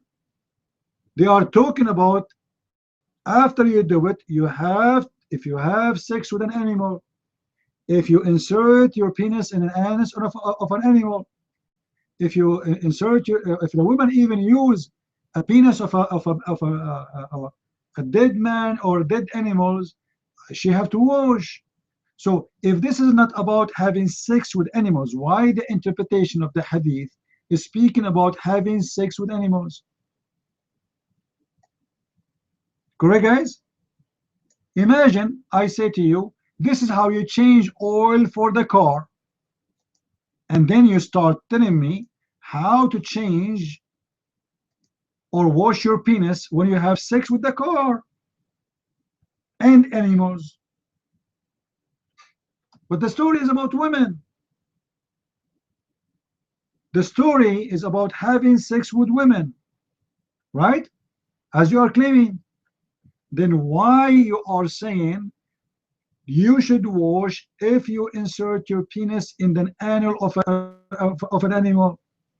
What the connection?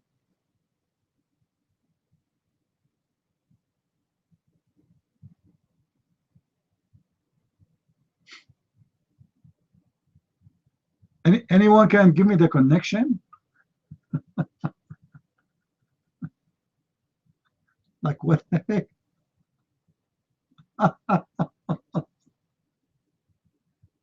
My friend, Islam is an amazing religion.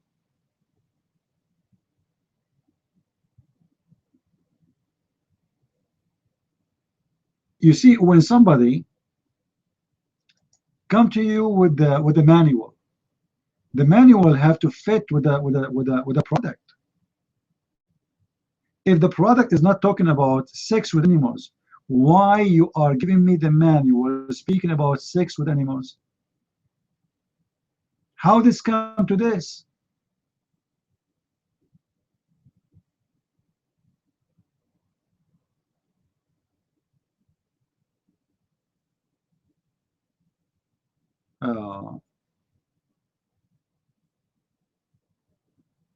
Actually, there's a book I would like to read to you guys from it, but I am really ashamed to read for you from there.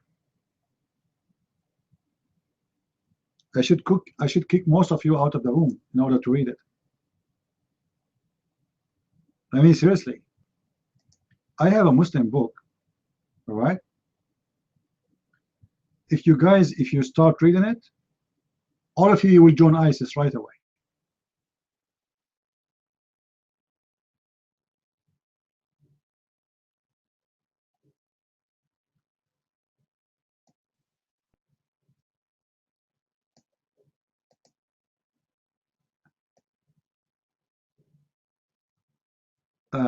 Nightmare, can you translate to the room what it says what it says in this book? I am shy to translate, to be serious. Oh, it's not coming, just wait. There's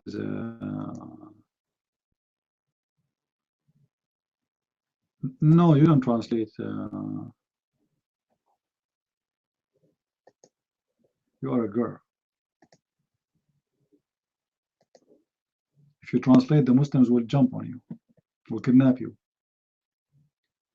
Where is the notepad? I have a notepad file. Where? Notepad. I need notepad because the text have. Here we go. Notepad. I have to clean it from. So what if you are 19? I am shy to read it. You are telling me you are 19? I'm like 99 years old. Come on.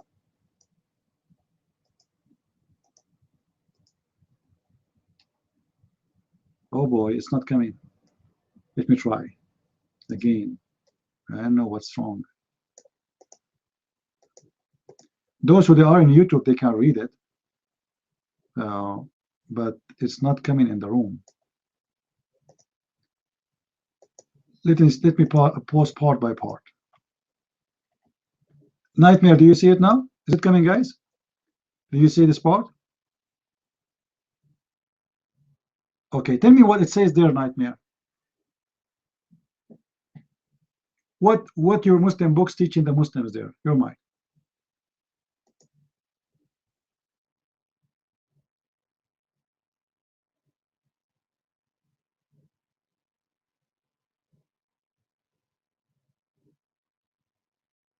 I don't know why you want to jump to this one.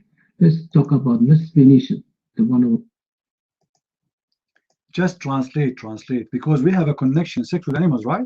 We're talking about sex with animals. Just wait. Have patience. Translate. Translate. I do not know how to read Arabic, my friend. My Arabic is bad. I want you to translate. Aren't you proud about your Muslim scholars? I mean, seriously. Translate to them. Go ahead.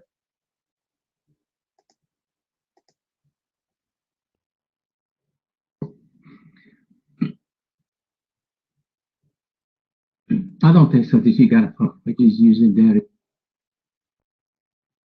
It's not the language of thought. Your mind. Okay, what is the bad word there? They use it. You don't agree with it, guys. He's saying they are using a bad language. What is the word there is a bad language? Can you tell me? Your mind.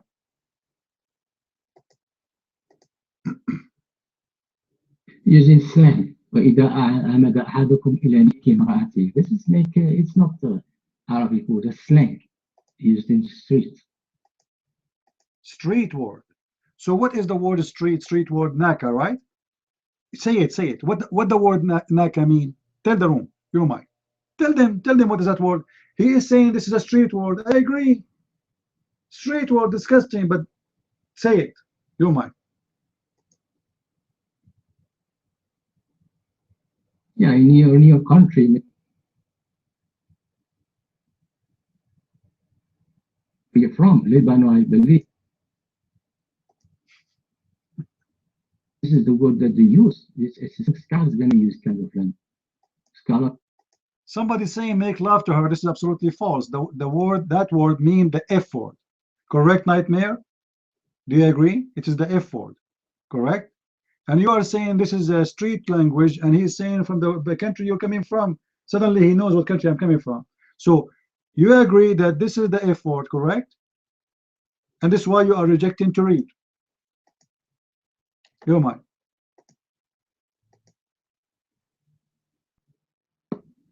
This is a word probably it's not scholar who's saying that. If a scholar is saying that, he's a stupid scholar. Thank you.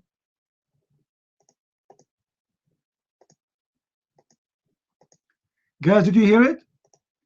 Did you hear it?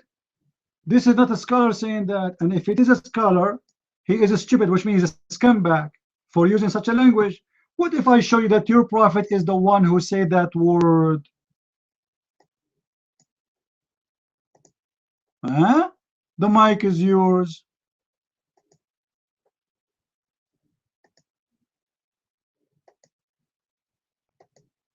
Show me the hadith.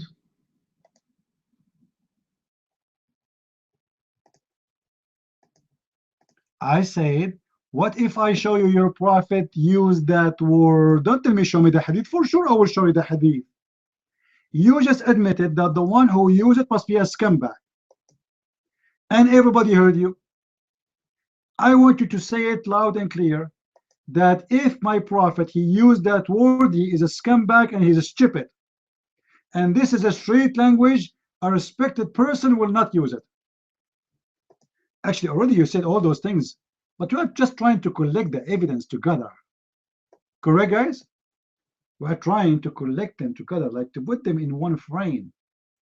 So take the mic and tell us, if you're a prophet, he is the one who said that. And remember, already you condemned the one who said that word. You condemn him. So you cannot now go backward. That's it. You're mine.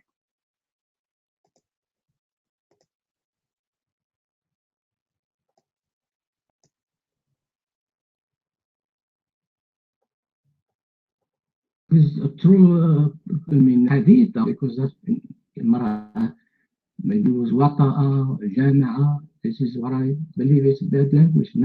Nick, we don't use in my country that word. Well, a second ago it was a dirty word. A second ago it was a scumbag who said it. A second ago it was the one who will use it cannot be even a scholar. Correct, guys? A second ago it was disgusting, it was garbage, it was no way, it was like unbelievable. And now Turkey, Mr. Turkey, we ate you just last 2 days ago. You're back. What do you mean blah blah blah blah blah blah? You're a prophet, he did use it. Here we go. Let me give you the hadith. And it is sahih. It is sahih. Read for me. Did your prophet use exactly the same word? You might.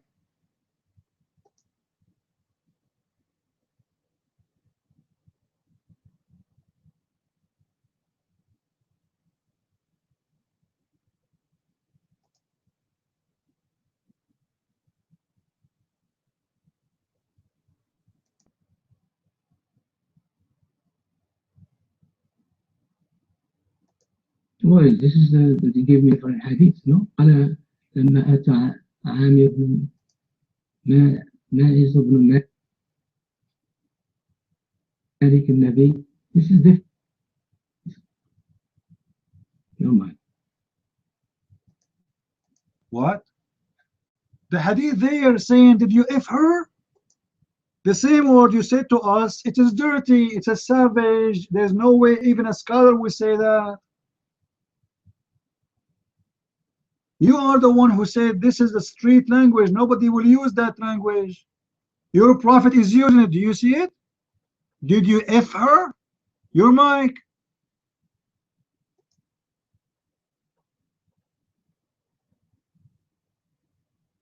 No, you told me that the hadith, the one that you showed me first, you told me that's hadith. That's what you said, right? Abdul, you refused to read what I gave you because you said this is no way is going to be accepted by any scholar. I said a scholar, I didn't say hadith. Guys, did he say there's no scholar will say such a thing? Did he say that? You did not say that my prophet will never say such a thing. You said no scholar, which means you refuse even a scholar to say it. You refuse even a scholar to say such a thing. And why? We ask you why. You said because he is using the word, the F word. It's a street language. You explain. Now your prophet is using it. So why you refuse the scholar to be a scholar for using that word, and you don't refuse your prophet for using the same word, which is the F word? Your mic.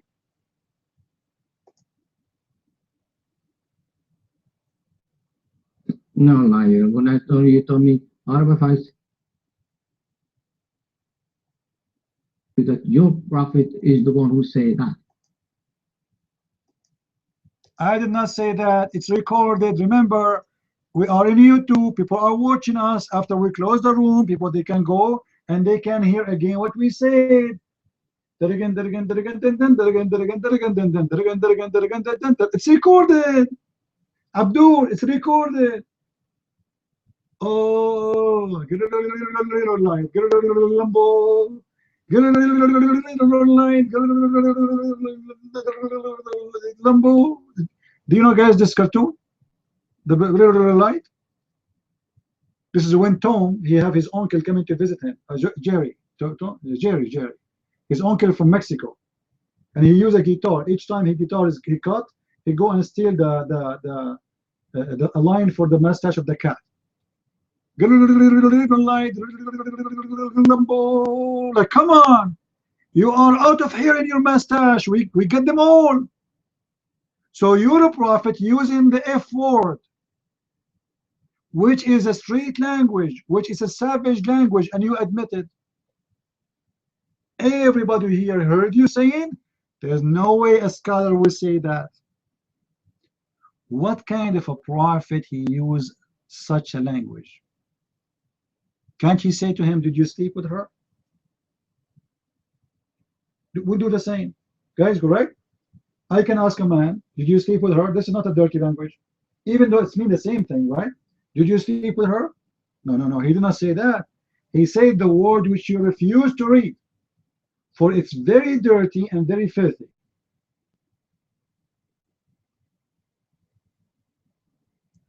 What kind of a prophet he used such a language? Your mom is Mexican? Okay, I'm going to go to Mexico tomorrow. I want to marry a Mexican girl. I like Mexican food, really. I like Mexican food. I love it. So I wish to have a Mexican wife. She can cook for me Mexican food, and then I open the room and she bring me Mexican food when I'm cooking the Muslims, and that will be amazing, beautiful. Any Mexican girl here? No Mexican here? Oh boy, I'm not lucky. Yeah, Mexican women, they are beautiful and they are nice and they are very good women at home. What's wrong? I have no problem to marry a Mexican. The problem, maybe she will not marry me, because if I tell her, she will ask me, where are you from? The second I will tell her, he will say to me, Lambo, I have to go right now. Lambo. So nice to meet you. I have to go. Like, this is what will happen. The problem is not she is a Mexican. The problem who I am coming from. Immediately she will say to me, I have to go. Unbelievable. Oh, nightmare.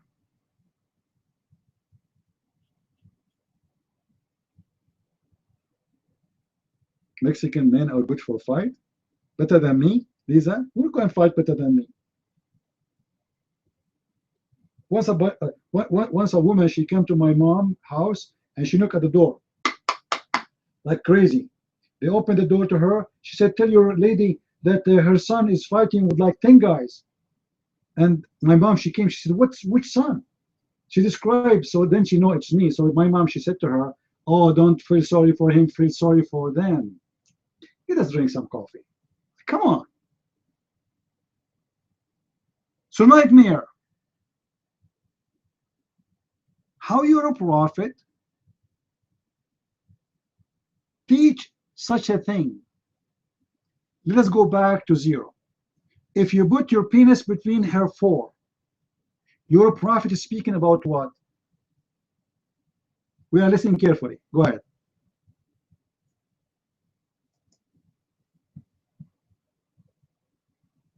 He's talking about lady. I doesn't say a leg. The Arabic is a shed.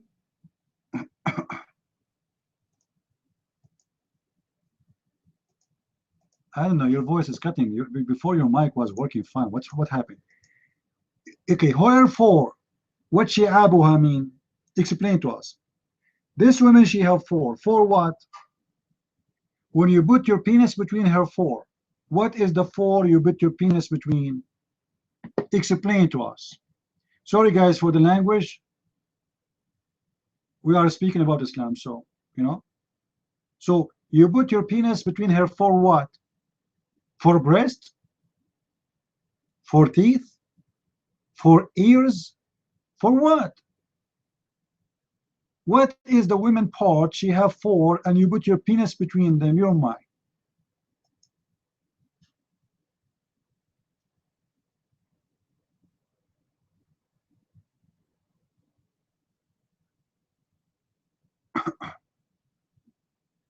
Okay, the hadith that you show, the first one, they were talking about the four. They were saying her vagina, her this and that, you know, but it's not an animal, you know. Between her vagina and his and that. What is that? What is that women she have four, man? What do you mean between her vagina and this and that? What is this and that? If you put your penis between her four, you must wash. What is that for? What this and that? Guys, did you hear the explanation? The explanation alone need a book. No wonder the Muslim, they have interpretation for the interpretation for the interpretation for the interpretation of the interpretation, and after all the interpretation, they need interpretation for the interpretation, and nobody still know. Because their interpretation is the following: if you put your penis between vagina and this and that, what is this and that? Have you ever heard a woman she have part? It's called this and that. You women have four this and that. You women are disgusting. You have four of this and that. That's really sick.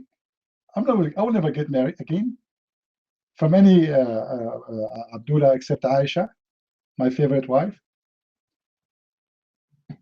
This and that. Oh boy, my first wife Aisha, she never told me that she have vagina and this and that. She showed me only the first one. You know what I'm missing now? I never saw this and that. Oh boy, what's happening? I feel like I'm dizzy now. Women, they have this and that, and the first wife, she did not show me. The second wife, she did not show me. The third wife, she did not show me. Can you imagine how many this and that I missed? What is that this and that nightmare? The women, she have four parts. What are they? You call them this and that. Mean the arm and the legs?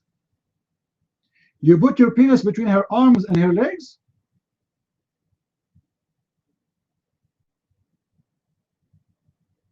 That's amazing. What do you mean you put your penis between her arms? You are putting your penis between her arms?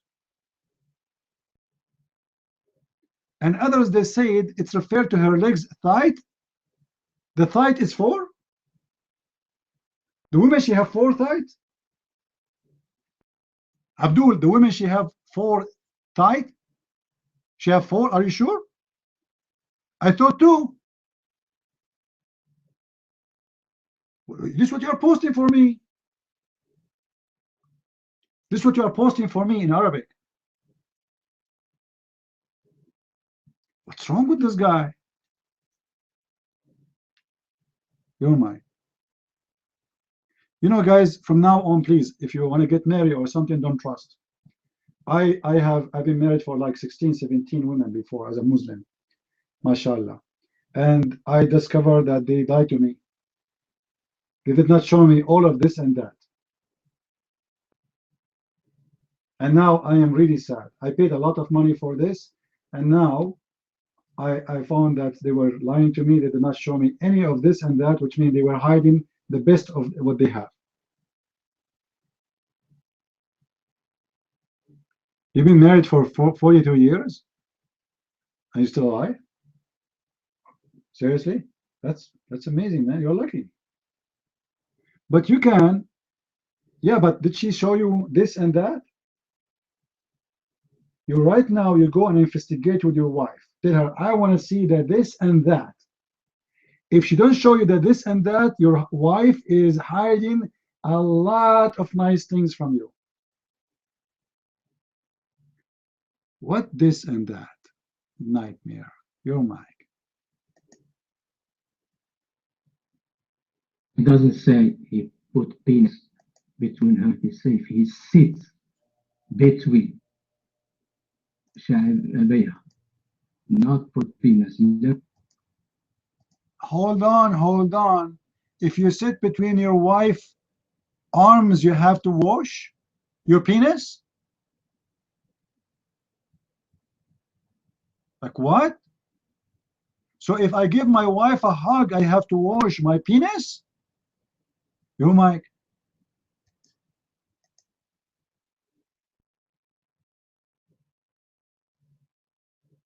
Idiot, learn how to read. I don't know how to read. I'm like your prophet, illiterate. If we put, you see how stupid the Muslims, they talk about learn how to read. And their prophet do not know even to read his name. Abdul, you are the one who said, if you sit between her arms and her legs, what does that mean? What is that? If my wife, she gave me a hug, already I am between her arm and her legs.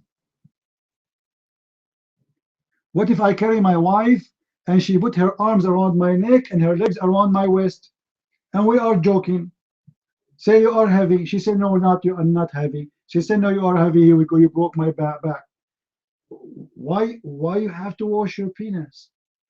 Obviously, this is about sex. And that thing you are having sex with have 4 legs. Yeah. بين شعابها الأربع ثم جهدها. What جهدها mean? Your mic, explain to us.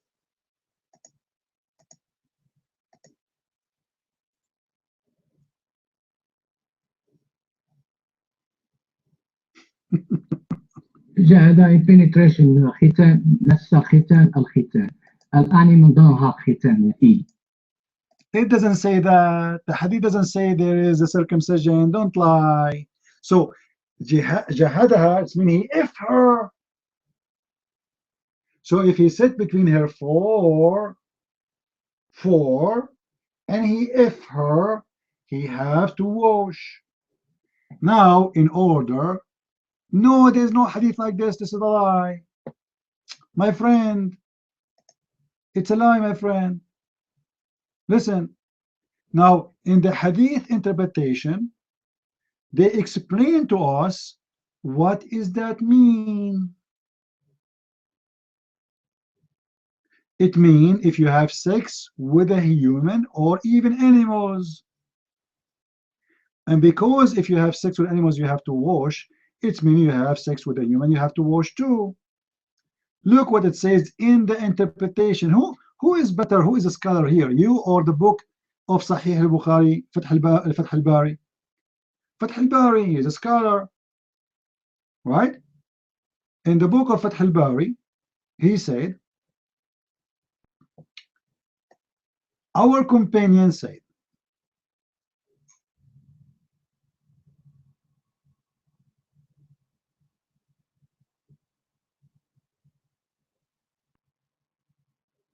I will post the parts one by one. And remember, the one is explained, the hadith is your scholar, not me. So don't blame me. Our companion have said, if the penal head has penetrated in a woman anus or a woman anus or animal vagina. Guys, do you see it? Do you see it? Okay. Nightmare. If the hadith is not speaking about having sex with animals, why the scholars giving the explanation of the hadith saying animal vagina? Do you have an answer for that? If the hadith is speaking about having sex with a woman, what the vagina of the animal doing there? You mind?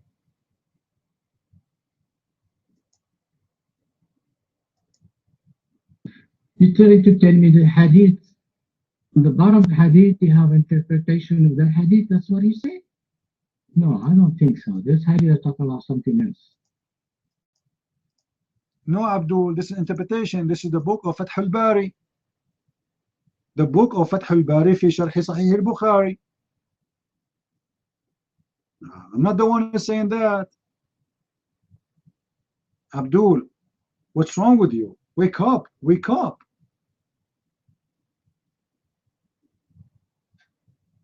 This is the interpretation of the scholar for the hadith. I'm not the one who is giving you interpretation. Send you the link? Oh, okay. So if I send you the link, what you will do with it? You promise me you will not do anything bad? You promise? All right. Okay, hold on, hold on.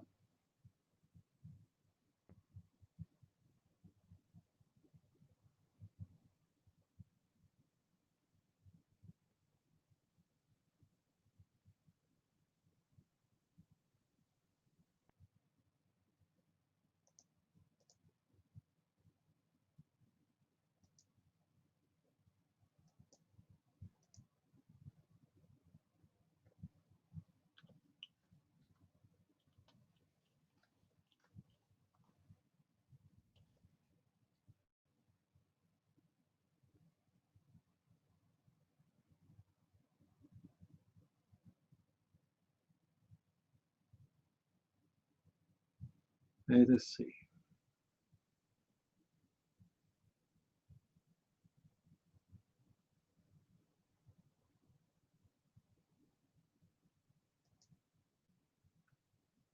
You want the link, guys, what we can do. Later he will say to me, I never heard of it.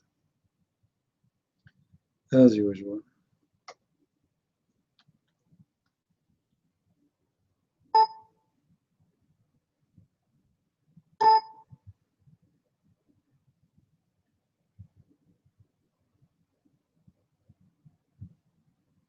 All right.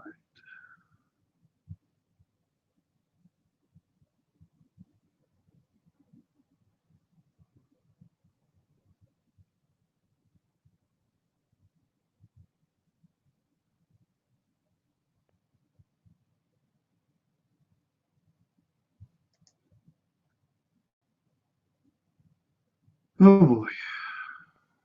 Okay.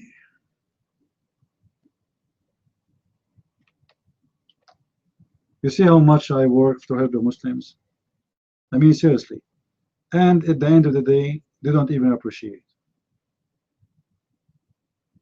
Unbelievable. Find us the hadith, find us etc. They are never satisfied.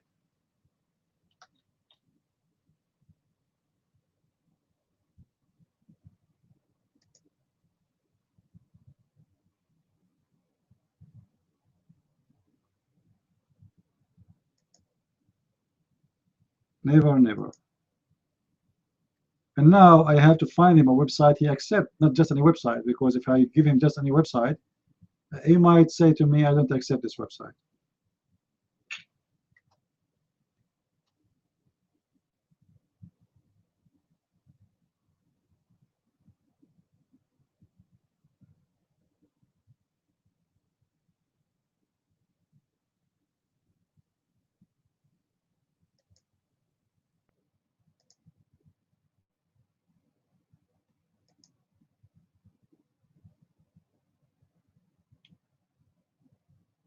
This website is a Shia website. Forget it.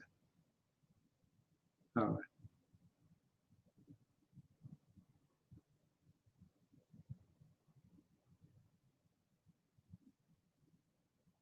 Let us see if we can find the official government website of Saudi Arabia.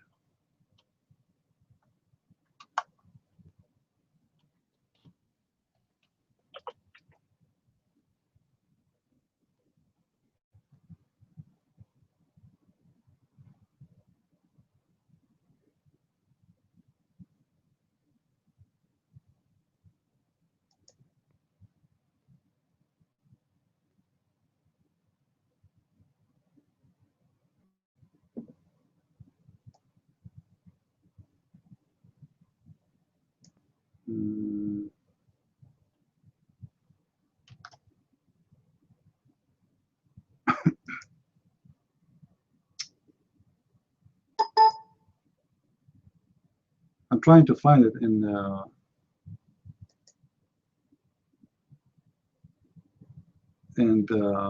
Saudi website, the government website.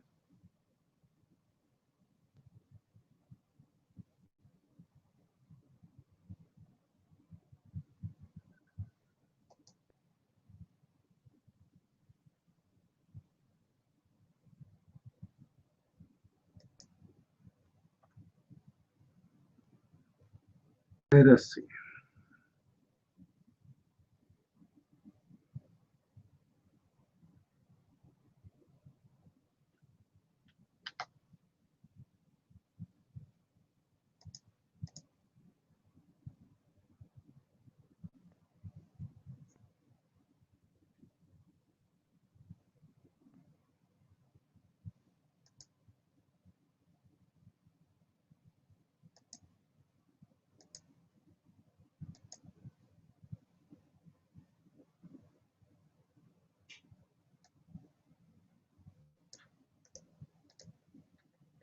You know, I used to have the link for the Saudi government before, but they changed their website design, and since then I cannot get it. But anyway, just wait. This is not the hadith, man. This is not the hadith. This is not the one we are looking for. Stop being an idiot. And look, now they are saying you have to register to enter. We can't even search on their website. I'm not sure why. Now we can search.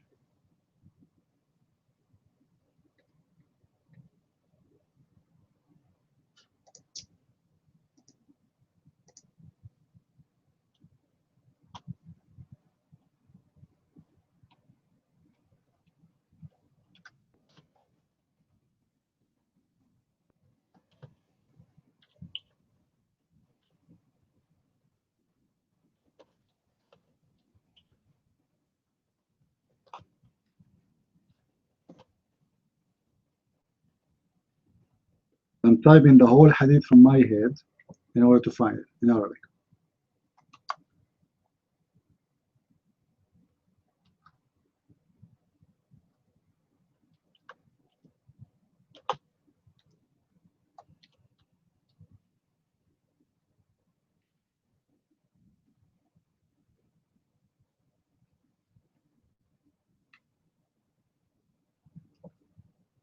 You Muslims, you see. Now, when I found it for you, you should be really, you should show appreciation. Abdul.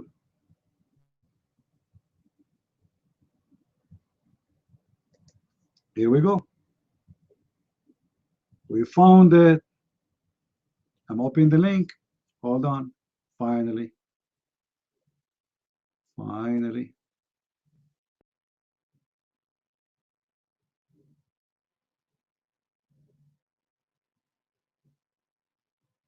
All right. This is the link. And it is in Arabic. And I challenge you to read and translate. I promise you I will not disturb you and I will not give you a dot. Is that fair, guys? Is that fair? You asked for the reference. I gave you the reference. As simple as that. This is the book of Sahih Muslim. The book of Sahih Muslim. And the one is explaining the hadith is Sharh al-Nawawi. The reference in front of you, the book name, the page number, etc. I challenge you to come to the mic and read and translate. Take your time. Take your time. Here we go. We are listening. Your mic.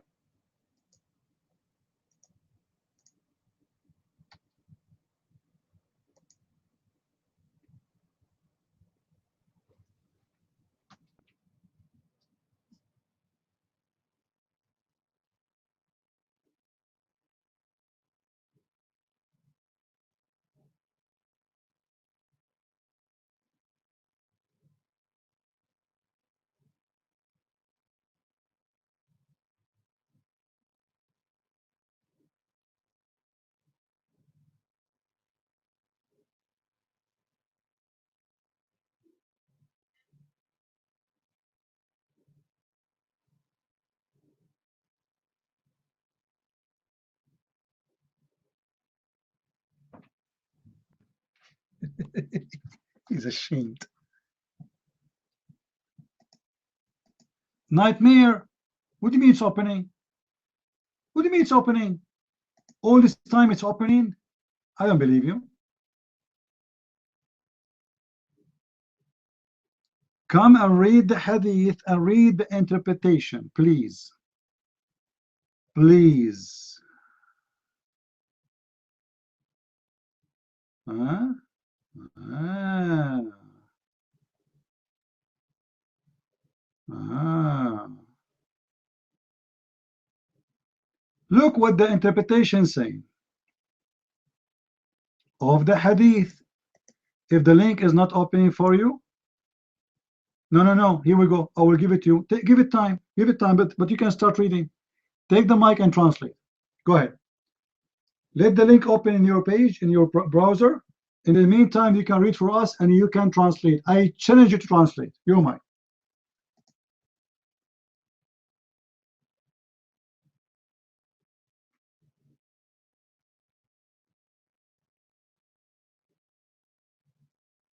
They will not do it.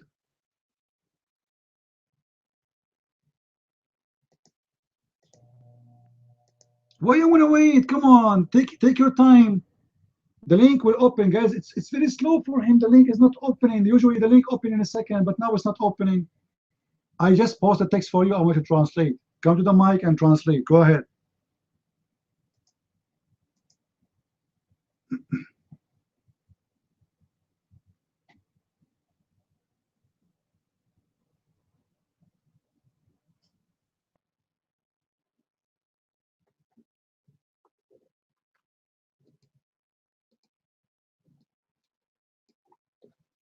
He's ashamed to translate, you know.